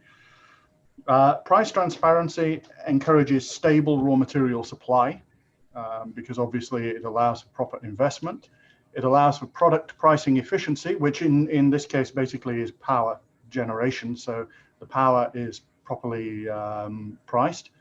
And it allows for financial predictability, which allows for the investment in the development of better technologies, or even, as we were hearing earlier, in the reparation of redundant facilities as well.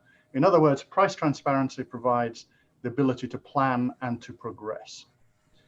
A standardized marketplace with high regulatory standards and verifiable data equals the ability to make good decisions. And we believe that this is something that is possible to achieve in India. We're pleased to see that the discussions are taking place already. To be clear, we do not see ourselves as the provider of the solution, but we see ourselves as being certainly willing to share our knowledge and perhaps play some part in the attainment of the goal. So, why am I here as Global Coal talking about this subject? Well, the global coal market trades to a large extent on the basis of the Standard Coal Trading Agreement, at least the seaborne coal market. And the Standard Coal Trading Agreement was developed in 2001, created and managed by Global Coal, which was itself the creation of major mining companies and generating companies globally. SCOTA is constantly refined and updated. It balances the interests of buyers and sellers. We have both parties involved in our discussions, and we hold regular SCOTA training workshops. SCOTA is the most widely used standard contract in coal trading in the world, with 2,500 companies licensed to use the standard contract. So what is standardized trading? Well, it means that you're trading here. I've put up some bullet point highlights from the Richards Bay, one of our Richards Bay specifications. You create an agreed standard specification. The specification is defined by a number of quality parameters.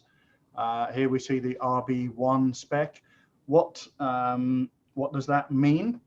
It means that when parties come together, negotiations are fast-tracked. They can focus on negotiation on price and volume because all of the other factors are taken care of in the standard trading agreement.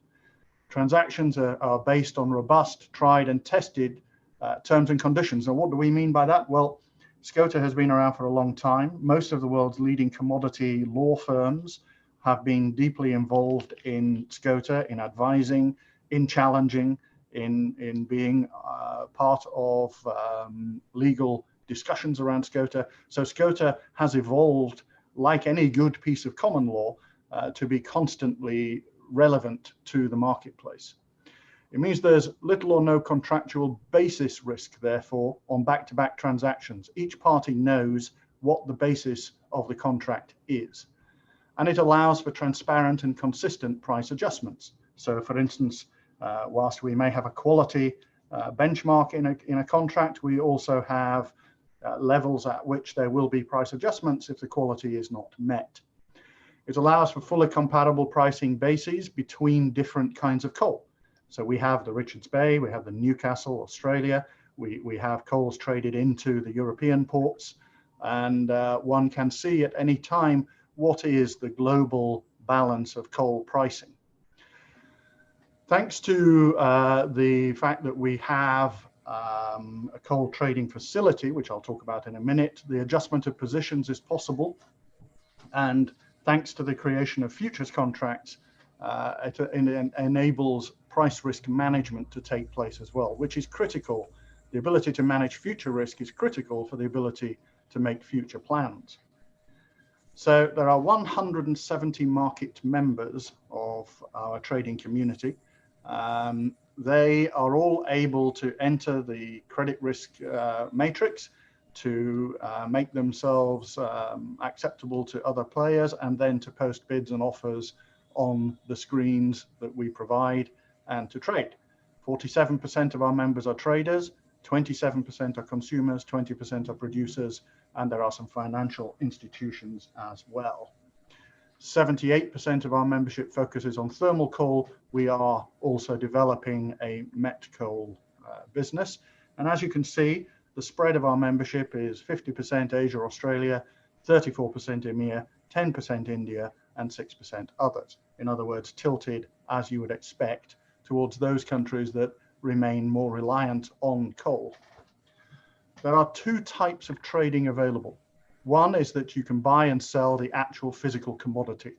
So in the case of Richards Bay, that would be free on FOB Richards Bay. You can buy at fixed price, i.e. just pay the spot price which could be right now for April, for March. You could buy index linked because we collect an enormous amount of data and we produce an index. And you could also trade exchange for physical using the futures contract that trades. The standard spec, the standard terms and conditions make physical coal trading easier and create pools of liquidity. The financial trading, and financial trading is obviously somewhat controversial. There are many people in the world who think financial trading is simply a form of speculation and a means of distracting from the real business of producing stuff. We feel very strongly that actually financial trading is a means of providing certainty and insurance. And so therefore, the financial trading takes place because the index that we create is traded on the Intercontinental Exchange, the ICE exchange, which trades for this purpose here in London. And it is possible for players to take positions in coal indices, either for hedging purposes, selling forward surplus production, buying forward against shortfalls, etc., or indeed for speculative purposes. Instruments include OTC cleared futures, exchange traded futures, and options. The futures market is derived from the success of the underlying physical market, underpinned by our robust index methodology and objective data points. And what do I mean by that? Well, the index methodology was developed in collaboration with the industry. So when people are trading on our screen or placing bids and offers on our screen, we take all that data and we turn it mathematically into an index that represents the current price of coal. Those data points are all available through our screen to all of our members, so people can see the formation of price.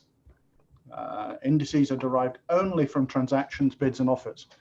Nobody inputs their own view as to what they think the price of coal should be. The view is always, or the price is always derived only from the trading and the bidding and the offering. Global Coal is an FCA-approved benchmark administrator. The FCA is a government-mandated regulator here in the UK.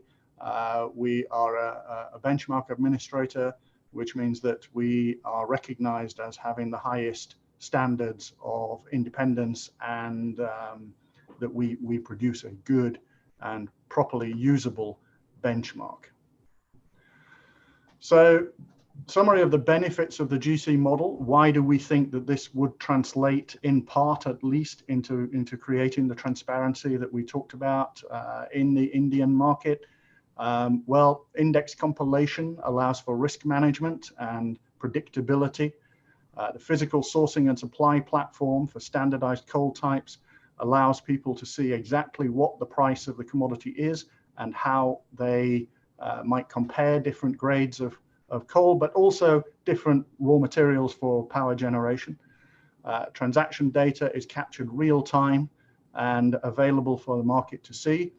And the standardized trading terms and conditions make the business of trading, we believe, much simpler. So we believe that coal is going to be around for a long time.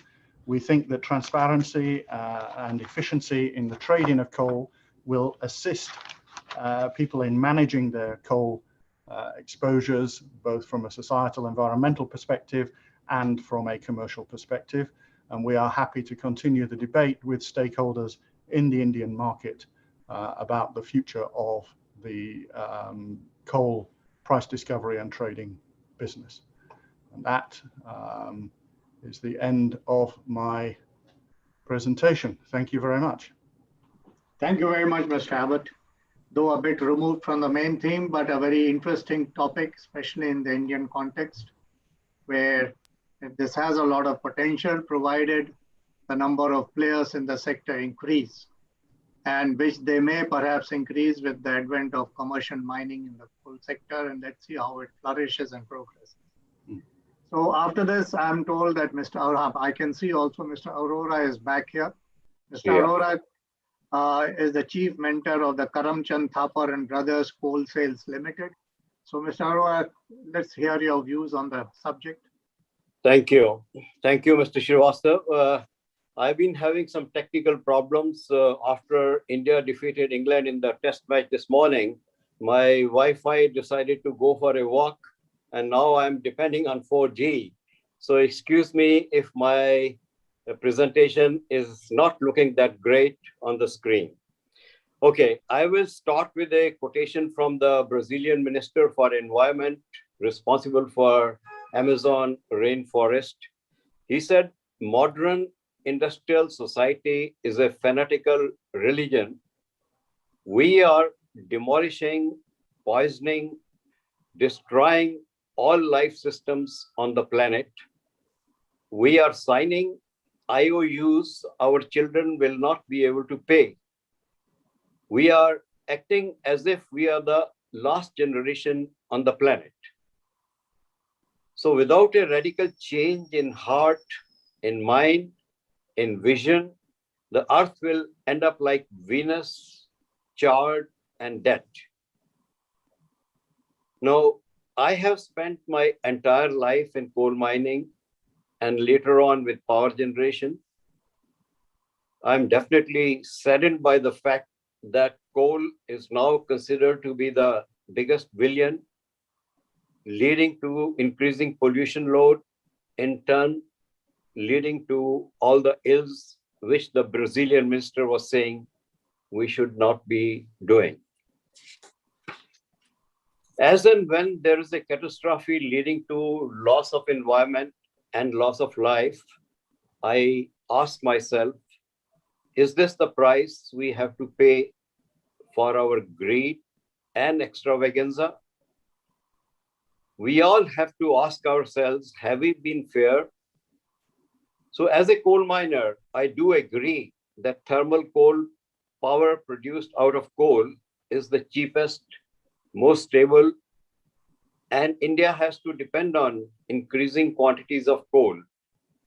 I do appreciate also that India is going to produce 1,000 million tons by 2023 and 1,500 million tons by 2030. Simultaneously, India is making huge investments to commission 170 gigawatt of renewables by 2022 and 450 gigawatts by 2030. We are also quite sure that India would be joining the select group of countries who have not only met but exceeded our commitments as per the Paris Agreement. So this investment in renewables is going to be coupled with investment in battery storage and could add 140 to 200 gigawatt of battery storage capacity by 2040. Having done all that, despite all this, India's CO2 emissions are going to be rising by 5% by 2040. That is the largest for any country, enough to upset projected fall in emissions in Europe over the same period.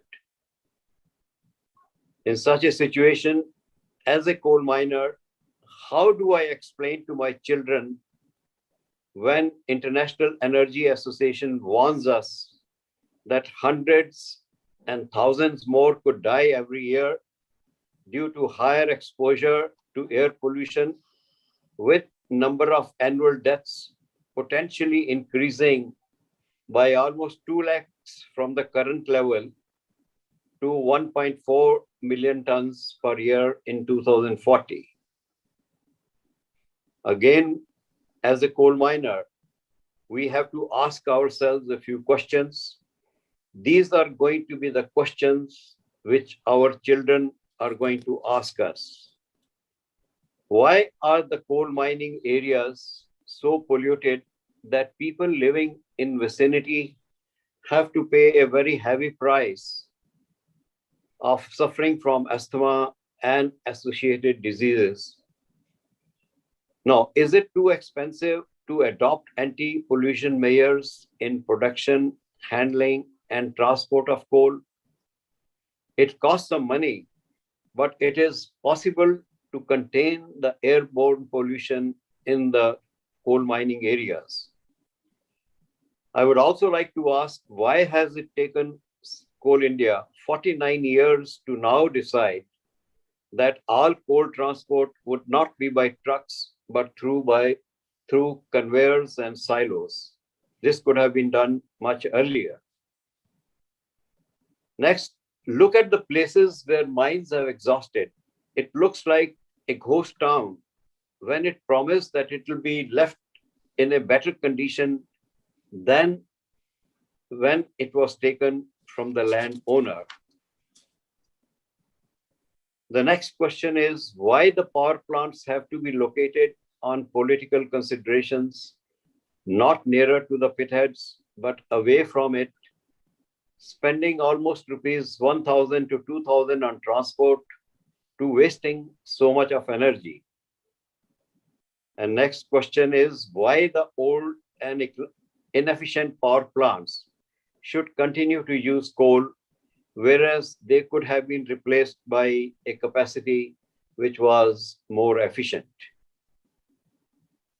If you see today, efficient power plants are today working at a PLF of 50, whereas they should have been working at a PLF of 80 to 90 or even 100. And that would have led to reducing the damage on the environment. We also want to ask why coal-based power plants, despite having been given a time limit of 5 years for meeting norms, have not been able to install the protective equipment for FGD and others. Till today, 70% of the power plants have not been able to install the desulfurization plants, and government has now asked for another 2 years extension on behalf of those 448 operating power plants. I think this could have been definitely done better than what we are doing. No, the reason given by the power plants is that we are financially sick and are in no position to invest in equipment. And perhaps the cost of generation would go up by 30 paisa per unit. I would like to ask what happened to over rupees 1.25 lakh crore collected as green cess from sale of coal, which should have gone towards subsidizing this anti-pollution measures, but was diverted to states to finance the differential of GST. Obviously, it is not important enough. So friends, we are now standing on a crossroad.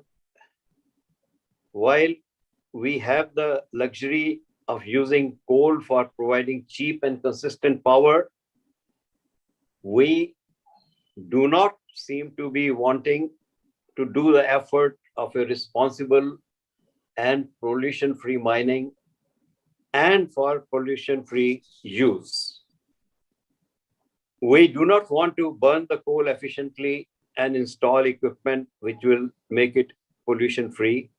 We also do not want to pay for the anti-pollution equipment, but we do not mind paying for the lives that are lost, the families that are affected by these loss of lives would like to know why. After all, it affects them. So, gentlemen, today we have to decide whether we want to have clean and efficient power, giving acceptable levels of admission, even if it is at some extra cost, or we want to continue losing lives due to calamities brought about by the climate change, which in turn may be due to extra carbon dioxide and extra greenhouse gases. While in this seminar, we will probably vote for the first choice, but the government and power companies have their own priorities.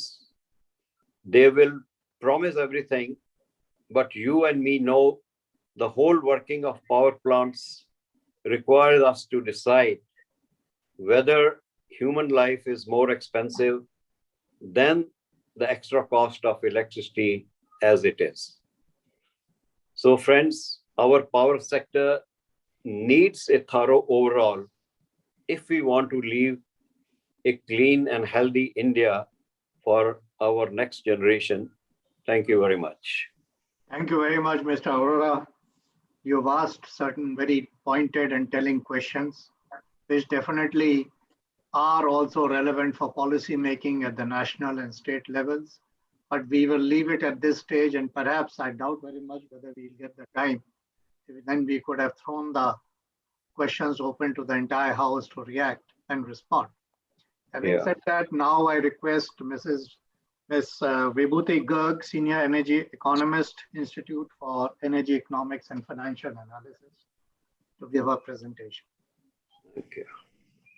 Thank you. And I've heard some very, very excellent points made by my fellow panelists.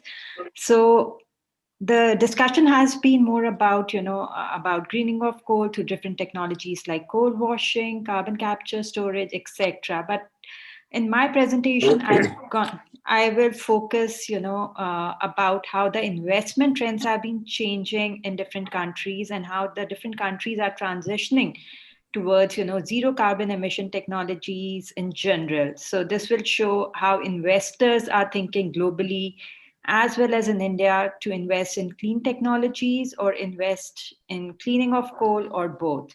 I'll just share my screen.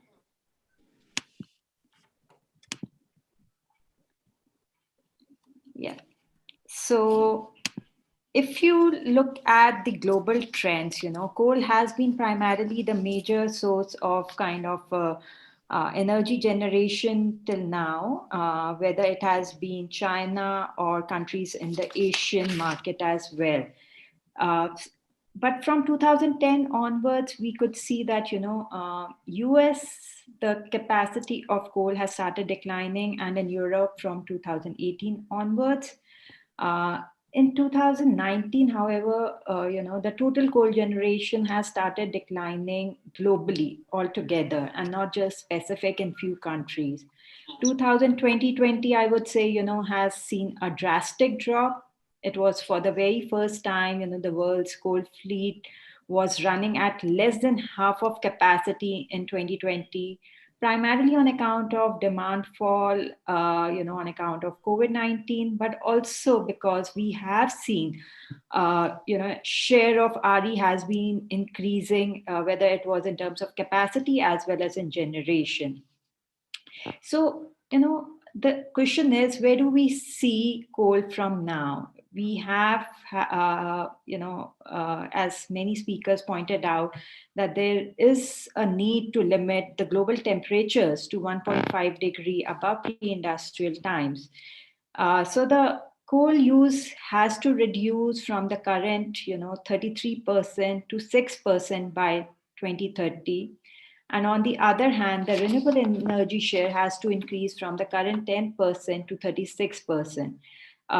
This is in order to achieve, the net zero pathway, or in order to limit the global temperatures to 1.5 degrees Celsius.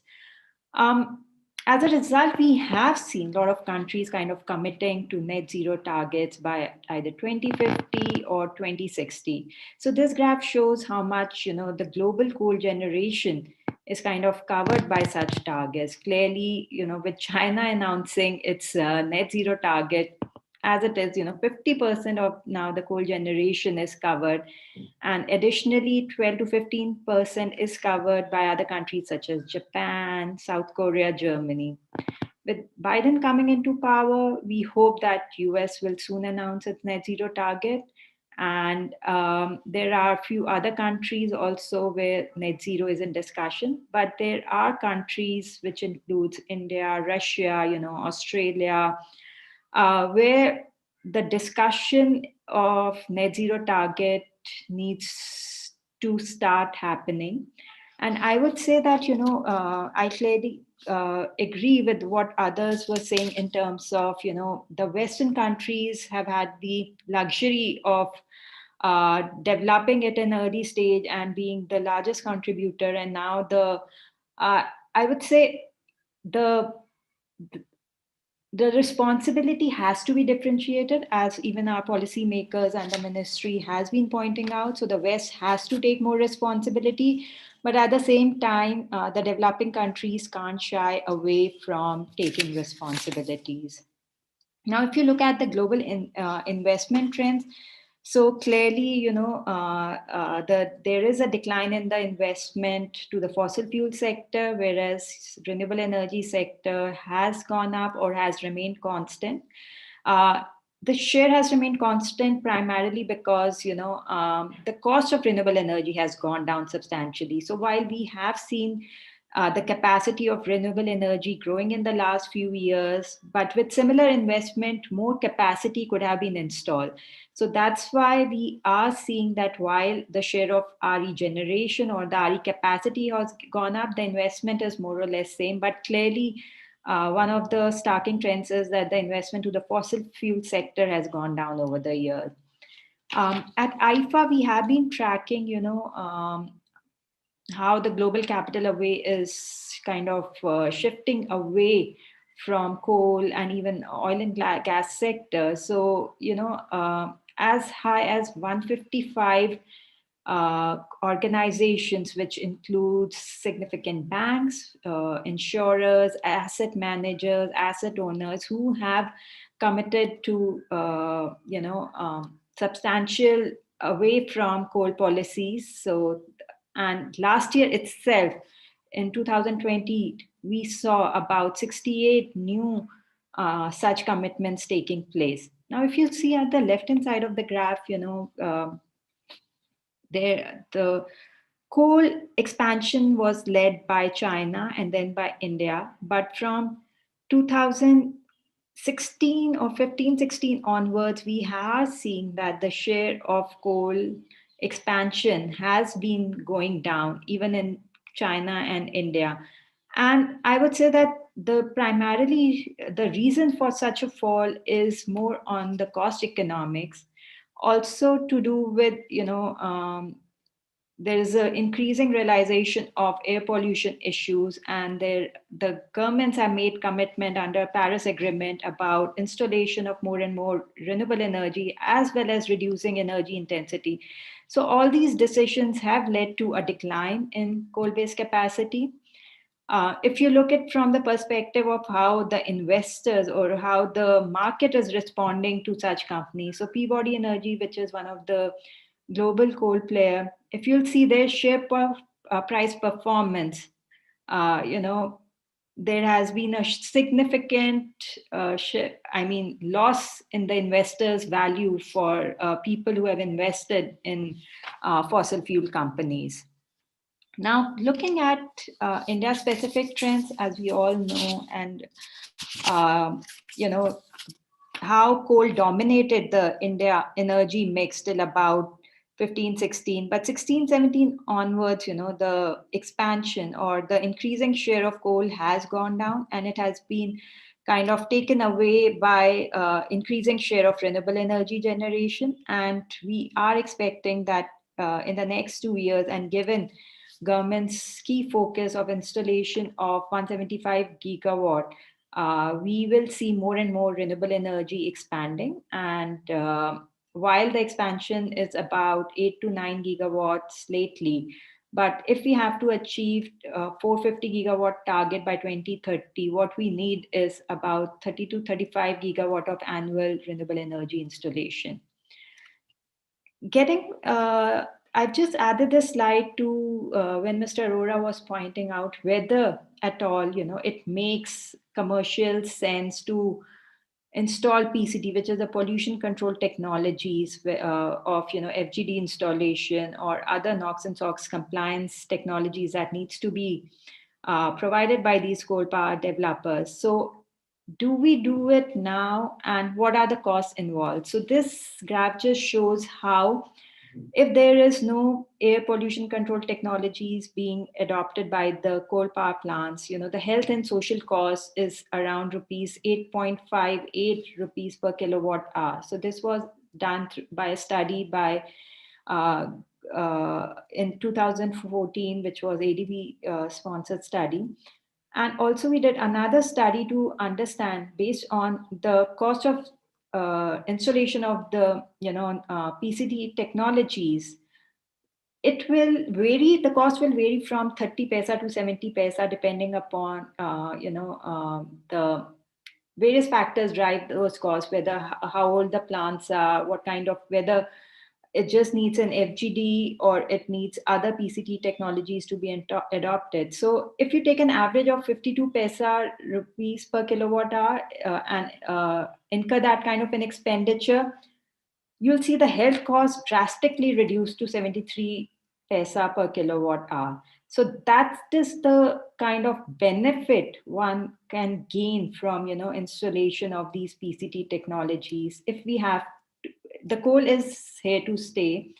While there might be new additions might slow down, but we do have a big installed capacity now, which needs to install such mechanisms to reduce, as I said, the air pollution locally, as well as, if it's being transferred and we have load center plants as well, then also we need such kind of technologies to be in place. Clearly, we are seeing that the tide is changing in India. We are seeing big players like NTPC, even for a matter of fact, CIL is investing heavily into now renewable energy, and they have set up big targets. So these are the two big public sector entities which were largely focusing on, fossil fuels, are now shifting to renewable energy. And we have seen few states like Gujarat, Chhattisgarh, Maharashtra kind of committing to, no new coal plants in their state. So that's a very, very positive move. And I would say this is happening more on account of cost economics, because we are seeing renewable energy tariff or the solar tariff going down to as low as rupees 1.99 per kilowatt hour in the recent bid. Even IEA, as a matter of fact, now in its latest, India Energy Outlook, has shown how, even in their regular scenario, which is the stated policy scenarios, the share of coal is declining in India, whereas solar is gaining its prominence even more by 2040.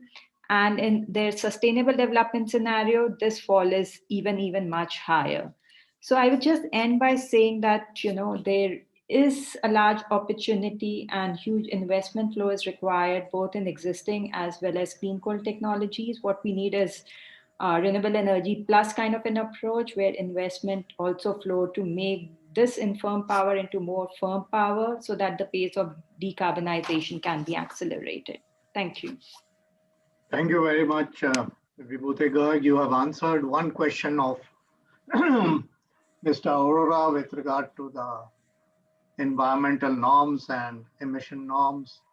And really one fails to understand as to why there is a little bit of a reluctance on the part of policymakers to really come down very firmly on this issue. And enough time has been given. But having worked within the government, and there, I think Mr. Arora has also worked within the government, and Mr. Bhattacharya has worked within the government. We know how wheels within wheels operate, and things which have obvious answers sometimes don't have obvious answers. So having said that, we have the last speaker on the panel, Mr. Rajesh Nath, Managing Director, VDMA India. What does VDMA, Mr. Nath? Sorry for my ignorance. Right, Mr. Shrivastava, good afternoon. Yeah, VDMA is actually, it's a German word meaning the German Machinery and Plant Manufacturers Association. Oh, go ahead, please. All right, thank you. I'll just share my screen. Good afternoon to all the participants. Good afternoon. Dr. Garg, you'll have to give us about 10-15 minutes extra time. Sure, I'll hurry through, Mr. Shrivastava. No problem. Speaker, justice to you. Right, I'll try to hurry through, Mr. Shrivastava, with the presentation. So friends, I think as Chairman Mr. Srivastava already mentioned, coal is here to stay for the next few decades at least. And globally, about 27% of primary energy needs are met by coal, and 38% of the electricity is generated from coal.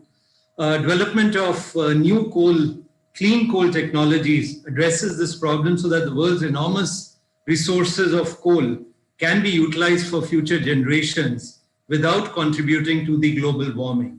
Much of the challenges in the commercializing the technologies so that the coal usage would remain economically competitive, despite the cost of achieving low and eventually near zero emissions. These technology, friends, are both costly and energy intensive. Burning coal, such as for power generation, give rise to a variety of waste which must be controlled or at least accounted for. The clean coal technologies are a variety of evolving responses to the late 20th century environmental concerns, including the global warming due to carbon dioxide releases to the atmosphere. However, many of these elements have in fact been applied for many years, and I would like to briefly mention them in the following slides.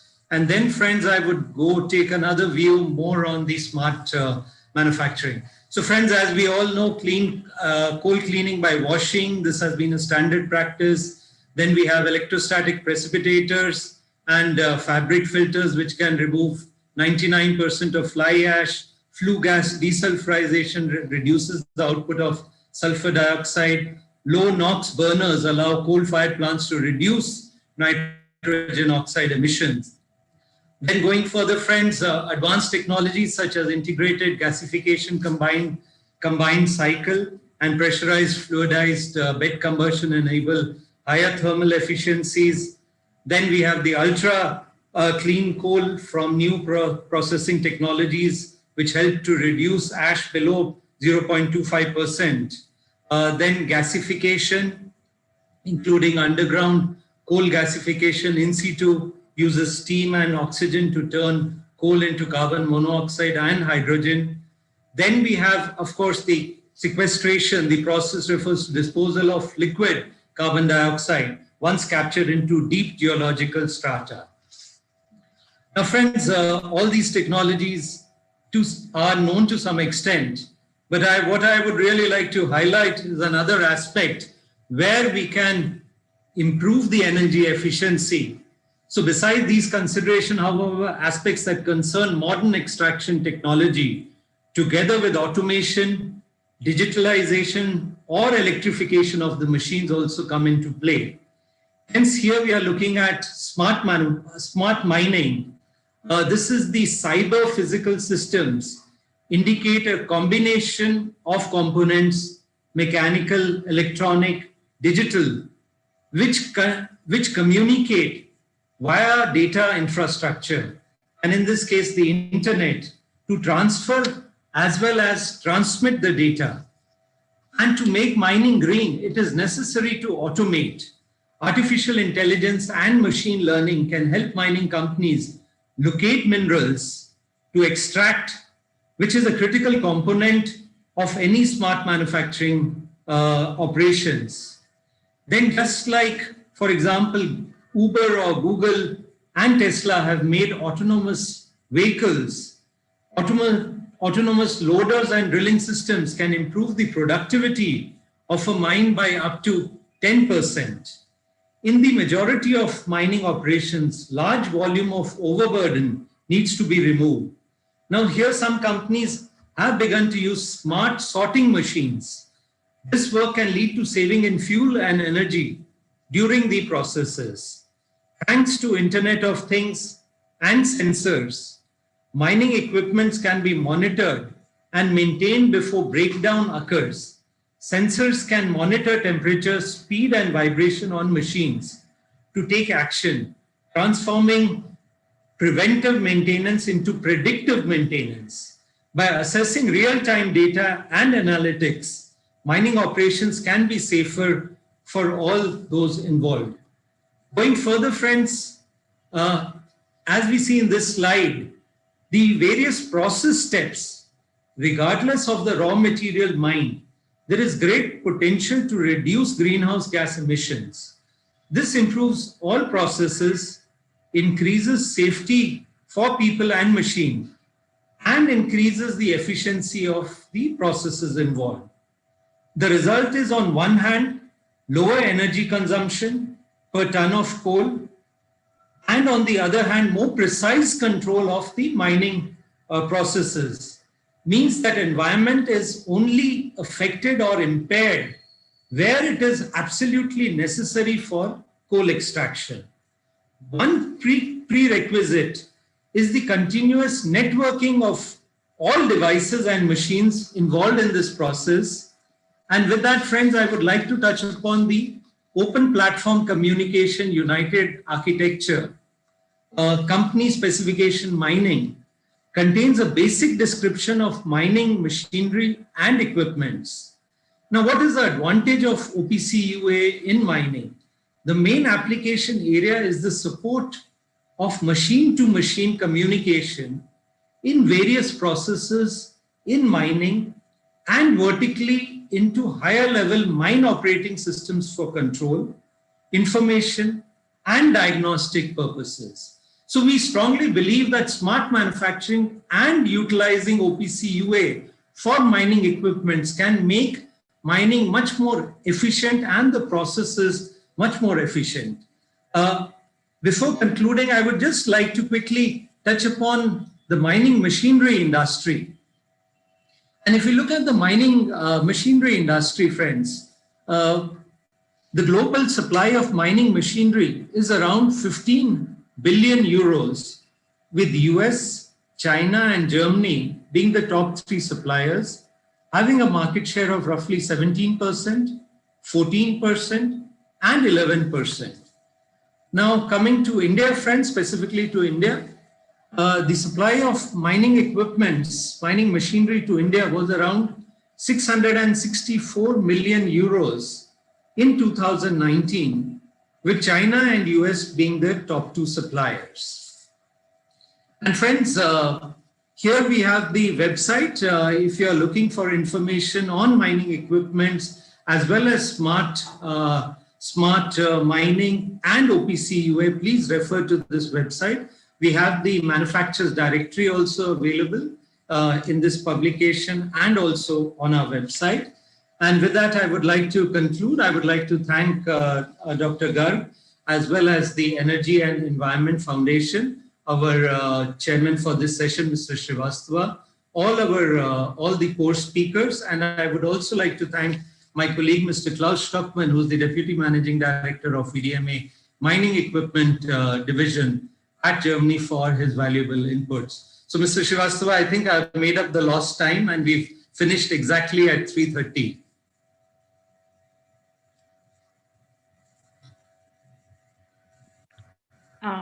Mr. Srivastava, you are on. No, I know. Thank you.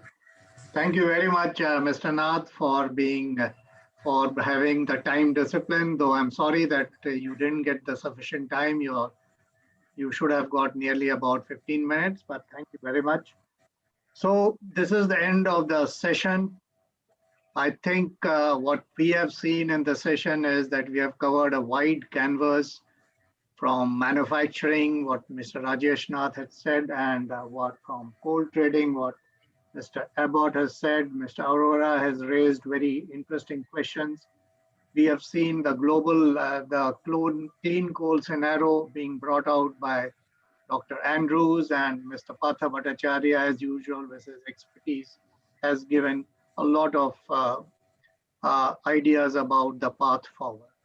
Coal is going to face a lot of strong headwinds, and it's going to face headwinds from institutional financing, it's going to face headwinds from international pressure groups, from climate change groups, from renewables, from solar, from wind, from gas. But hydrogen is the latest word. I was attending the morning session where there was a lot of discussion on hydrogen being the fuel of the future. Having said that, what I started with is that we are watching a transition. Where the transition is going to land up even in India, how things are going to pan out, how solar is going to pan out. It has reached a certain level of 2 rupees, but then you have to add on a lot of other costs to it. If you really want to get the real cost of it, you have storage issues will come up as well as soon as capacities of solar capacities go up, and as soon as you have to ensure 24/7 power stability is there, transmission is there. A lot of issues will come up as upscaling of the sector goes up. Initial stages are always look very nice and cozy, but as the upscaling goes up, then these issues will come up. And as they say in the morning, we talked about it, we are moving from dirty to less dirty to, it's like the good, the bad, and the ugly in the reverse form. We are moving from dirty to less dirty and perhaps towards a more cleaner future. And Mr. Arora, be rest assured that I'm certain that we'll leave behind a scenario much better for our children than what it was earlier. Thank you very much, everyone. Thank you. Thank you, Mr. Srivastava. Yeah. Thank Thank you. you. Thank you. Thank you, everyone. Thank you for the co-speakers. Thank you, Mr. Srivastava, for ably chairing the session with eminent person like Dr. Bhattacharya, Andrews, V.K. Arora, and Martin, and Vibhuti, all others. So, eminent speakers, they have contributed a lot, and participants, they were very excited, I have seen, and they are asking only one question, that our future for coal, what is the position? I have to say on your behalf that coal will remain there for next 50 years, and it will be major contributor, though hydrogen is there, and other renewable energy sources are there, and hopefully, but coal, petroleum, and gas, they are the main source of energy in times to come. Thank you very much for ably chairing and sharing the state thought from your experience, from your wisdom, and from your experience in coal sector. Thank you very much. Thank you very much. Thank you. Thank you. Thank you. Thank you. Bye-bye. The proceedings will be available on video. Okay, so this we will send later on. Okay. Thank you. Thank you.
Today I attend 5th PetroCoal Congress. This is a good event. This is creating awareness within the country regarding the energy security. I wish this event should come up to the new heights and given all the new idea to the energy sector of this country. This Congress is to really bring about the best experiences that are being harnessed across the world for energy technologies, particularly for the petroleum, gas and coal sectors, to look at efficiencies, to look at some of the environmental issues, how they can be tackled, bring minds together and give some pertinent recommendations to governments so that particularly in a developing country, what we need to do on energy issues, how to promote entrepreneurship, and how to make best use of the recent fall in energy prices. I think we had a very good discussion this morning on some of the opportunities and challenges in the PetroCoal Congress. And I think what it says to you is that I think there's a greater need for bringing all of these different sectors together. And I think that's one of the things that comes out very strongly, which is not there in most of the other conferences or workshops that you go to. So I think this is a good beginning. Sure, I think the last 2 days had been very informative. Especially it touched upon many aspects of the coal industry and the petrochemical industry and also the petroleum product industry. So other than informative, it was a good platform to meet many distinguished personalities from this industry. And our presentation on coal gasification and the petcoke gasification had been very well accepted. And I think on and on, it's a very good place to be in terms of energy and the chemicals industry. Thank you. I'm very honored to have been invited to participate in this conference. I think, as we've heard from many speakers this morning, energy issues are truly a global issue, and so they're not restricted to any particular country. And of course, major countries like India and China and the United States play an outsized role in understanding the resource potential and also on the demand side of energy resources. So it's important for a conference such as this to bring together people from various countries of the world and other energy sectors such as the coal, petroleum, and gas industries, where we can have this conversation about what are the challenges, the common challenges, and the particular challenges of specific countries or specific energy sectors, and what kind of new technologies we can work on to develop or ideas that we can share with each other. And so really so far it's been a very successful conference, and I'm looking forward to hearing the rest of the speakers throughout the next 2 days. Thank you very much. This is the way the organizers claim that this is probably a unique conference where the energy is discussed in holistic manner, right from the fossil fuels, the coal, and all other aspects. There are not many conferences which discuss, and another thing which is very interesting is that a big participation of the students, because one of the most important factor which is going to affect, make or mar this industry is the big crew change which is taking place, and unless until it is supplemented by new workforce which is skilled in today's operation, this will not be effective. So from that viewpoint, I really compliment the organizers for this conference. I think it's tackling a very important issue, the intersection of petroleum, coal, and natural gas. I think the discussions so far have been informative and helping us to gain a better understanding of where India faces challenges going forward in this area. I think the Congress has done a pretty good job trying to create a synergy between like a petrol and coal. They are both fossil energies. And I think as India is progressing as one of the biggest booming country in the world, this is something, a critical issue we will have to manage as early as possible. And I think this conference did a great job. Seems like it's going quite well. Unfortunately, I was not here yesterday, but today seems like a lot of interesting talks as well as a pretty good discussion, as we just saw on the coal gasification session. It's been a fantastic conference so far. as I said in my speech, conferences like this, as India looks to grow its energy diversity, conferences such as this are a necessary process to ensure that the development and the growth is done in such a way that it's meaningful and beneficial for the country and everybody. So it's been a very, very good, knowledgeable, informational process so far. I'm very, very excited and happy to have been invited to join. This is not the first PetroCoal I have attended, and every time I have attended, I found that the interest and the technical content seems to be improving day by day. We are getting much more input from international speakers, international experts, and even great knowledge is being gathered by the Indian experts in this conference. It is an event that should be continued, and we hope that the declarations that we make and the conclusions that we draw, we are able to send it across to government, and the government can persuade or request them to give due attention, because the conclusions I have seen drawn in at least this conference are very vital for the growth of the sector, both petrol and for the petroleum sector as well as the coal sector. And most importantly, I think there is a terrific realization in terms of the environment issues and the fact that the way the countries have proceeded and the way the countries have solved their problems involve innovation, and that point has been overstressed, and it should ring a bell somewhere.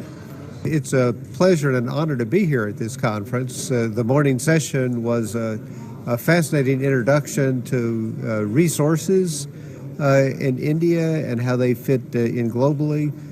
Very interesting set of projections going forward, which showed just how important the Indian economy and its growth will be to the world's energy picture and to climate and environment as we go forward. Lots of great opportunities that have come up already in the conference, bringing together synergies among the different sectors in the oil, gas, and coal industries. And I look forward to talking later on in the conference about how some of the new technologies in these areas can also be an important part of making this a very exciting energy future here in India and in the rest of the world. So, very exciting conference so far, and I look forward to the rest of the conference. Thank you. I think this Congress comes timely for India, and I'm very grateful to the organizer to have invited our organization, which is the Energy Charter Secretariat located in Europe, in Brussels. We have invited India to be part of our organization, and I will take the opportunity to meet officials in the margin of this conference. And what I heard this morning is fitting exactly with what we aim to do for the energy sector. I have been learning about potential investment, a lot of investment. I've been learning about infrastructure. I've been learning about needs for all this investment for a country like India, who has urged potential demand in energy due to the size of and the dynamism of this country.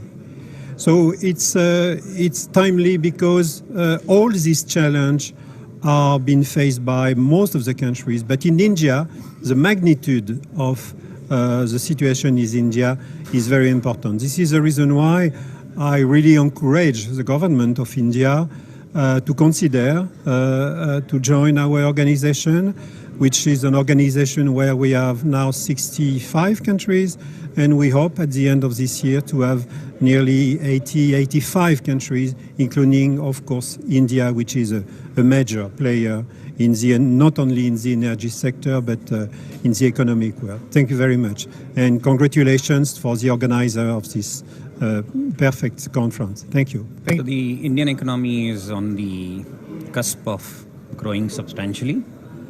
Energy is going to be one of the most important elements which will determine the success of our growth. From that context, bringing the stakeholders' views on the table and taking them to the policymakers, decision makers is extremely important. So I think conference and the convention at this particular time of the year, and when energy policies are being molded for a long-term impact, my view is that the deliberations which are currently going on will have a serious and a very good impact on the policy making. Thank you. It is a very good forum, having all the geoscientific community and the great personalities of this geoscientific world, and particularly the varied subjects were being covered in this particular Petro Congress, right from the exploration to the most advanced coal gasification aspects, and even the interaction of the personnel from ministry, also very good sign, and they can take the message to our beloved Prime Minister Modi ji, and it's a very good forum for all these aspects. Very nice. Thank you. You know, my dear friend, this conference actually tells me this is a forum which is the only forum where coal, petroleum and gas are discussed. It's excellently being organized and doing very well. I have been privileged to be an awardee for Global Excellence Award, and I must thank the organizers, especially Dr. Anil Garg, who had been my colleague for over the last 30 years, and his wife, who have supported Dr. Garg in raising this platform of PetroCoal Congress. And I'm impressed by his initiative of involving young students and engineering graduates to work for organizing this event. And I have all praise for the young students, boys and girls, who have been highly motivated and excited to see that the event is a success. Thank you. You know, this conference is mainly related to World PetroCoal Congress. It consists of both the hydrocarbons like oil, gas, and also coal. So this is almost like a unique conference in India, with such a conference being held in Delhi. And then I'm, as a part of JERMI, my institute, Gujarat Energy Research and Management Institute, we are promoting a lot of skilled manpower. It's a very important conference because the major sector of the energy is come from the petrol and the coal, and India has to do a lot. India is doing, but still India has achieved a very lot because, and especially for the development of the coal and the hydrocarbon sector, the skill development is very important. And I think we, being a chancellor of the NIMS University, this university, I am making some talk tomorrow. So a lot of skill development is needed as far as exploration is concerned, as far as finding out the project is concerned, as far as pipeline is concerned, refinery is concerned.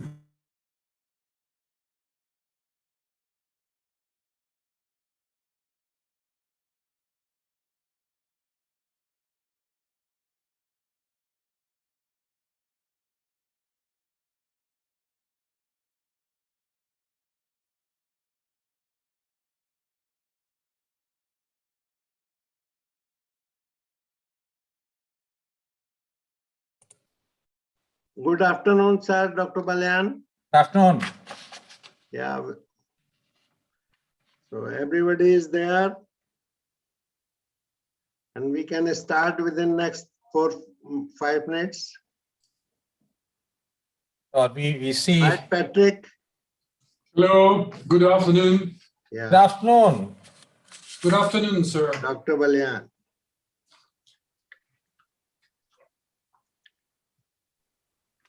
Nice to have you on the panel here. Thank you so much for inviting me. Yeah.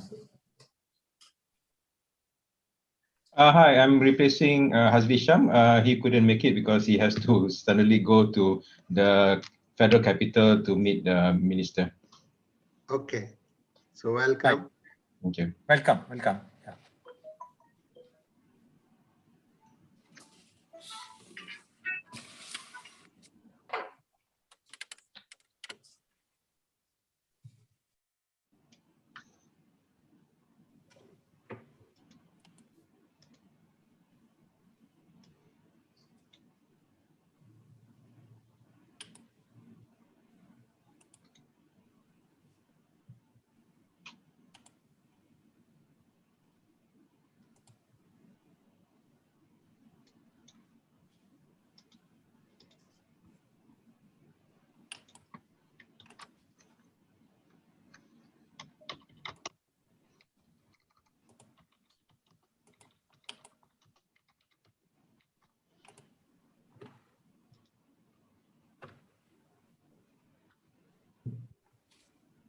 Dr. Anand Gupta, are you here? Good afternoon, sir. He'll be shortly joining. He's in a meeting with Director DG, sir. Okay, okay. So Okay, just okay, welcome.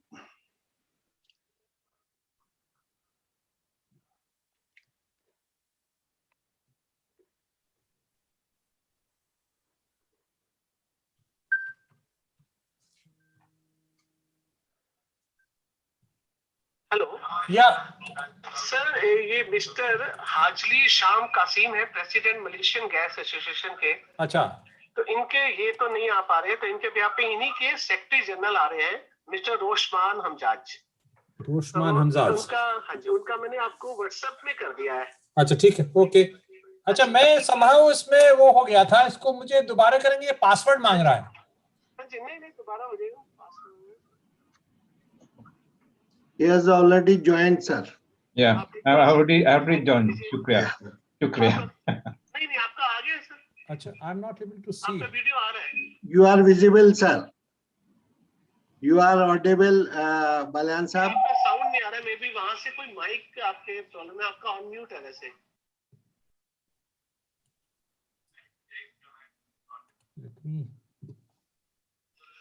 बल्यान साहब आप बोले, आ रहा है हमारे पास तो। Doctor बल्यान बोले कुछ। It is asking for password. No, it's okay. It's okay. But I am not able to see. अच्छा, okay. Okay.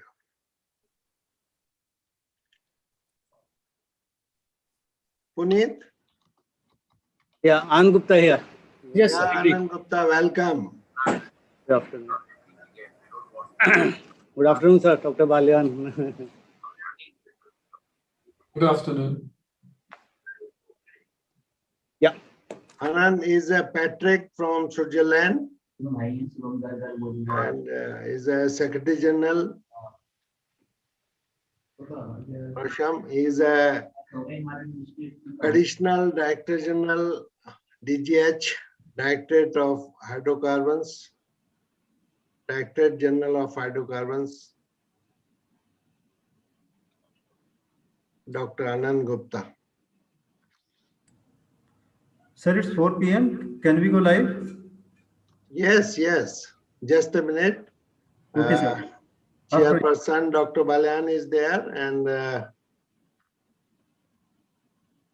Yeah, he was visually there. अभी शायद उनका वीडियो ऑफ है, Dr. Balyan.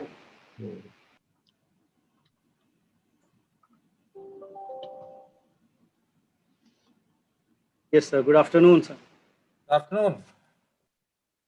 So, can you see us, Dr. Saab? Yes, I can. Yeah, very well. Yeah. So, can we start? Yes, of course. Yeah. Okay, sir. I'm giving a countdown. Yeah. 3, 2, 1. We are live. Okay. So, welcome to this plenary session on natural gas fueling the future. As in the morning, Honorable Minister of Petroleum and Natural Gas, Mr. Dharmendra Pradhan, has said, this era is for gas. So we are focused on gas economy. And fortunately, in this session, parallel session is going on. That is also on gas, that is hydrogen. And eminent speakers are there in that session also, and there are 2 sessions of hydrogen.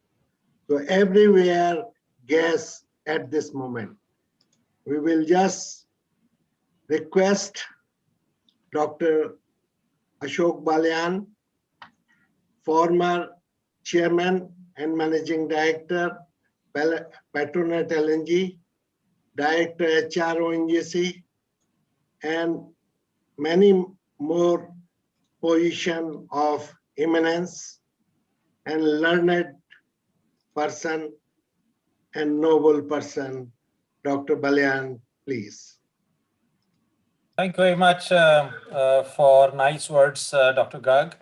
My hearty welcome to all the eminent panelists here. I see a variety of them from terrific organizations bringing in kind of a versatile presence here from actual traders, regulator, consulting. So it's going to be really very vibrant. So my hearty welcome to all the panelists, and a great thanks to the organizers of the Energy Environment Foundation for inviting me and making us part of this discussion here. My special thanks to Dr. Anil Garg and the chairman of the foundation, Mr. Anil Razdan. I propose to make some initial comments and then would request all the panelists to give their point of view on the gas as a future fuel. What are the issues, challenges, and I'll also request to have some comments with respect to India or Indian subcontinent specifically. That would be of great interest to that. So when we talk about energy and we talk about gas, I think this is a very unique and significant time to discuss about energy. We think that this is an extraordinary phase in the world, including India, when we talk about the use of energy in a sustainable manner.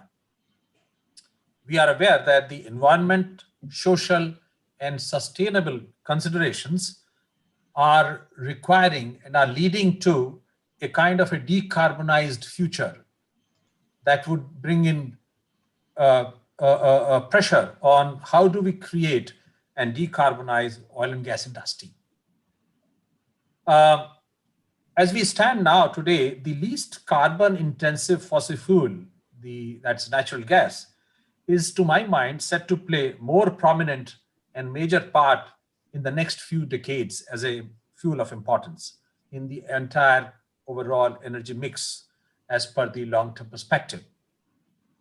It is definitely likely to emerge as the largest constituent of the primary energy source after some time as the growth story goes on. The demand of natural gas is expected to be to grow from approximately, to my mind, 5 trillion cubic meters per year from the present this thing, and then perhaps taper off somewhere around 2035. Of course, some pandemic-induced impact will also have some long-term impact, and that would mean about 6 to 8% of the demand being sort of shaved off or being below the pre-pandemic time. When it comes to India, I think India is playing increasingly important role in shaping the world energy market, particularly in the gas. The primary energy demand in India is expected to grow 2.5 times by 2040, which would mean about 11% of the world demand would be from India. When we talk about gas production, I think the demand, as the demand grows, we expect that the gas production should also keep up with the demand. But that's not happening over the world. And we see the major contributions would come from certain areas like North America, Middle East, Northeast Eurasia, and they may, perhaps these areas may sustain over a longer period of their present production levels. However, we see that in Europe, projections are that by another 20-25 years time, the domestic, the indigenous production in Europe may decline by over 58-60%. LNG, to my mind, would come as a major source of gas that would be traded over a period of time. And the major contribution would come from the same areas like North America, Middle East, North Africa, Northeast Eurasia, and Australia. While the North America and Middle East, North Africa, perhaps constituting almost the major part of the 65 to 70% of the LNG would come from there. The LNG trade also, we feel, is likely to grow and double from the present level to about 2 gigatons per year by 2050, which is almost doubling it. When it comes to the consumer, we see that the regasification terminals, 45 to 50%, almost half of the global capacity would be coming up in the Indian subcontinent and China together. So they're going to be major this thing. When talk about India, as the Honorable Minister said in the morning, India has a desire and a strong desire to really transition to a gas-based economy. But then there are challenges to that. We see that from present level of 6.3% in the energy mix to transition to a target of about 15% by 2030 is going to be not easy. It's going to be challenging. So what all needs to be done? The government has come up with several new initiatives during this period, which are very positive. From the demand point of view, projection point of view, if you see, the gas demand within the country from about 160 million standard cubic meters to 165 million standard cubic meters per day is likely to grow to almost about 380 to 400 million standard cubic meters per day kind of a requirement, which is more than doubling. And here, the government's recent initiative of city gas distribution would perhaps emerge as the major consuming sector within the other this thing. So with the new initiatives, some transparency coming in, some policy initiatives taking some of the new initiative of unbundling, perhaps the start of a trading exchange in the country are all perhaps are indications where we are perhaps trying to move ahead. And this all will accelerate our desire to move to a gas-based economy. One of the important things that perhaps request some of the speakers to talk about whether the gas is a substitute as a major or it's only a bridge. Is it considered as a bridge, this thing, substitute or a fuel? I think we need to really look at that, what potential gas offers us and what we need to do right now as we sort of embark upon using more and more gas in coming years. With that initial thoughts, I would now invite our esteemed panelists one by one. May I first request our Mr. Patrick Dugas, Vice President LNG Trading, Total Gas Power, Switzerland. Is that okay? Mr. Dugas, are you okay with the first speaker?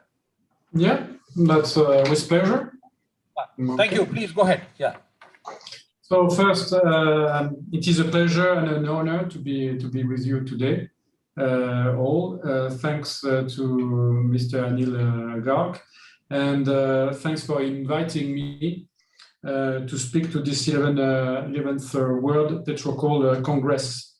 I have some slides to share with you about the LNG market because it will be my topic today. Sure, as you know, our LNG industry is a permanent evolution, and I consider that it is a huge potential for India. So you will tell me if it is working properly here. Can you see my presentation now? Not yet. Not yet. Okay. I think we'll have to share. So share screen. Yeah.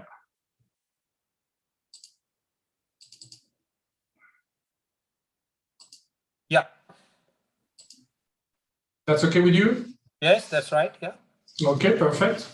So the LNG industry in permanent evolution, what I'm going to talk about for the next 15 minutes, it's I will have a focus on the price evolution and the market dynamics in the LNG, and specifically. If you can, Dugas, if you can limit it to around 12 to 15 minutes, might be some. Yeah, that's my intention. So that should fit.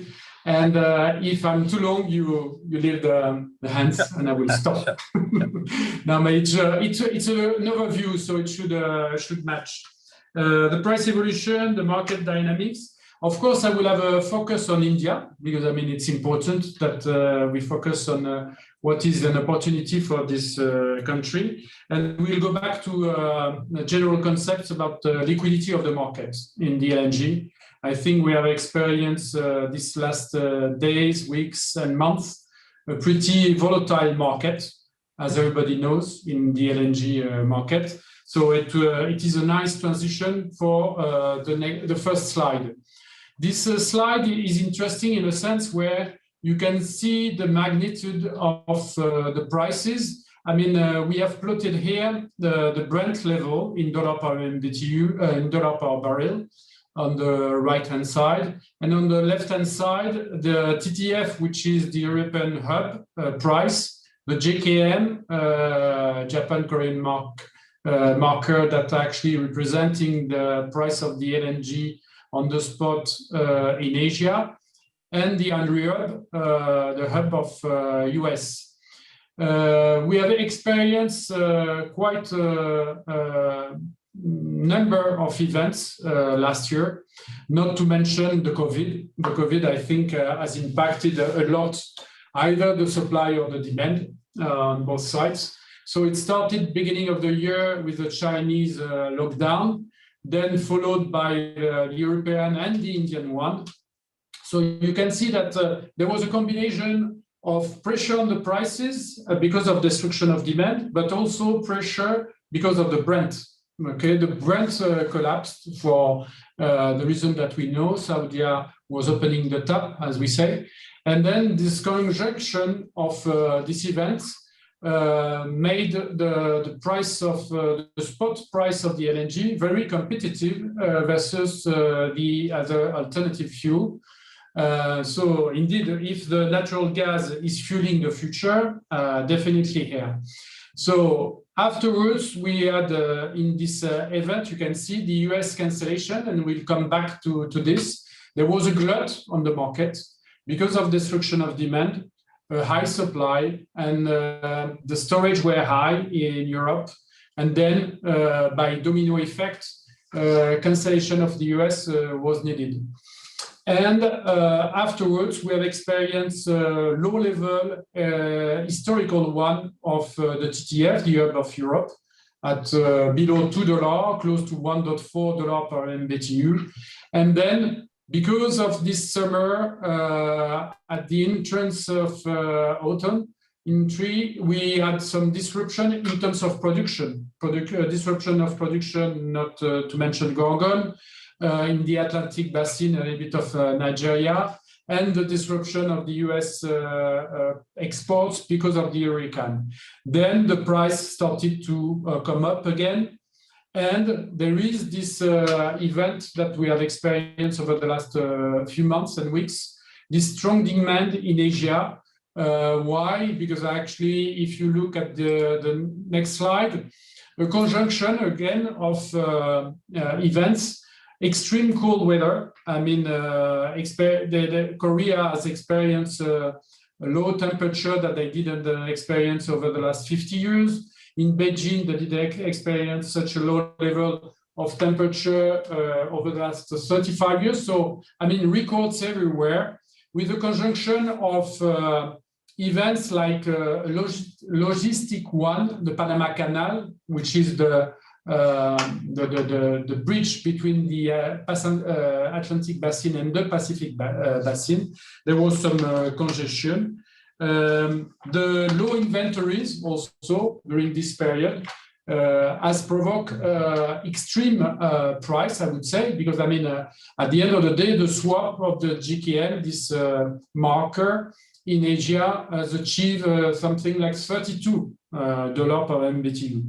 So if we are talking about volatility of prices here, we went from 1.4 in TTF to JKM at more than 32 on the market on close. Even a level of $39 has been achieved. So, I mean, if we look at the supply demand, which is the rationale, I was telling you that 2019 and 2020 were challenging in terms of supply because the supply was overwhelming the demand. So in 2019, you can see on this chart on the right-hand top that actually the storage in Europe, which is the sink of the LNG market, has truly played its buffer role. And in 2020, the storage in Europe being full, the buffer of the LNG export of the US has played their role. I mean, first time ever last year that the US export has been adjusted because of the demand. And it gives you this chart on the right bottom where you have the size of the LNG export. What you will notice is starting from April to September, cargoes ex-US started to be cancelled with a peak season. I would say more than 30 cargoes were cancelled between a month, between June and August, for an equivalent of more than 170 cargoes of LNG cancelled. That was the only way to balance this market because it's all driven by the equilibrium between supply and demand. If you look at what has been the consequences of this cancellation, of course, you had this price signal from the US, meaning here you have a chart showing you the net back, okay, of the European and Asian price versus the US exports, meaning that during the period of April, May, June, July, and even September, you were in a negative zones here, meaning that for any lifter of US cargoes, it was non-economic to lift the cargoes to bring them either in Asia or in Europe. Then on the right-hand side, you can see the export of the US towards Europe came down. It's a gray area where actually the other part of the world, either Middle East and Latin or Asia, were less impacted, but definitely you have to keep in mind that 12 million tons was not lifted in Asia, in US, sorry, and didn't land basically in Europe. So keep in mind that Europe has a sink when there is an extra supply, but when this extra supply cannot be welcome anymore in Europe because of the full inventories, it is going back to the export themselves that are cancelled. You can see now what are the countries which have benefit from this export and import, and I will focus in a specific case to the US. Okay, that's the growth of the market. The growth of the market, global LNG trade, it's between 1 and 2%. It has increased between 2020 versus 2019. Again, who has benefited from this? The US exports, a little bit of Australia and a little bit of Russia through Yamal trade, and who has adjusted its production in 2020? Malaysia, Egypt, and Norway in Europe. So who has imported more in last year? Of course, China in absolute value, but India also, India that has played, I would say, the opportunity card, where the level of price were pretty low during summer, and despite the COVID, had the opportunity to increase the import. And it's not surprising that actually the first country last year in terms of growth, okay, versus their own imports in 2020 versus 2019, India was the first with a level of above 11% increase of imports of LNG in this country. So again, if the LNG is fueling the future, definitely for India.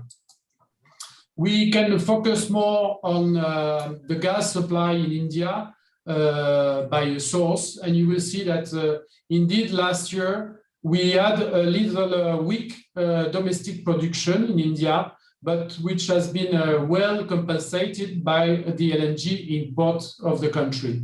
You have the same here on year-over-year change, starting from 2017 over 2020. And you can easily see, except during the COVID period and the lockdown, where everything was negative in terms of increase versus last year, all the LNG was on an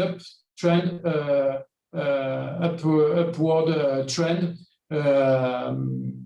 making the low price of JKM as an opportunity for the country. If you look closely to what has been the industry benefiting from these imports in India, the usual, I would say, suspects, fertilizers industry was the one benefiting first of these imports, refining industry and power. They are all together representing close to 2/3 of the gas demand in 2020. And you can see that the fertilizers industry here on a monthly basis have benefited largely from the increase of the demand. If we focus on the power generation by fuel, just as an example, 2016 versus 2020, you see that actually the market share of gas is the same. Then the tremendous potential of India to import more or to produce more gas. Of course, the coal has a little bit decreased versus for the benefit of the renewable energy.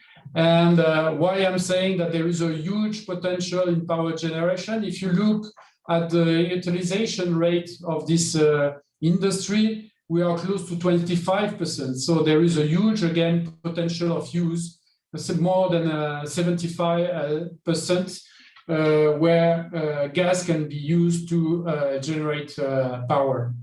I take 2 more minutes. Yeah, so I will conclude it with these 2 slides. Coming back to the JKM volumes, the JKM Asia spot demand, you can see that it has developed a lot, this JKM traded volumes, more than 170% between 2018 and 2019, more than 50% between 2019 and 2020, with mainly the months ahead that has been traded 60%, close to 60% of this JKM traded volumes have been traded on the prompt basis. To conclude, I would say that this LNG industry and market is going towards more flexibility and more liquidity, but it's not yet there, okay? We are working towards commoditization. The good number of participants of this LNG market, a lot of new participants in the Indian market in importing. The depth of the LNG market is still to improve because you have seen that we have experienced high level of price during this winter, so the depth is not enough. And we have more and more conventions of indexes. What we need to improve is pricing reforms, okay, in different countries, a better legal standardization, I would say, of the countries, of the contracts. And last but not least, Asian third-party access. I mean, a lot of efforts in the Indian part of this world, so, which is very good, but I mean, a lot of efforts to be done on the Chinese side. But I mean, as a conclusion, I would say that a trading sophistication of the LNG market and focusing more than ever to the flexibility and to the customer to present a solution to these customers that are based in India in order to be more competitive versus the alternative fuels. Thanks for your attention, and I think I was within the 15-20 minutes. Thank you, Patrick, for your very nice presentation, very topical, very recent developments you have shared. Just one question before we move on to the next speaker. You know, the volatility is not a very welcome a parameter from the consumer point of view. They don't like this much of volatility. Also, the market for long-term perspective, long-term this thing. How do you really see LNG if this kind of volatility keeps coming? How it can be a preferred fuel for the consumer? Yeah, I think it's a very good point. What we have experienced this last month, I don't think will happen again, because it was a conjunction, as I was explaining, of events, very low temperature, very low inventories, logistic issues, low inventories of alternative fuels. So all this in Japan, Korea, and China have been aligned for just a week or two. I fully appreciate that actually volatility and high volatility is not good.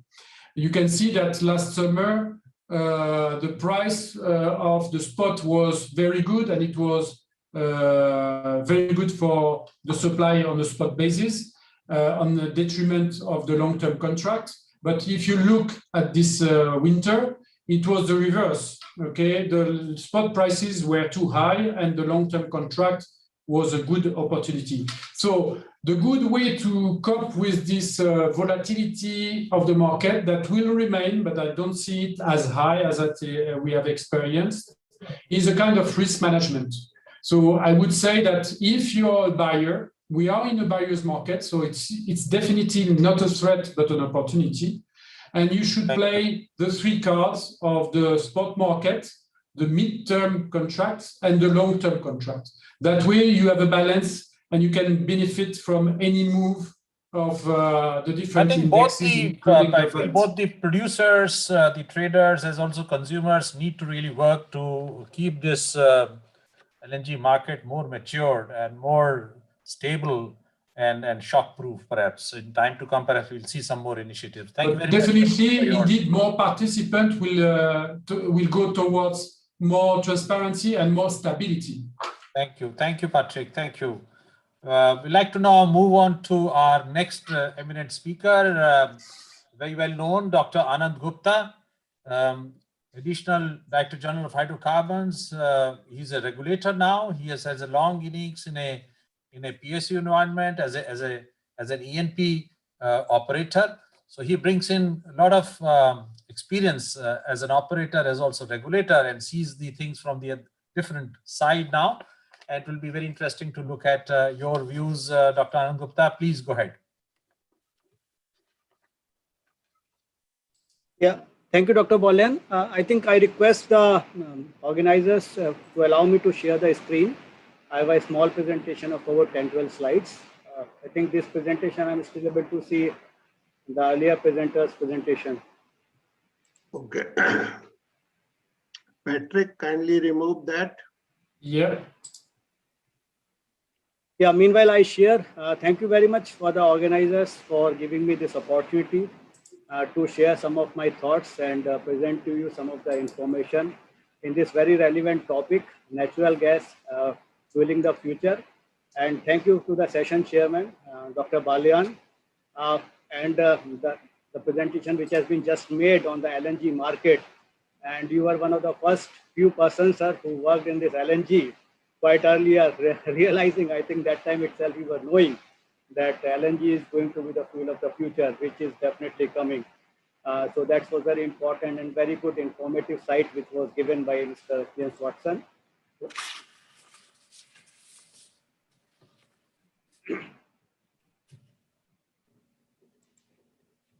Yes.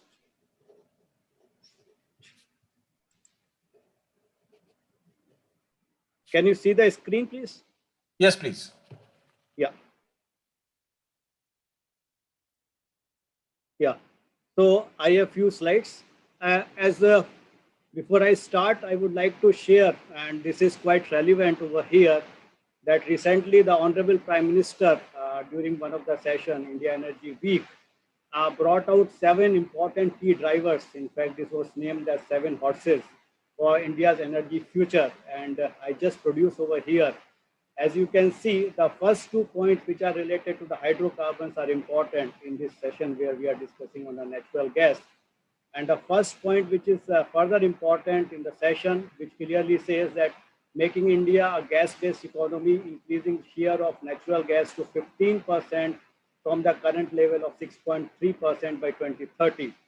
So the session is also towards that direction.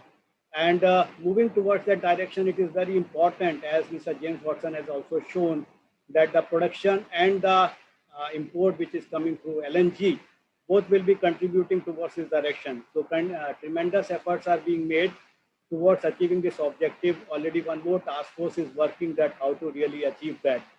Second aspect which is important is also the using the cleaner use of fossil fuels, particularly petroleum and coal. So we have been discussing on the clean environment, all those issues. So I will not read the others because they are all related to the other renewable energy and efficient use and all that. But moving on to this direction, I would like to share information. Some of this was shown by Mr.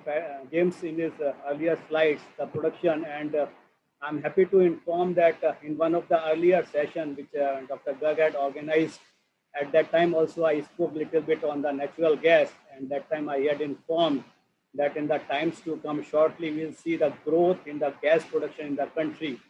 And today I'm happy to inform to all of you that this realization is coming, and this actually shows the information as on date in terms of gas production, where do we stand.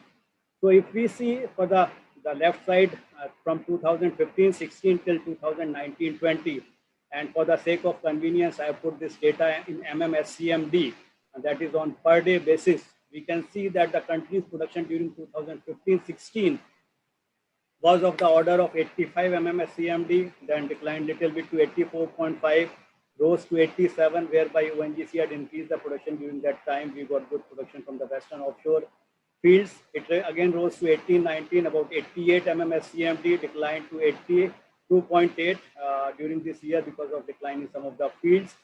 And 2021, we are average projecting on 84.7, that is about 85 MMSCMD. So the point I'm trying to tell that there is a rise in terms of gas production, domestic gas production. Last 3-4 years, efforts which have been made in terms of project and investment is realizing the fruit. And if we see on the right side, on the average on monthly basis from June 20, whereby there was a decline because of the COVID times and all that, from 76.8 MMSCMD, it rose to in January 21 to the level of 83.4, that is almost 84 million.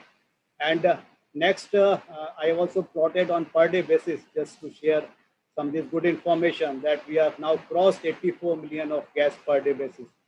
The point over here is that all of you are aware we have gone through a very, very difficult process times, that is the pandemic year. But the important part is that during this pandemic year, the country's energy industry continued to work, oil and gas industry continued to work. During these difficult time also, the projects were continued, and this is a region of some of the project delivery which has come. Some of you may be aware and have seen that in the media also that East Coast, one big project has been commissioned. And during this difficult time, we also ensured that as part of the facilitator, which we call to the DGH, we also provided the requisite support to the operators and ensured that the things move so as to provide the security for the future. This is the direction towards which we are moving, and the government has always been telling towards our Atmanirbhar Bharat. This efforts is coming towards that direction. We are quite hopeful that the new projects which are coming up in the year 2021, some of which have been lined up on the western onshore and the east coast, other projects from ONGC is also going to deliver. This gases production is going to increase substantially during 2021. And our efforts are being made that by 2025, we are trying to work on a vision document that how this production is further getting realized so as to unlock the value from our fields which are producing, which are not producing. Some of my next slides will be working on towards that direction. So this was the story which I thought in this platform I can share that finally results are coming and times we hope will be good. On the left side, bottom side, you can see that during 1920, most of you will be aware that we are heavily dependent in terms of gas and oil both. But in terms of gas, we are 53% importing. And as Mr. James had also shown, in terms of, you can see the right side, a two bar which we have shown in terms of RNG consumption and domestic gas consumption. We can see that domestic consumption, the orange bar, the fertilizer and power is taking most of the production which is being done through the consumption route. You are aware that there has been BP energy outlook which has been projected. The point to share over here is that if you see on the right side, gas will continue to have a good role. The red bar which I have shown under the 2050 bar over there. This slide also shows that in terms of gas, our gas consumption is going to increase in terms of overall global gas consumption. This is a scenario which has been prepared by Rystad Energy and was shared recently. You can see up to 2025 and up to 30, there will be increase in terms of gas consumption globally. So in terms of, as I was mentioning, that considering that there has been a tremendous push towards the gas production and moving towards a gas-based economy, there is almost a plan for investment of $60 billion for the country. There is a massive work which is going on in terms of creating gas grid infrastructure. Some of you may be aware recently, some of the pipelines has been inaugurated by the Honorable Prime Minister, which will have an investment of almost $13 billion. LNG terminals, almost $4 billion. CGD networks, where a lot of thrust is going on, almost $13 billion. Satat also will have an investment of $20 billion. And gas-based and ancillary in the industry, almost $10 billion. So this all is going to realize towards our energy vision for the country. As part of the regulatory and enabling policy, which I will be showing in the few next slide also, that e-bidding platform has been created, which was recently through the government approval. Gas trading exchanges have come, regulations have been there, and currently the ongoing efforts have been towards the rationalization of tariff of gas and providing the open acreage policy. So if we see that these efforts, which I showed in the earlier slide, that efforts are realizing, so government has already been working for the last 5-6 years.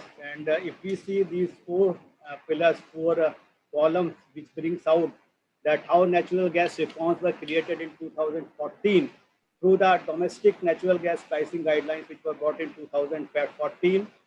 And then this price is being revised on every 6 months basis.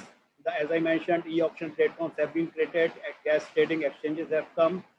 In February 19, after the government cabinet approval, production enhancement schemes have also been brought, whereby the government has allowed the NOCs to choose the model, partnership model, whereby the gas production, oil and gas production can be enhanced, recovery can be improved. We have also brought the enhanced recovery policy on which the good amount of work is going on. And we hope that in the times to come, our recovery factor from the existing fields will increase, and that will definitely help towards unlocking the more potential from some of our fields. And we are also aware that the Ministry of Environment has also been supportive, and good efforts have gone towards providing that exemption is there in terms of clearances. In DGH also, we are trying that the fields which are going to come up good handholding and support is provided. Hydrocarbons clearance cell has been created over here so that the operators get good support from the government and the facilitating agencies, that is like DGH. And there has been continuous interaction between the various agencies, including MOEF, MOD, so as to ensure that this unlocked potential is unlocked, and then we improve the production and our vision towards improving the production of hydrocarbons. So, sir, to all of you, that all of you may be aware, but just to share that government launched this open acreage licensing policy.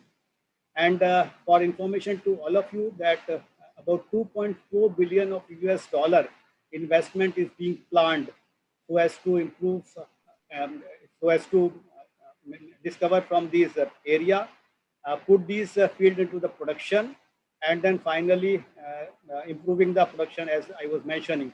So OLP has been putting that efforts, and in terms of current work programs, 2D seismic, we have lined up almost 30,000 line kilometers of 2D seismic, almost 45,000 square kilometer of 3D seismic, 380, that is more than almost 400 exploratory wells are planned to be drilled. And this right side, this pie chart shows the current progress.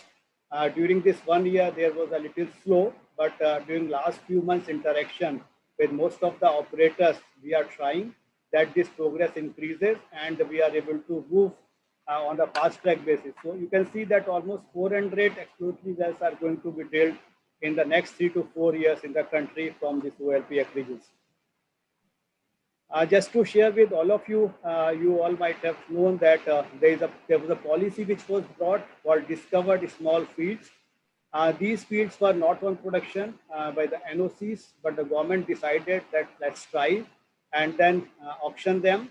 And these have been auctioned. And to information of all of you, you can see a table over there that under DSF-1 in 2017 and DSF-2 that is in 2019, we had finalized 54 contracts. In DSF-1 there were 30, in DSF-2 there were 24, and out of this 42 PMS have been granted. There were total 101 fields which were auctioned, and out of this 28 FDPs, that is field development plans, have been noted. And based on these field development plans, we are projecting and we are quite hopeful that almost oil production to the tune of 1.3 million ton we will be able to realize by 24-25, and gas to the tune of almost 2.9 BCM, that is almost 3 BCM. So the point over here is that once these fields potential gets unlocked, these will also contribute substantially. There is an intensive dialogue which is going on with these operators. Almost 27, 28 operators are there, and 12 of them are new, which are first time working on this thing. So as I was mentioning that as part of our facilitation exercise, we are also trying to see providing the handholding to these operators so that they are able to contribute to the growth of this country and contribute towards this oil and gas production. This is one slide. Some recent work has been carried out by IHS Markit, whereby they are trying to show, and as I was mentioning about the production which is getting realized from the East Coast, this slide shows that in the times to come, that is next 4-5 years, the dominance from the Western offshore is going to reduce. And in the times to come, the East Coast is going to the happening basin with the two major projects which are already going on, that is KG 98/2 from ONGC and KG 98/3 from Reliance. This contribution from the KG offshore is going to increase, and by 2025 we hope that 50% of the country's gas production will be coming from this side, and the Mumbai offshore production will be getting reduced. So you can see the bottom side, this little bit greenish portion is going to increase in the times to come. So as you can see, and just to share with all of you that with favorable policy, fiscal and administrative ecosystem, and during last 1 year we have been trying that we provide the support requisite environment to our partners, those are the operators. So if we see that there is ever increasing the energy demand, going to be almost 12% share in the global energy demand by 2050 from the current levels of 6%, that was in 2018. We will see almost 340% increase in natural gas consumption by 2050. By the time 100% increase in oil consumption for the country, that is by 2050. We have hydrocarbon potential of the country of the level of 42 BTOE, out of which almost 30 BTOE is undiscovered prospective resources are there, and we have only discovered till now 12 BTOE. So that shows that so much of resources are there, and our efforts can improve towards the direction. As I mentioned in some of the policies, and you have seen in the last few slides the results of some of them, that a good amount of policies have been brought, including OALP, DSF, farm in and farm out, production enhancement contract, fiscal incentives have been provided. Ease of doing business we are trying to put, and in last 6 months we have put together self-certification process, which is helpful towards our operators, that lot of information they can provide on self-certification basis, so that ease of doing business is there. Environment clearance also we are moving towards that direction. The government incentives are there in terms of 100% FDI, and for early commercial production there has been better terms in terms of reduced royalty by 10%, 20% and 30%.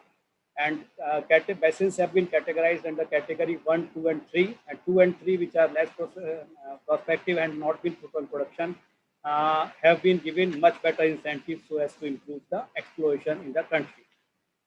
So my final slide, as all of you are aware, that with a lot of effort with the government, all the stakeholders, India signed the Paris Climate Agreement in 2016 for cutting down the greenhouse emissions to combat the global warming.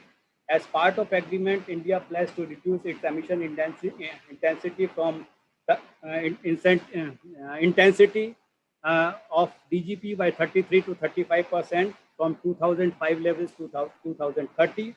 And as of now, it's the only country among the G20 nations which is on track to achieve the Paris Agreement.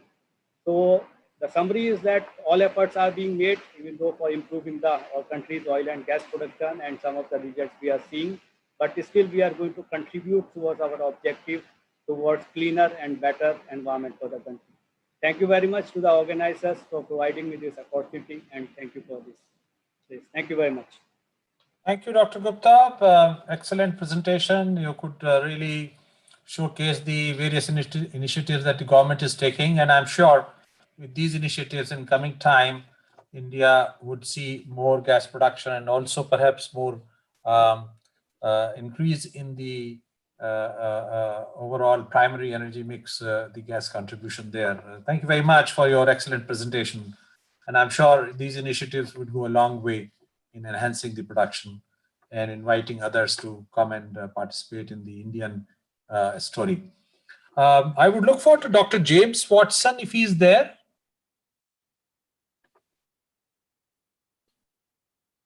Yes, thank you very much. Welcome, Dr. James Watson. I look forward to your presentation here, please.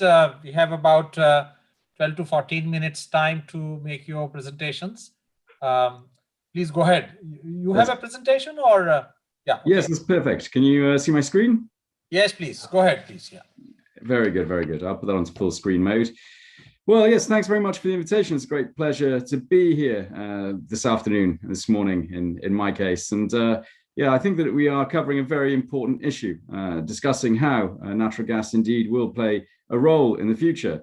Now, I'm working for Eurogas, and we are an association which represents a tremendous amount of companies, including Patrick's company, Total, who happens to be the president of Eurogas at the moment as well. You can see we represent European Union companies and very much focused on how the gas sector is developing here in Europe. Nevertheless, I think for the purposes of today's discussion, it can be useful for us to take a look at what's happening in Europe so that we can inform ourselves about the situation relating to natural gas from the European context, as I believe it has relevance for the whole world.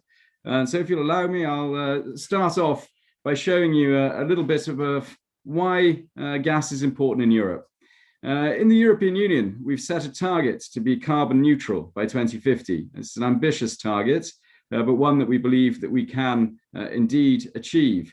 And one of the most important things that we have to consider when we're thinking about how we're going to achieve that target is how we're going to reduce emissions from the different parts of the economy, not least the power sector. If you look at 2019, and I chose 2019 because, of course, 2020 is a different year because of the pandemic, but say 2019, and I expect we'll get back to pre-pandemic performances shortly in terms of the economy, we saw that there was a very strong reduction in the generation of power in Europe from coal and lignite, the heavy CO2 emitting fuels. And at the same time, we had a strong growth in renewables, variable renewables, solar and wind, and gas. natural gas and renewables displaced a tremendous amount of coal and lignite and actually helped reduce CO2 by 12% in 1 year alone from the power sector. That means that when you actually consider the role of natural gas, it's very clear that natural gas is going to be important for many years to come because it is the perfect partner for the deployment of variable renewables. As we all know, variable renewables are entirely dependent on the weather. Gas is a very flexible power that can indeed be used when there's no wind, when there's no sun, and can form a kind of base load function. So in Europe, we're seeing a move away from coal and lignite to one where we see gas and variable renewables delivering the new power sector. It's important to also note that in many ways, it's the low price of gas which has helped drive this in Europe. Europe has traditionally been fed by piped gas, mainly coming from Russia, partly from Algeria and Norway. But in recent years, we have been able to take advantage of the global LNG boom, and Europe has been a very important sink, and I'll touch on that a little bit, though Patrick has already covered it a lot in his presentation. LNG has helped drive prices of gas down. That's meant that gas has become the most affordable fuel in Europe and has helped in the coal to gas switching. So this combination of variable renewables and gas and competitively priced gas is having a very big impact on the overall European Union objective of reaching carbon neutrality. Now, I think it's important that we say that, of course, in Europe, a lot of discussion is held about what is the role of natural gas from 2015, say to 2030, up to 2050. And in 2018, the European Commission, which is the sort of quasi-governmental organization that oversees European energy policy from a pan-European approach, brought out a long-term strategy. And that long-term strategy shows us what the European Commission is imagining could happen to the gas sector in the next 30 years in Europe. Indeed, if you look at the 1.5 tech and the 1.5 life scenarios, and we choose those in Eurogas because they're the only ones that deliver carbon neutrality by 2050, the other scenarios don't, you will see that there's a quite remarkable reduction in the blue column. At 2015 and 2030, the gaseous fuel market is very much dominated by natural gas. By 2050, the European Commission imagines that it is about 1/4 natural gas, and then is made up of hydrogen and carbon-free gases. So there is a plan in the European Commission, if you like, to introduce those new gases between 2030 and 2050. Nevertheless, for the next 10 years, natural gas consumption is looking pretty strong. One quick note on why there is a reduction between 2015 and 2030. It is, of course, not because we will necessarily want less natural gas. It is because we expect energy efficiency measures to have an impact. And energy efficiency measures will down the amount of consumption of natural gas in 2030, not because we will stop using it. It is simply that we will improve the efficiency of boilers, improve the efficiencies of CCGTs, insulation of homes, and so on and so forth. And so these are the main factors that drive the consumption down between 2050 and 2030. The most important thing I would say that by 2050 on the 1.5 tech scenario, the gaseous fuel market is still 70% the size of what it is in 2015. And that's important because the long-term strategy, in our opinion, is an electrification strategy. And I don't think that we all share exactly the same views as the European Commission about the future. And if I might, I will just touch on something that we did in Eurogas. In Eurogas, we looked at what the European Commission put forward, and we decided that we would actually ask a consultancy, a world-renowned consultancy, DNVGL, to carry out a study with its model to assess if we actually had a more sector-integrated approach in Europe to delivering the carbon neutrality objective, what then would happen to gases? So we asked them simply to say, how could you deliver the same objective as the European Commission, but make it cheaper? And this is basically the result, ladies and gentlemen. I hope you can see this. In our study, we have found that with sector integration, the actual consumption of gaseous fuels would increase between 2017 and 2050. There is a reduction of 35% in natural gas, which is nothing as marked as the reduction foreseen by the European Commission. But we see a strong growth in hydrogen and indeed an equivalent growth in biomethane as the European Commission. This means that there is a strong gaseous market in 2050 for importers, for European industry, which will indeed help with competitiveness. I think it's important that we remember that either, whether we look at the European Commission or the Eurogas diary, there is still a natural gas market. And so natural gas will still be being consumed in Europe in 2050 in a carbon neutral economy. This is what I mean by sector integrated approach. The graph on the left, which you can see, shows the timeline between 2020 and 2050. The percentage on the left-hand side of this is the share in final energy demand of electricity and gas. The dotted lines represent the European Commission's view of electricity and gas. So you end up with over 50% of electricity in final energy demand by 2050 and only 20% from gaseous fuels. The Eurogas study, on the other hand, has a strong increase for electricity up to 36%, and gaseous fuels also increasing to 32%. This we see as a sector integration scenario, which actually is much more cost effective. And we save over 4 trillion euros by 2050 if we adopt the use of gas and electricity infrastructure together. And both of them deliver the objectives of the European Commission, 100% CO2 reduction by 2050. And also, almost ironically, if you like, the target of 55% CO2 reduction, which has recently been set by the European Union, is also reached by the Eurogas study. We would see a drop by 55% if we invest in gas and electricity. As I demonstrated in the first slide, we really can deliver if we use variable renewables and gas in the short term. In terms of use, it won't surprise you, of course, to know that we will still have plenty of gas being used in industry and increasingly in transport.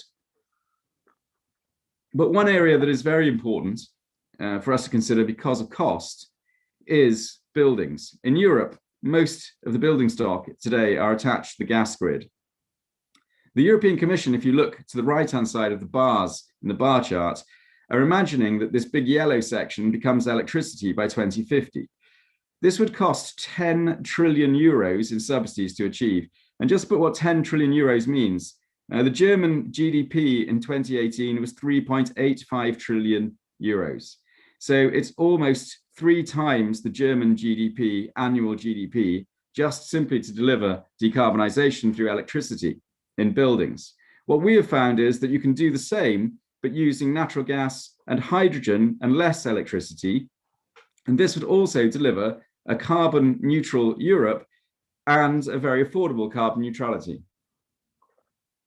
We also think that gas is highly acceptable for households and socially accepted and affordable, whereas of course using electricity to heat your home would be very expensive.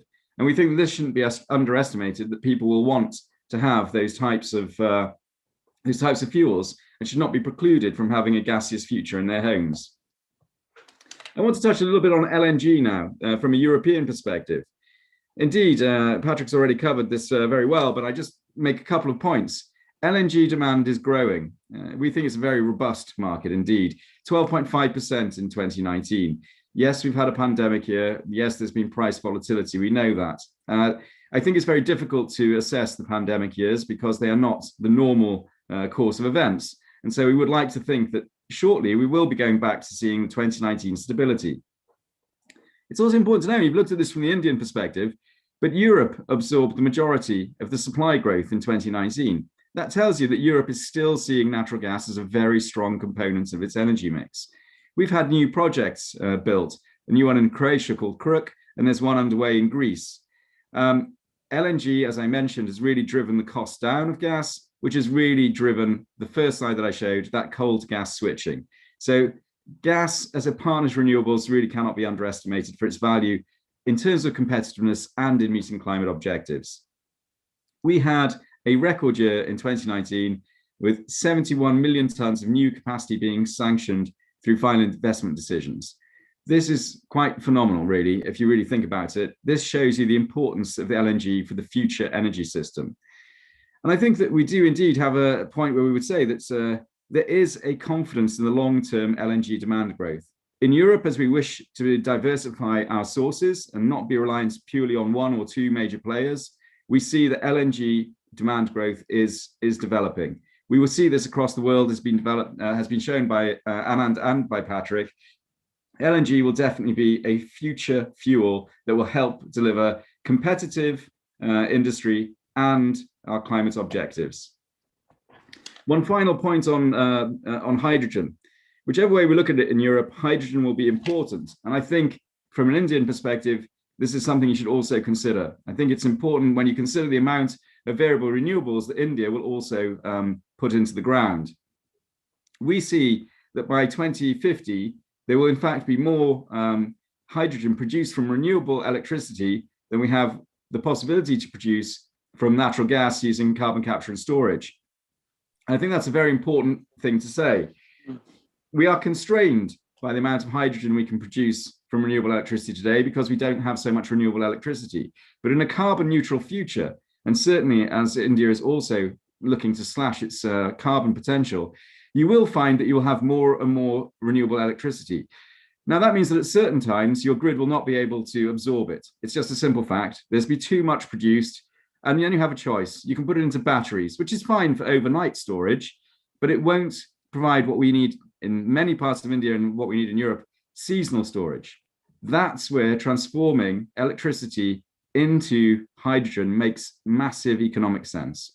It will stop the cannibalization of renewable projects because it gives them a new off-taker, and at the same time will provide affordable power and fuel, I should say, for later in the year, say in our winters, when temperatures drop and we need something for heating or for power to keep the lights on and to keep people warm. So hydrogen will play a vital role in the future of our economy if we are to deliver carbon neutrality. And I won't go into all the different, you can see for yourselves here, demand will be across all sectors, buildings, manufacturing, and transport. We do believe in CCS and carbon capture and storage, that is, I should say, in Eurogas. We do think that in Europe, we will pioneer that and will lead the push. But we also see that electrolysis will become a major form of production of hydrogen as more variable renewables are put into the ground here. And we believe that's an important message to share with you today from an Indian perspective as we understand your own ambitions on variable renewable electricity. My final point is a very simple one. This energy transition is going to be very expensive, whichever way we look at it. The European Commission's scenarios will require a total cost of nearly 60 trillion euros. That's 2 trillion euros a year, ladies and gentlemen. In the Eurogas study, we can save around 4.1 trillion euros compared to the European Commission, where we have more sector integration. But even so, we're talking about massive investments, massive expenditure here.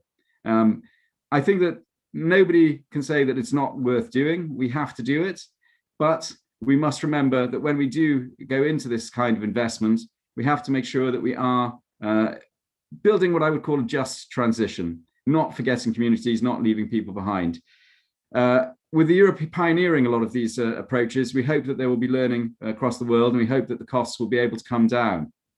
Because let's be honest, mobilizing this amount of money will be the major challenge to the European project of reaching carbon neutrality in 2050.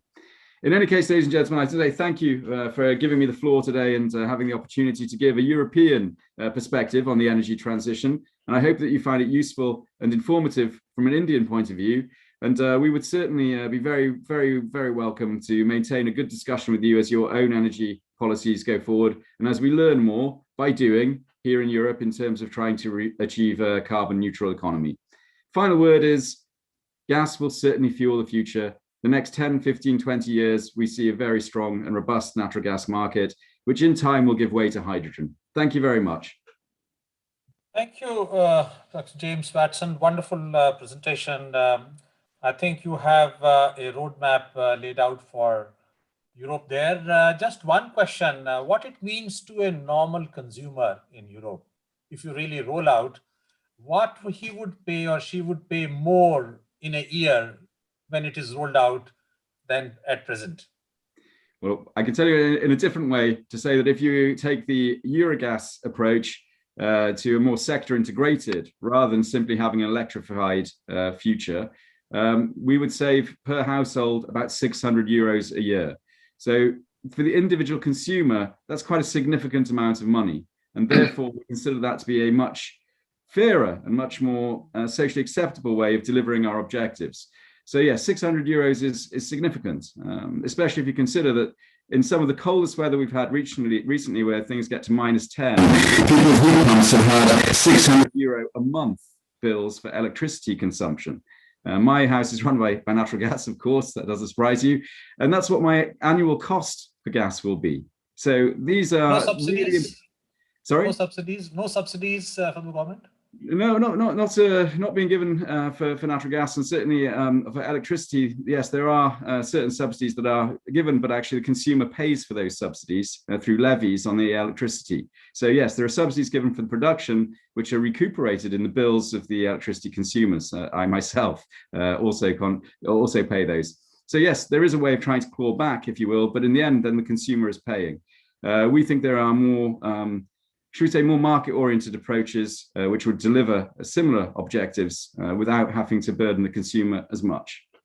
Thank you very much, Dr. Jensrat, and my pleasure. Thank you for the invitation. Best of the luck to the Eurogas for really rolling out this plan. It would make significant changes in the overall, our desire to have a decarbonized future. I think it's a wonderful plan and doable plan. Thank you very much for your presentation. Thank you. Thank you. We have now Mr. Kimbal Chen, the chairman of the Global LPG Partnership USA. Welcome, Mr. Chen.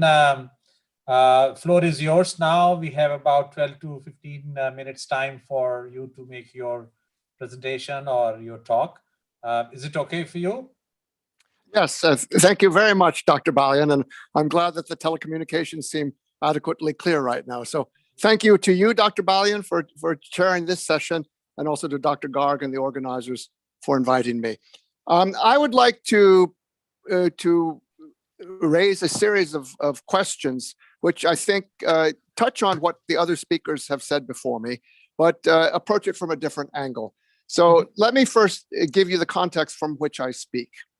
I have been involved for half a century in both the development of the natural gas, particularly the LNG sector, and also the LPG sector. I've been president of the World Industry Association for LPG.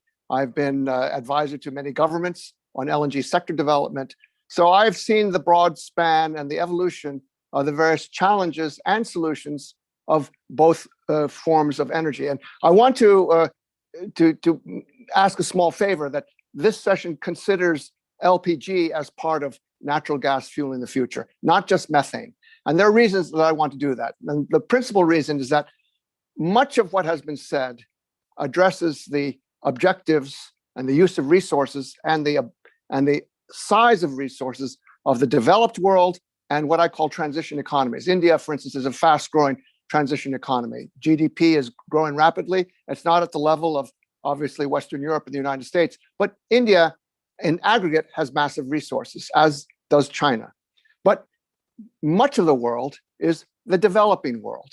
So their needs, their priorities, their ability to do things is quite different from the countries whose viewpoints and commercial activity and planning and decision-making has been represented so far in this discussion.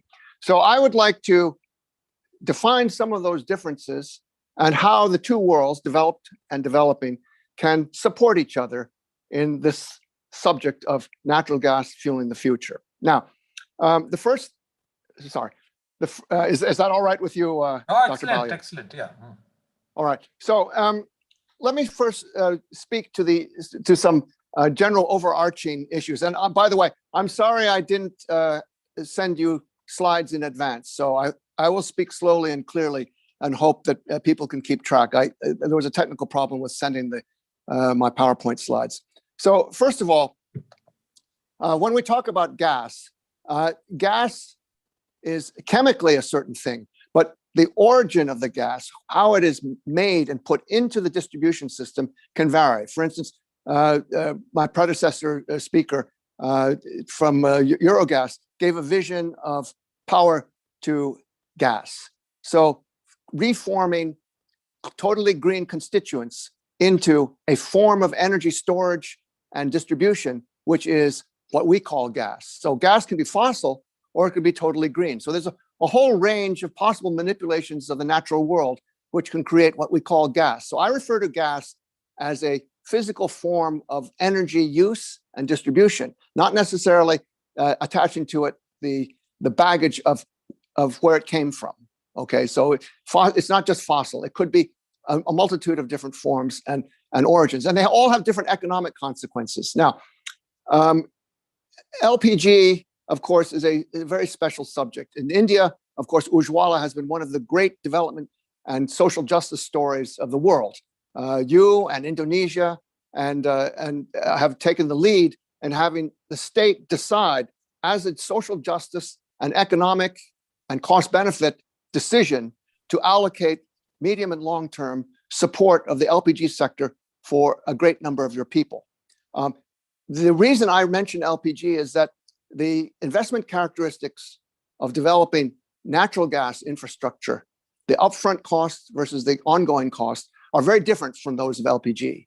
And also the infrastructure time to build out and the time and the dependencies that interlocking web of dependencies that's created by choices of what form of gas to implement are very different.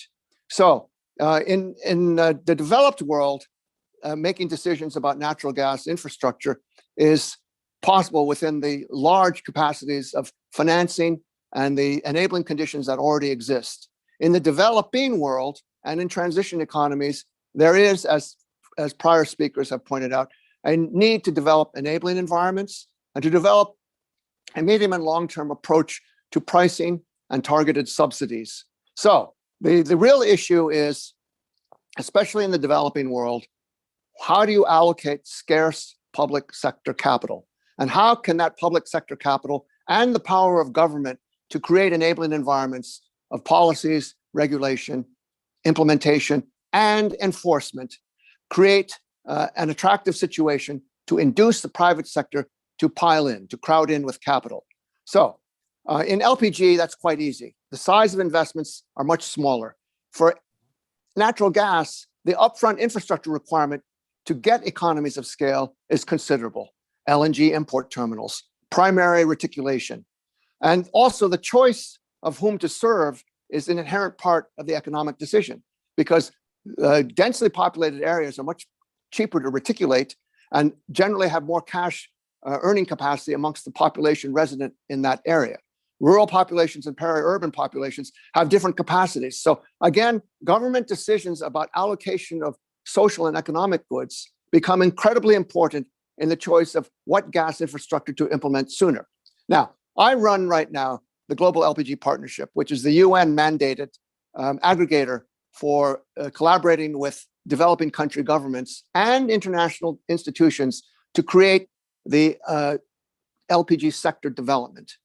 We find that the inevitable first requirement is to create a national LPG sector plan, which resides within the larger context of an energy sector plan, which itself resides within the larger context of a national economic plan, which itself resides within the context of a national overall development plan, which includes social, cultural, and equity aspects, as well as the economic and technical aspects. So the question of planning and the willingness and ability of a government and of a people to make medium and long-term decisions which are robust enough and stable enough to withstand changes in governments is a very important thing. And of course, financial institutions want to see a high assurance of stability in conditions in order to induce them to lend, especially for the longer term lending and equity investment required to build out, especially natural gas infrastructure and LNG infrastructure.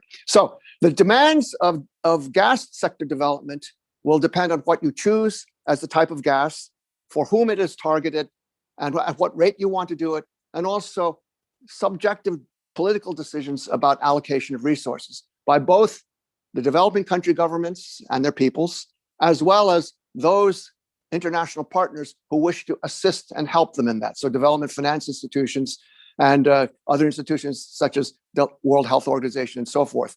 One other problem is, of course, that the benefits of using gas, the cost-benefit analysis in aggregate is quite favorable versus business as usual. But the problem is that the incidence of the benefits is different from the incidence of the costs. So health benefits benefit in terms of less mortality, less disability-adjusted life years. But who benefits from that financially? It's not the Treasury. Is it the pension system or insurance system. But if those don't exist yet in fully developed fashion in a country, there's no benefit to them because they don't exist yet. So who benefits from deforestation mitigation? Who benefits from freeing up of time in rural communities from fuel gathering? All these issues of how you price and allocate economic benefit and thereby justify government intervention, as well as private sector willingness to invest in something which at the end of the day has to be economically viable. These are extremely complex questions for governments and the technocrats in the governments to adjudicate and come to decisions about. And remember, we need to have stability over time of these decisions. And gas, particularly LNG and natural gas, are medium and long-term decisions. You make decisions years in advance, they take years to build out, and they take years to pay back. LPG is a little bit quicker in its time horizon and can be implemented much more quickly. So that is often the tool for clean cooking, which is one of the major issues in the development community right now, and for major governments such as your government of India and other countries in your region, and particularly in sub-Saharan Africa, where my organization has done a lot of work together with the UN and the EU to develop LPG sectors as rapidly as possible. Now, I would like to address also the politics of gas. Now, the politics are very complicated because part of it has to do with a globally sensitive subject of climate justice. I was participated in a Norwegian government webinar on LPG recently, and one of the issues that a environmental organization came to this webinar and actually supported the use of LPG, even though it's a fossil fuel. And the reason is that it is only just for developing countries to have a choice of fuels which allow multifaceted progress and benefit, even if there is some slight carbon footprint. It's the developed countries who have the money and have the innovation capacity to test new things, new business models, new technology. If they fail, they can afford it. And if they don't fail, they can be proven robust. And then proven learnings can be transferred to the developing world after that. So the question of climate justice, who should innovate or versus who should be asked to implement, is a very big question. There are many development organizations who won't finance fossil fuel projects in the developing world. In fact, the World Bank, until relatively recently, had a stricture against supporting fossil fuel projects in the developing world. LPG recently made it back onto their table of permitted subjects to contemplate. But my point is that the political aspects of gas support and gas development, especially in the developing world, need to be examined. Now, a government like India, which has developed jurisdictions under its governance, as well as developing jurisdictions, has a mixture of possibilities and challenges, but it has enough capacity in the aggregate, both at the central government level and at the state level, to be able to take action. This is not true for most developing countries. Even the government of Nigeria, which is 200 million people and has tremendous oil revenues, is unable to make the long-term decisions needed to truly implement quickly gas as a solution for its people. I've been asked by the leaders in Nigeria, President Buhari and so forth, to help in the LPG transformation, but it's slow, it's very difficult. So my point about the politics of gas is it's not only the developing country itself, but it's also the developed world attitude towards cooperation and allowing a role for gas in all of this. Now, one of the issues, of course, is what's the best use of money now versus later? Is gas a cheaper bridge to an unknowable green future? We don't know the timing of it exactly. We don't know when it will be economically viable at true scale. We don't know the unpredictable consequences, the unknown unknowns. We don't, for instance, batteries. Will batteries impose a huge environmental burden? What happens if a developing country or developed country invests prematurely in an unproven technology and then has to reinvest to do something that's better later? So the question of bridge investment and the decisions that are made now has to play off the question of assurance that you're going to get the result intended within a long enough time span. Now, I know you're about to smile at me because my time is coming to a close. I'd like to issue some closing comments. I think this issue of medium and long term and the best use of public monies and how to get private monies to support, very important. I think innovation in rich countries and export of proven and robust technologies is a very important question because that raises issues of IP, intellectual property. India, of course, and China are special cases because you have inherent huge capability to innovate yourselves and invent. But I'm talking about the whole world. This discussion is not only about India, but about the whole world.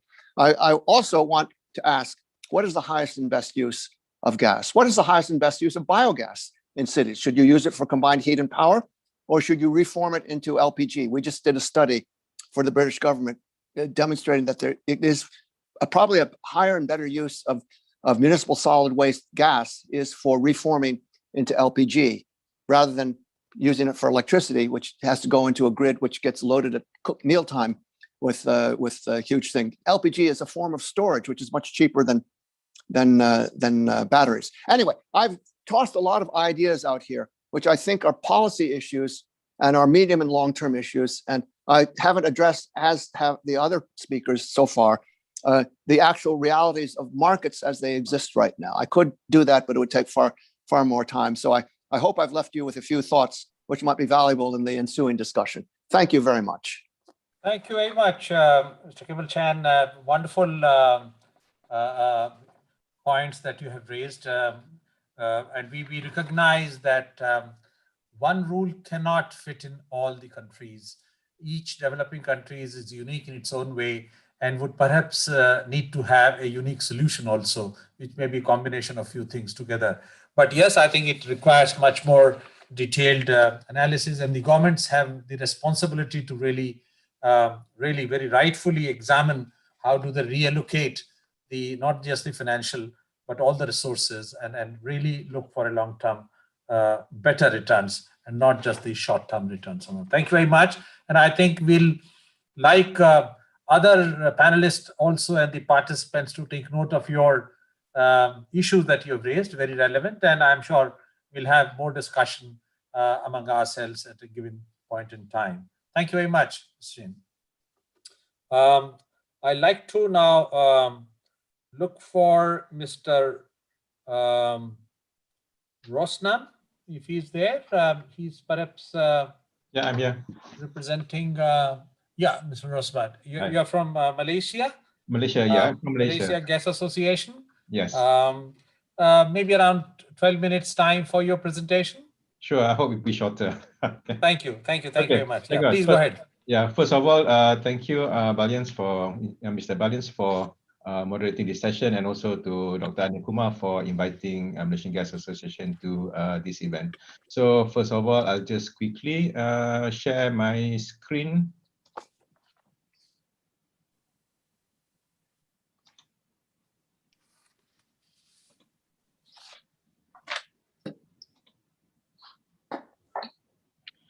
Okay, unfortunately, being the speaker towards the end, a lot of my presentation has already been covered by Patrick, James, and the other speakers.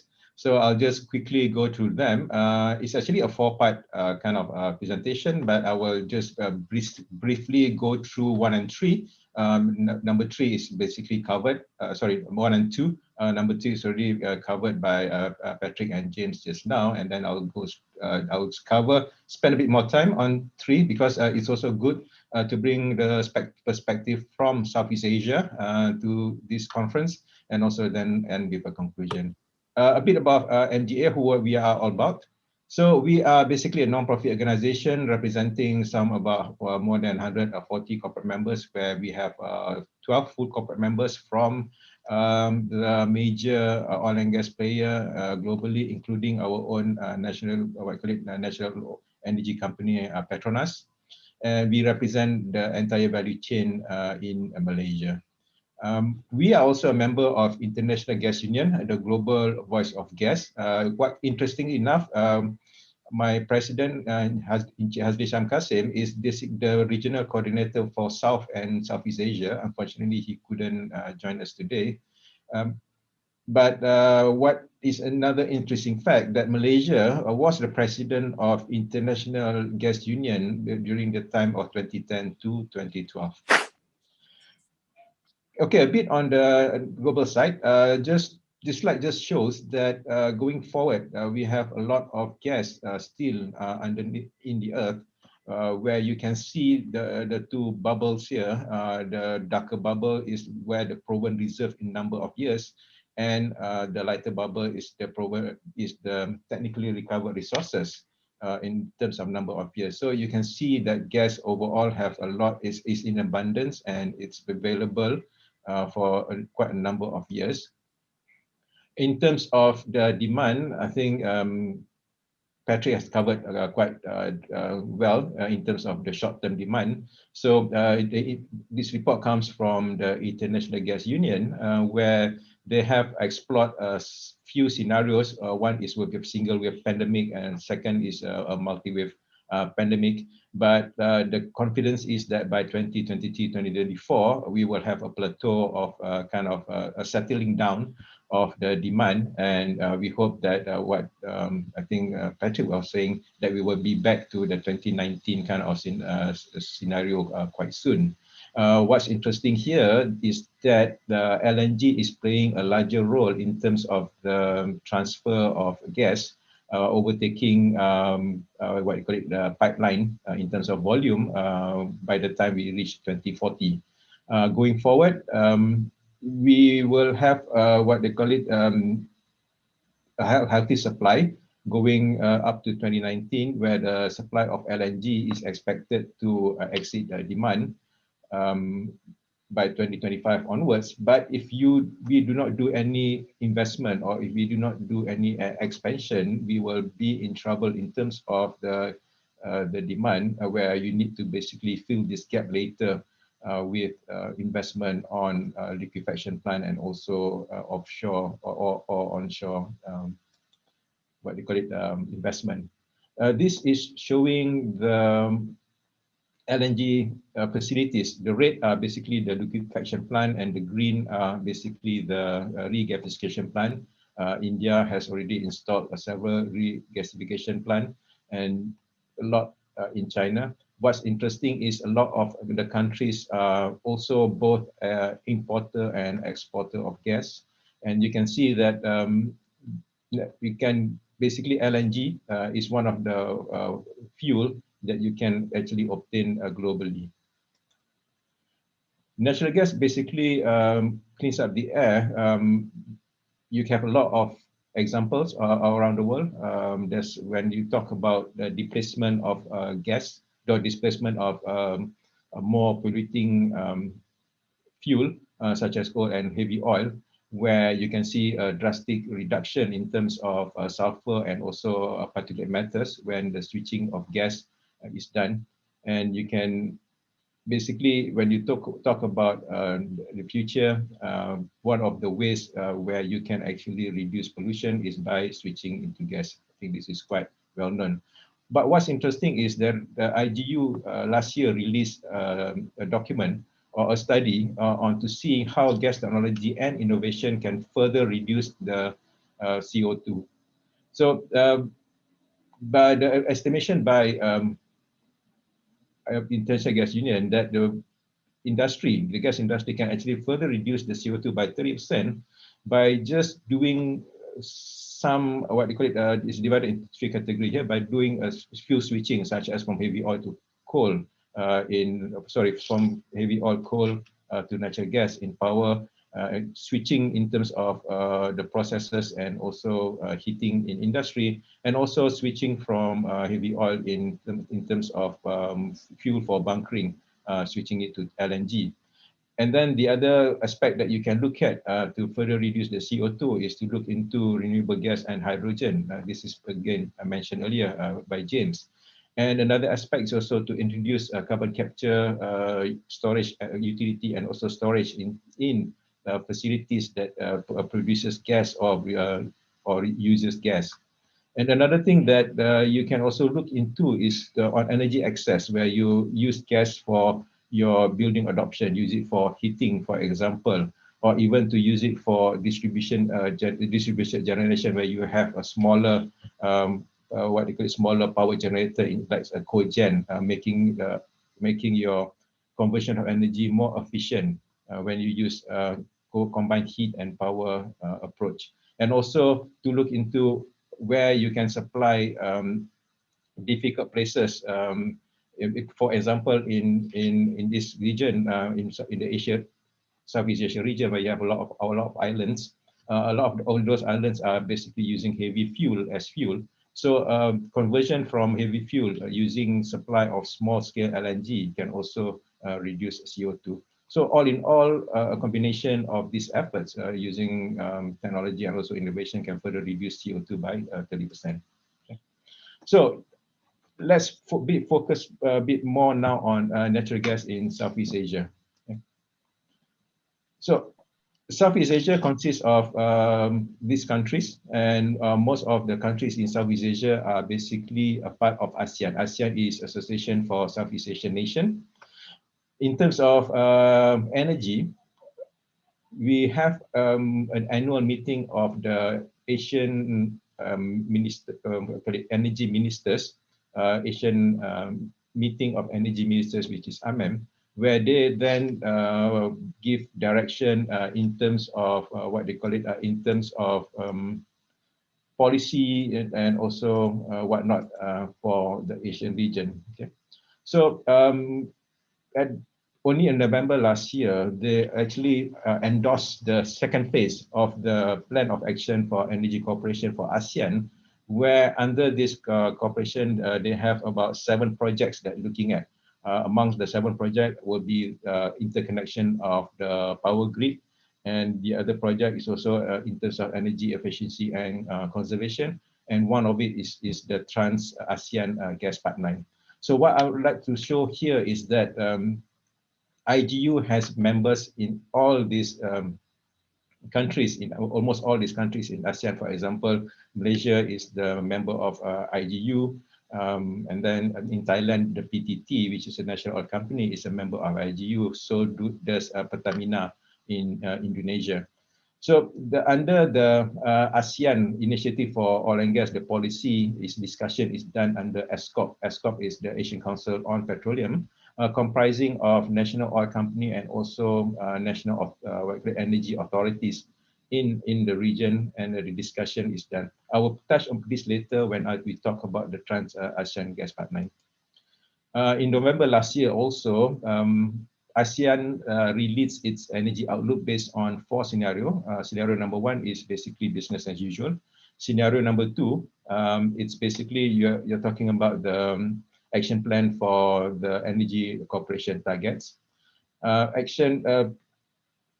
scenario number 3, if each individual state were to pursue their own EE and RE and also the Paris Agreement targets, and what they call it, number 4, fully focus on providing affordable and clean energy to the citizen.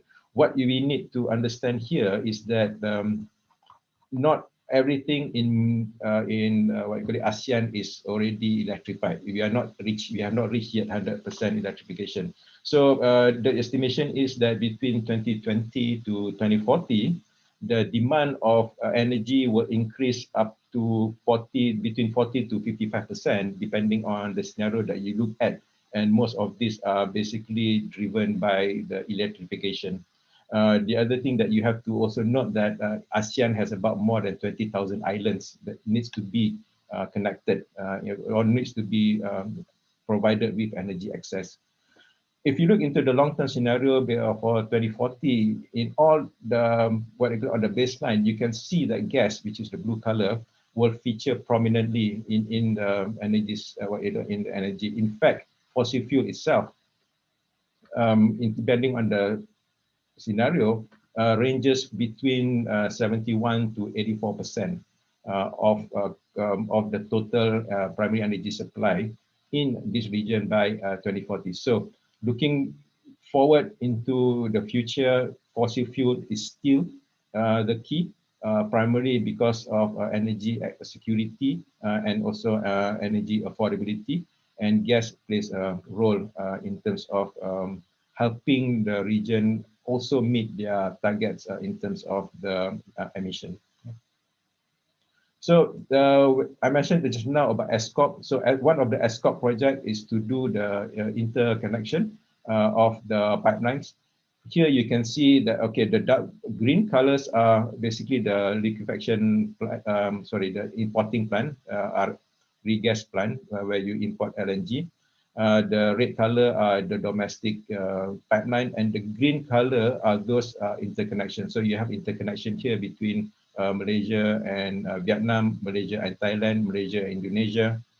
We have also interconnection between Malaysia and Singapore, between Indonesia and Singapore, and you also have connection between Myanmar and Thailand. So a lot of gas interconnection, because eventually the ambition of ASEAN is to look into having a common market within the region. So that will be the long-term ambition. And in order to do that, you need to basically introduce a competition, and several countries in Malaysia, in this region, has already opened up the supply to third party. For example, Malaysia has what you call it, we have already opened our market to parties in 2017, and so there's Thailand has already licensed EGAT, which is their electricity generating authority, to also import LNG. What's interesting in this region is you can see that we have a lot of gas producing nation like Indonesia, Vietnam, Malaysia, and also Thailand. But these are also the country that also imports LNG. So on one hand, we have our own domestic resources. On the other hand, in the long term, we also be looking into importing more LNG into the region. Okay.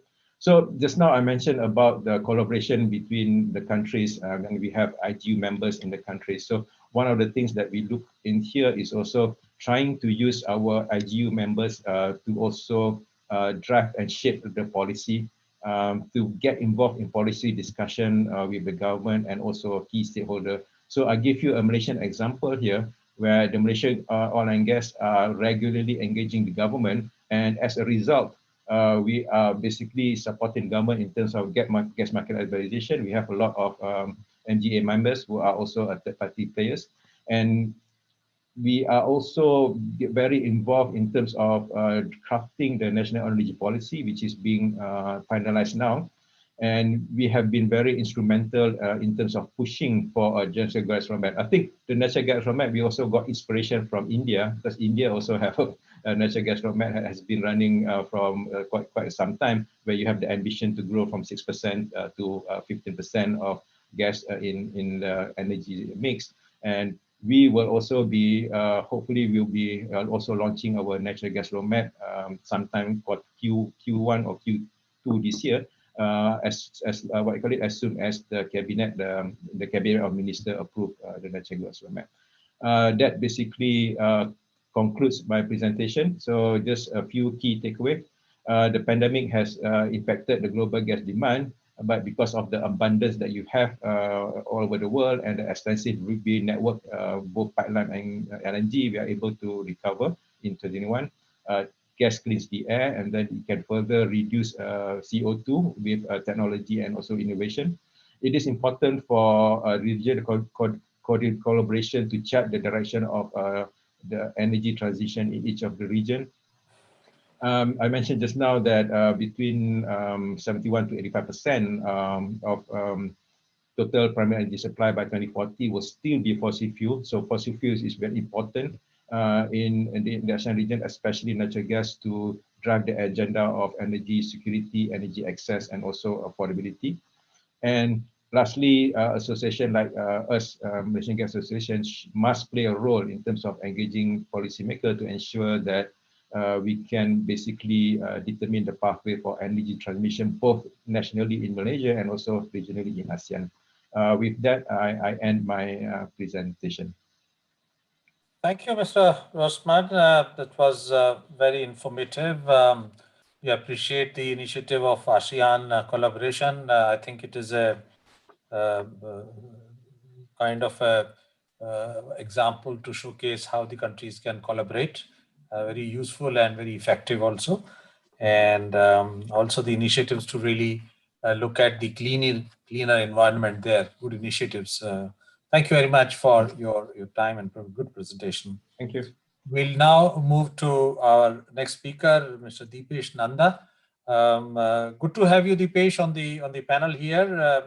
Sorry, we had taken a little more time to have you in line for the presentation, but I think you represent one of the major sector where gas gets consumed, and you are a world-class player. I know several big projects that you have personally been associated.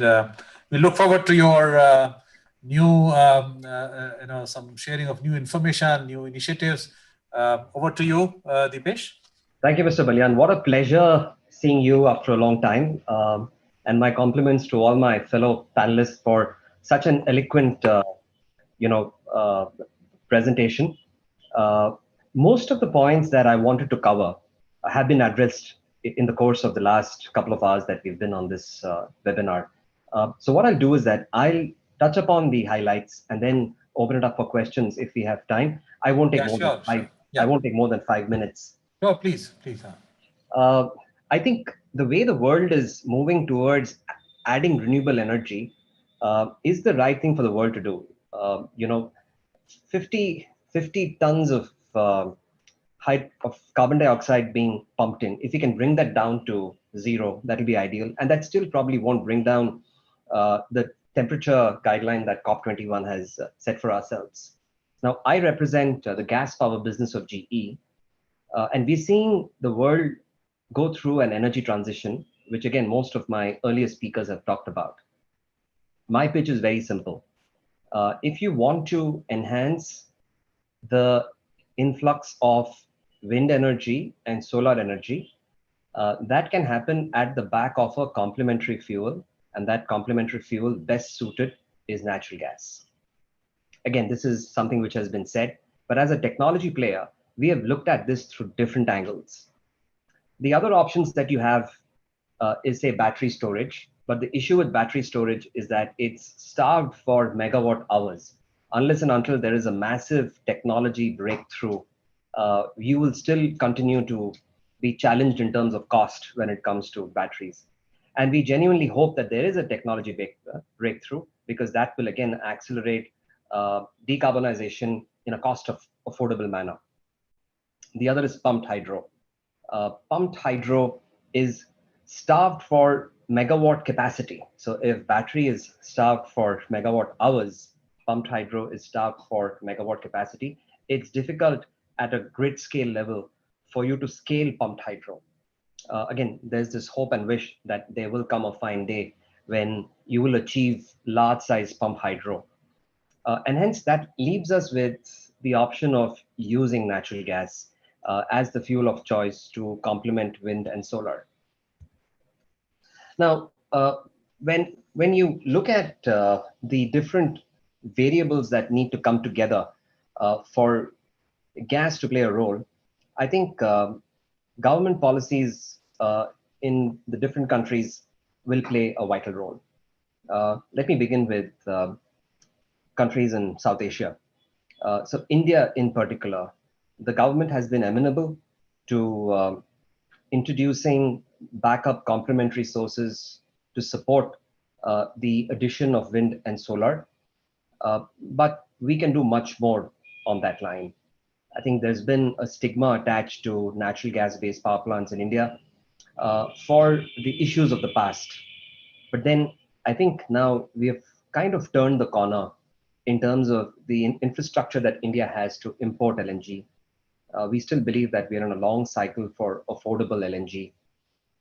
There's a good pipeline network that's being built and being built even further to make sure that there is this last mile connectivity for natural gas for power generation. What remains to be solved is the economics. And I just want to pause here and let the audience know that from an India perspective, if you have gas available at the burner tip at say $7 per MMBTU, you can deliver electricity at less than 4 rupees with a margin of 15.5% that the regulator offers.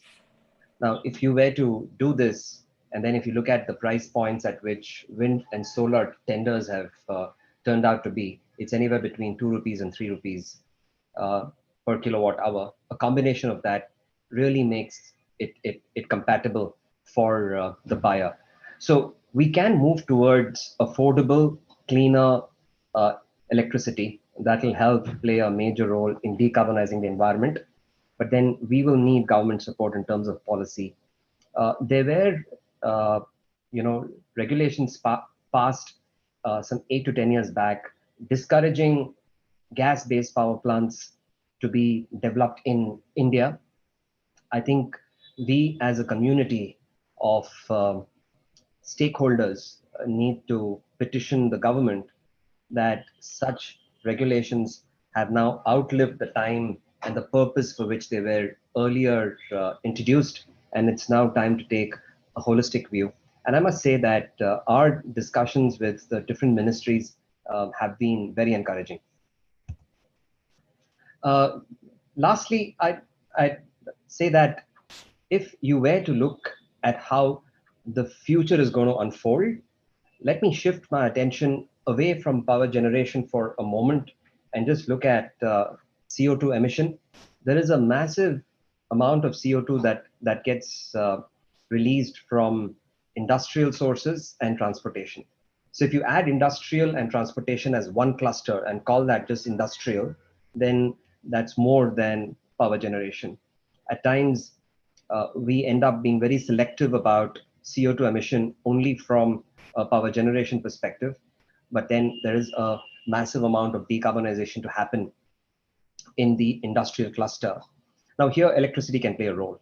If we can convert many of these processes through an electric process, and the source of that electricity is from a decarbonized approach, then I think that will also aid and assist the case for bringing down the overall carbon emissions. Let me move to another page and talk about hydrogen for a moment. There's a lot of buzz and interest in hydrogen for power generation and other uses to bring down the carbon footprint. There are basically two approaches from a power generation perspective that can be deployed. One is before the fuel enters the combustion system. The other one is after the fuel has entered the combustion system. So you can generate the type of hydrogen based on whether it's a green hydrogen or a gray hydrogen or a blue hydrogen, and do that prior to the hydrogen entering the combustion system. The good news is that GE gas turbines, and I'm sure gas turbines as a family in general, are capable of burning 100% hydrogen. At GE, we have more than 75 installations that burn hydrogen. We have more than 6 million hours of operating experience.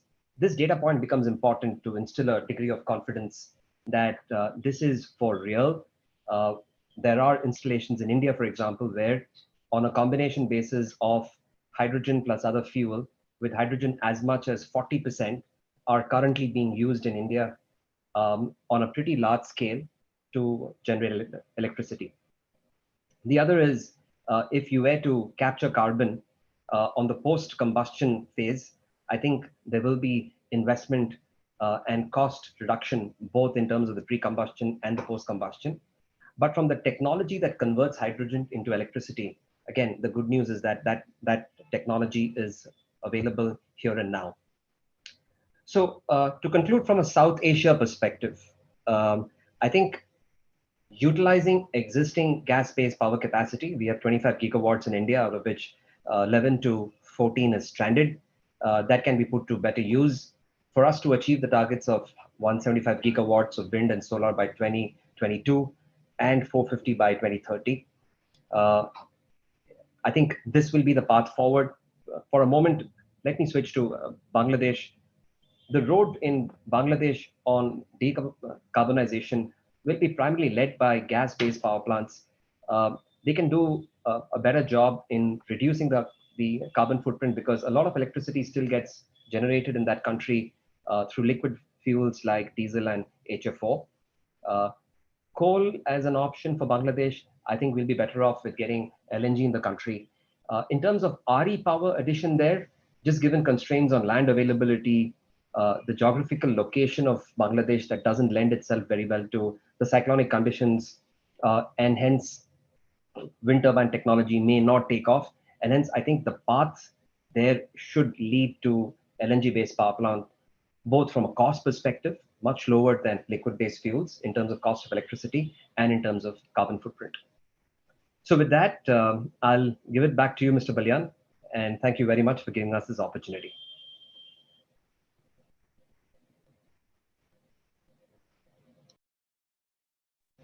You're on mute, Mr. Balyan.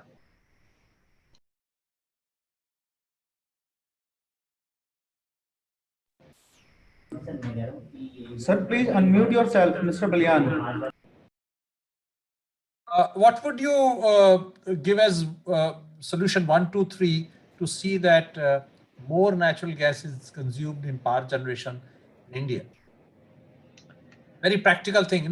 We know the background that some time back the government had come up with initiative, which we saw that about I think around 7, 8 power plants started working, and that reverse auctioning that worked for about a year and a half, and we saw those idling, this thing coming back, and the industry got benefited by availability of power. So what do you think as a major equipment supplier and as a solution supplier, 1, 2, 3, what would be your?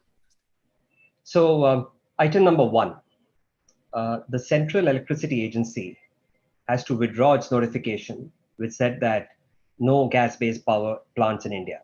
That's item number 1. And I know that we have very senior colleagues on this platform. I would petition all of you as well to write letters to the government that please denotify the Central Electricity Agency's guideline not to build gas-based power plants in India. This was issued in 2012 to 2014 because of the issues of the past. Item number 2, SECI, which is the Solar Energy Corporation of India, has the mandate to increase the renewable energy footprint in India. And they've now embarked on this large procurement tender called as RTC, or round the clock power. That tender in its first offering is for 5,000 megawatts. It has the round the clock feature with a minimum 51% of RE with a backup source. In the backup source, on gas-based power, they have restricted participation only for stranded assets. That is, assets which have already been built. Many of these assets need a last mile investment, which is significant for the current developer. And hence the request is also to open the sector to projects which can be freshly conceived or projects in pipeline. Because many of the assets which are stranded are actually stranded because the project development process back then was not sequenced in terms of getting a PPA, getting a gas supply agreement, getting an implementation agreement, doing project financing, and then building the power plant. It was build the power plant first and try and figure out how to get other contracts in place. And hence to solve that, I think will be a quagmire. So item number 2 is to request SECI to introduce gas-based power plants, which are either in pipeline or freshly conceived to complement RE for the round-the-clock tender. Okay. And item number 3 is for getting natural gas into the GST basket, a very India-specific requirement, because if you rationalize the taxes and duties on LNG, one is that the affordability will increase. Yes, this is a well debated point. Exactly, sir. Consistency of policy. Okay. Thank you, Mr. Balyan. Okay, thank you very much. I just say one more thing now with the offshore and HTHP, high pressure, high temperature areas of exploration. They are now producing gas, and we are on the verge of getting some new gas from the offshore. The landed price of this gas also would be much higher and might be able to compete with LNG. Do you think that this is going to be a feasibility that this gas could be used, or even LNG can come and compete with this gas for power generation in the country? I think LNG, if delivered at $7 MMBTU, will easily compete. And if you take the average price and if you just remove the aberrations of the North Asia winter, for example, if those cargoes are eliminated from the price equation for a moment, then at least for 80% of the time, we are in a long cycle for a single digit gas price. As regards the deep offshore gas find and the availability of the gas, once bitten, twice shy, we would still wait for some proof points for that gas to be made available, how that gas gets auctioned, what will be the price, how much of that will be allocated to which sector. So I think this time around, investors are in a wait and watch mode because many of the earlier projects were built on the promise of that natural gas, which never came. But LNG is real. If you just look at the LNG infrastructure, and who better than you, who's been a kind of icon in building the LNG infrastructure in India, 40 million tons and growing. So I think that's a good exactly, sir. So, and that a lot of that capacity in a few places is being built in anticipation of demand.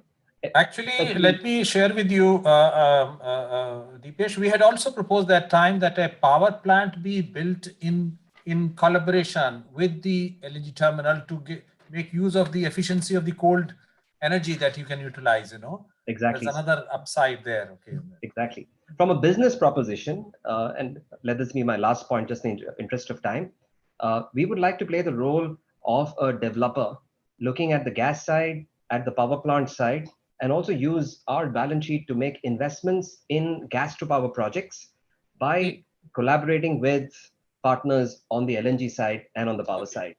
I just wanted to use this platform to communicate. Very welcome suggestion and initiative there, Deepesh. I'm sure that some of the industry players would take note of your initiative.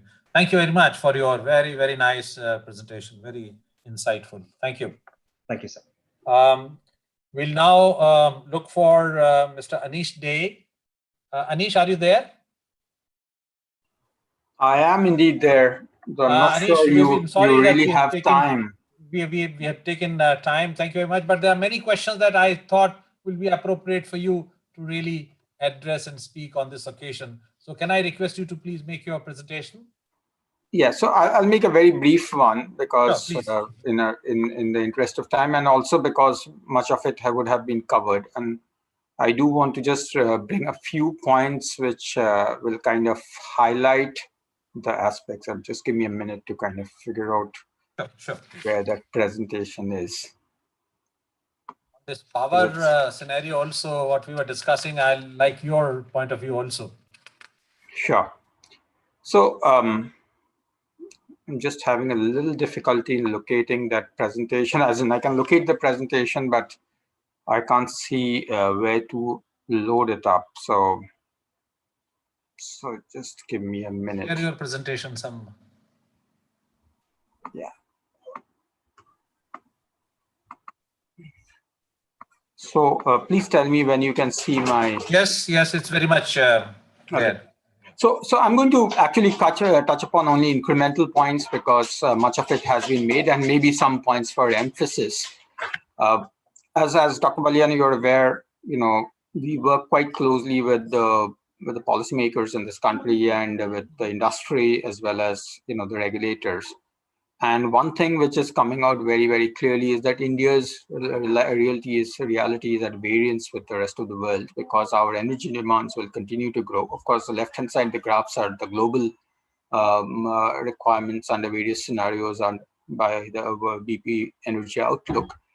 But moving away from there with those realities in place, which point towards decarbonization, in India, while we are working actively towards decarbonization, the fact is that with our growing energy needs, which are going to kind of double in about the next 20 years, we will still rely on hydrocarbons significantly.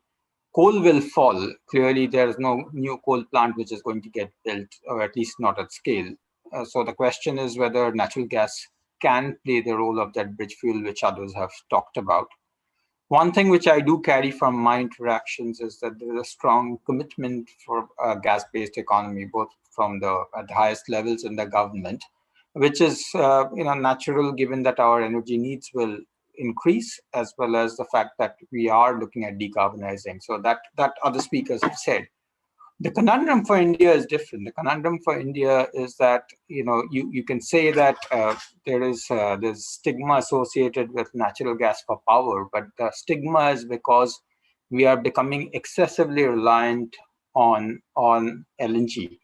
And this is where the government of India is looking to change that reality. And we just recently, 4 days back, we had a event which Dr. Gupta was also there in the discussions, and it came up to saying that can we really shore up our domestic gas production, oil and gas production, which by 2050, if that is the case, then it will go up 5.5 times from the current production level, consumption levels, actually not the production levels. And 50% of that consumption, we today produce less than 50% of our production, and 50% of the consumption, sorry, this seems to be on some kind of an auto movement mode, so that's why it's flipping. It'll mean 5.5 times consumption by 2050. And if you have to produce 50% of that, it means a massive ramp up in production. So this is where the government is looking at what can be done really to kind of increase the production, because if we are depending on imported LNG, what comes along with it, while it's available, what comes along with it is all those challenges around price and price volatility. $7 is good to wish, but $7, if it had been $7 is fine, but 7 can become 17, and that's when the user industries kind of break down, the economics break down for the user industries. So what the government is looking to do is, significantly simplify the upstream policy so that it can all come together. And Dr. Gupta has talked about all of that. I'm not repeating any of that.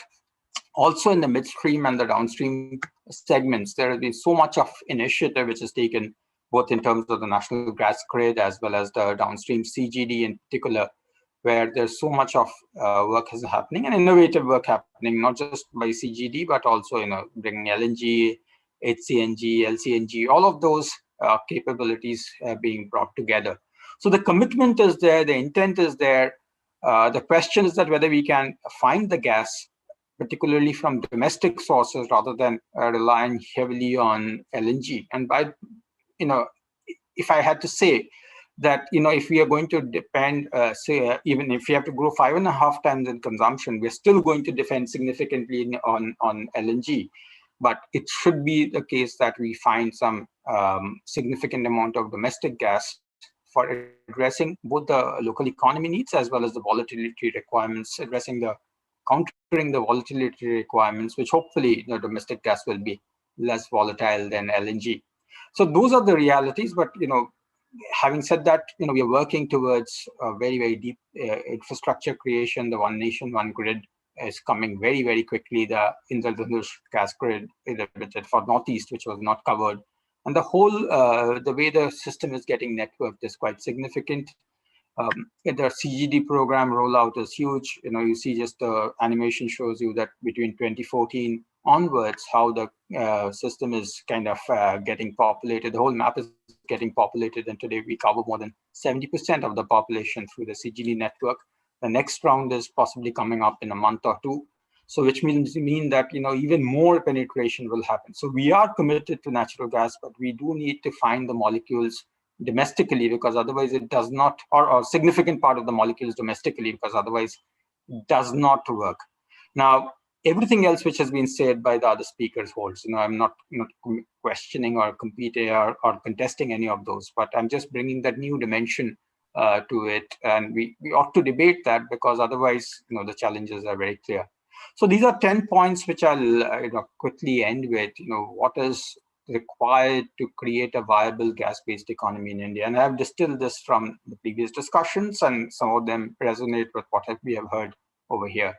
The first is what I talked about, enhancing gas production.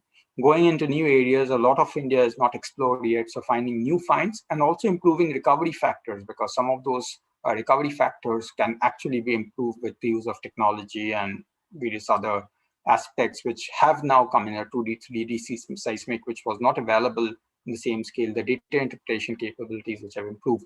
We do need to find the ways to enhance domestic gas production. Government has done a lot. I'm not repeating, because we've talked about that before. Reducing above ground risks, they're very significant in India, and in a federal structure where we operate, where national governments, state governments, various authorities are involved, and there are genuine sensitivities around things. But at the same time, that causes risks which need to be managed. And the time to market has to reduce for oil and gas, and for both oil, but most for natural gas, because we are relying on natural gas as an important bridge fuel as we go into the future. Related to that is freeing up pricing and marketing and ushering in true competition. Many steps have been taken. I must say that a large number of steps have been taken, but we deal with legacies from the past, and those legacies often hold us up. So it is important to continue with that, and there's some concrete suggestions which have come from the industry which we need to take forward, including some rollover clauses for the existing PSC or pre-NEL fields also. Harmonizing fiscal structure, GST has been talked about. There are others as well. It's not just about GST, but GST is a big elephant in the room. We need to get there, because otherwise, in fact, I would say that LNG still has relative advantages. If you try to produce oil and gas in the country, you're actually hobbled with a completely anachronistic taxation structure, which we need to do away with. Clarity on the socioeconomic and environmental / climate policies is important. I think the government is committed, but often what happens is that while that overall commitment is there, sometimes the measures can work at cross purposes. And honestly speaking, it's very understandable, because we don't necessarily know everything which is going to happen. There are new technologies which come, and there are always demands for government intervention. But I think the whole philosophy of government intervention has to be defined by the socioeconomic priorities rather than technology selection, which sometimes our governments have ended up doing. The whole next point is on open innovation ecosystem, encompassing all these alternatives. And again, as I said in the previous point, we need to keep the objectives at a high level, but recognizing that these fuels will interplay with each other: natural gas, compressed biogas, hydrogen, storage and various kinds. All of them will come together. We need to create an all-encompassing framework which doesn't go into technology selection. Unfortunately, in renewables, and also when we were looking at balancing renewables, we have gone into technology selection in the past, which now has been kind of walked back. And Deepesh also spoke about the fact that there's almost like a ban on new natural gas facilities. I think the ban, of course, those bans are useless. But then we also have to be careful that we are not becoming victims of technologies which seem to work under certain circumstances and don't work under others. And in any case, the investors have to take the risks. So I think the flexibility and the liquidity which we need to create in the market have to be much higher, so that the risks can be passed on to the people who can bear the risks, rather than creating regulatory artifacts to kind of protect them or burden them. The seventh is creating enabling infrastructure. A lot of it has been done. I've showed about it, but there are last mile infrastructure and first mile infrastructure which needs to be created or kind of made easy to access.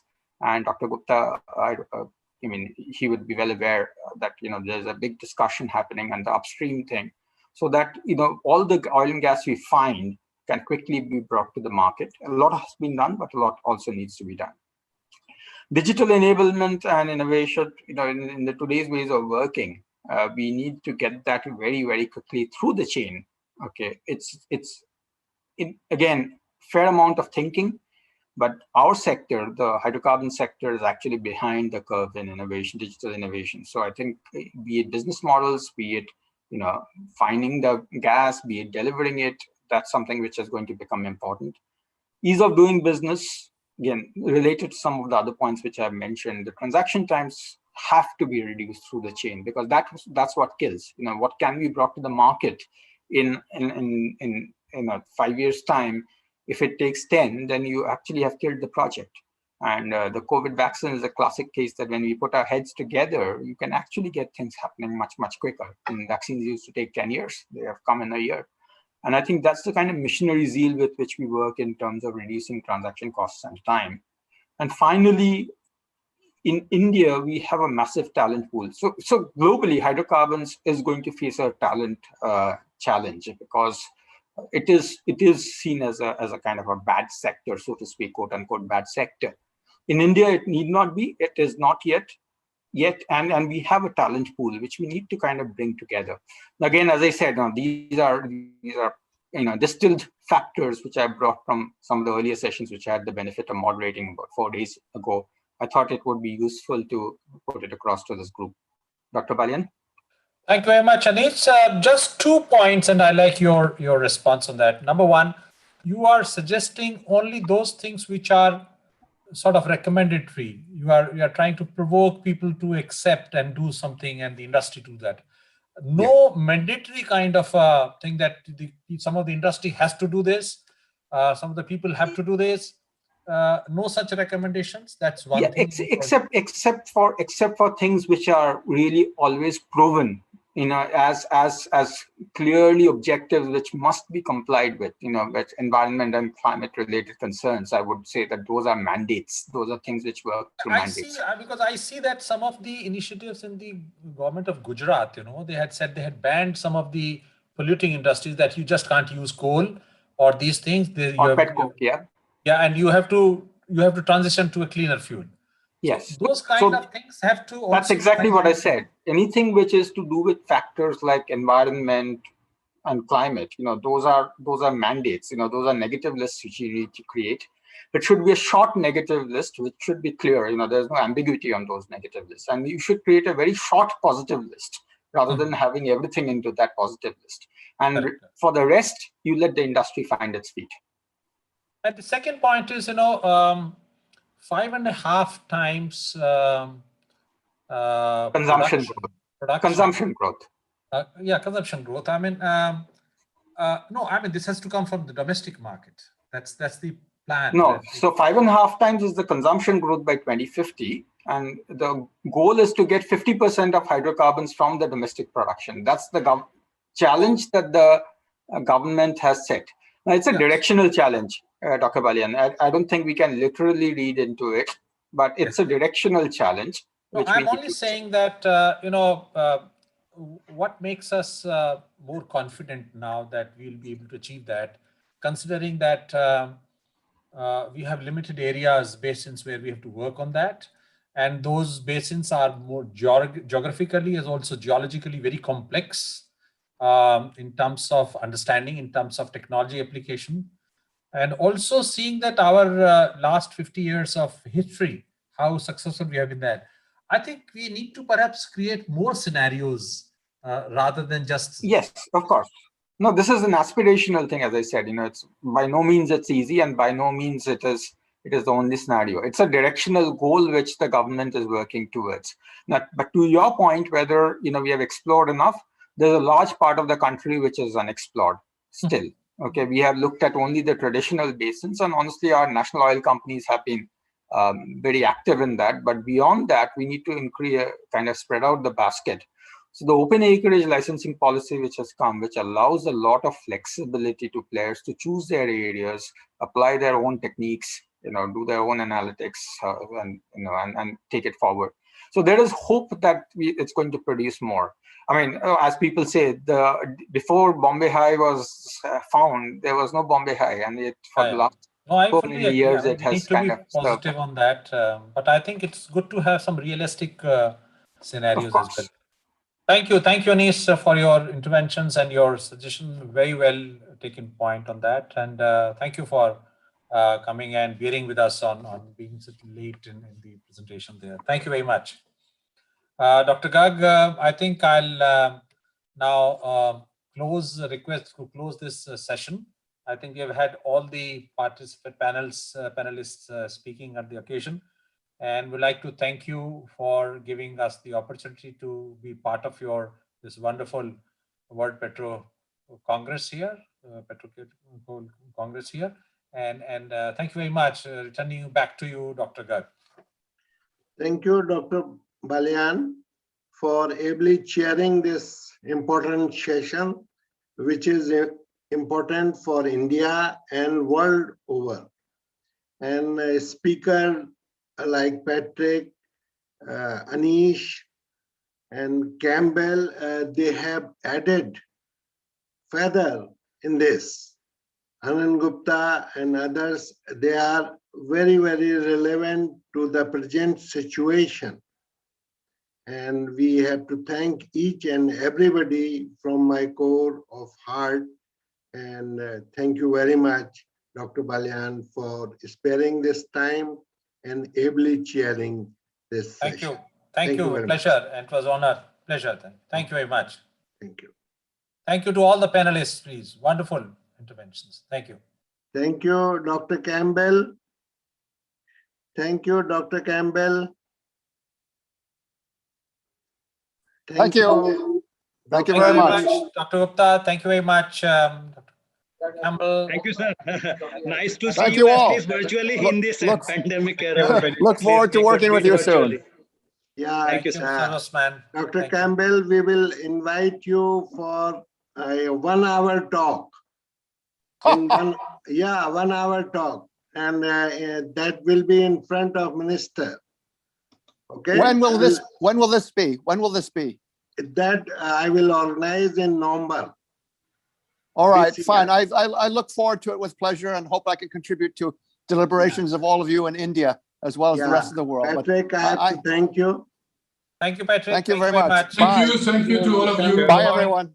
Thank you, everyone. Bye. Bye-bye. Thank you very much. Okay. Bye. Thank you, everybody. Thank you, Bye. Anand. Thank you, everybody. Thank you, doctor. Thank you. Thank you. Okay. Excellent presentation. Thank you.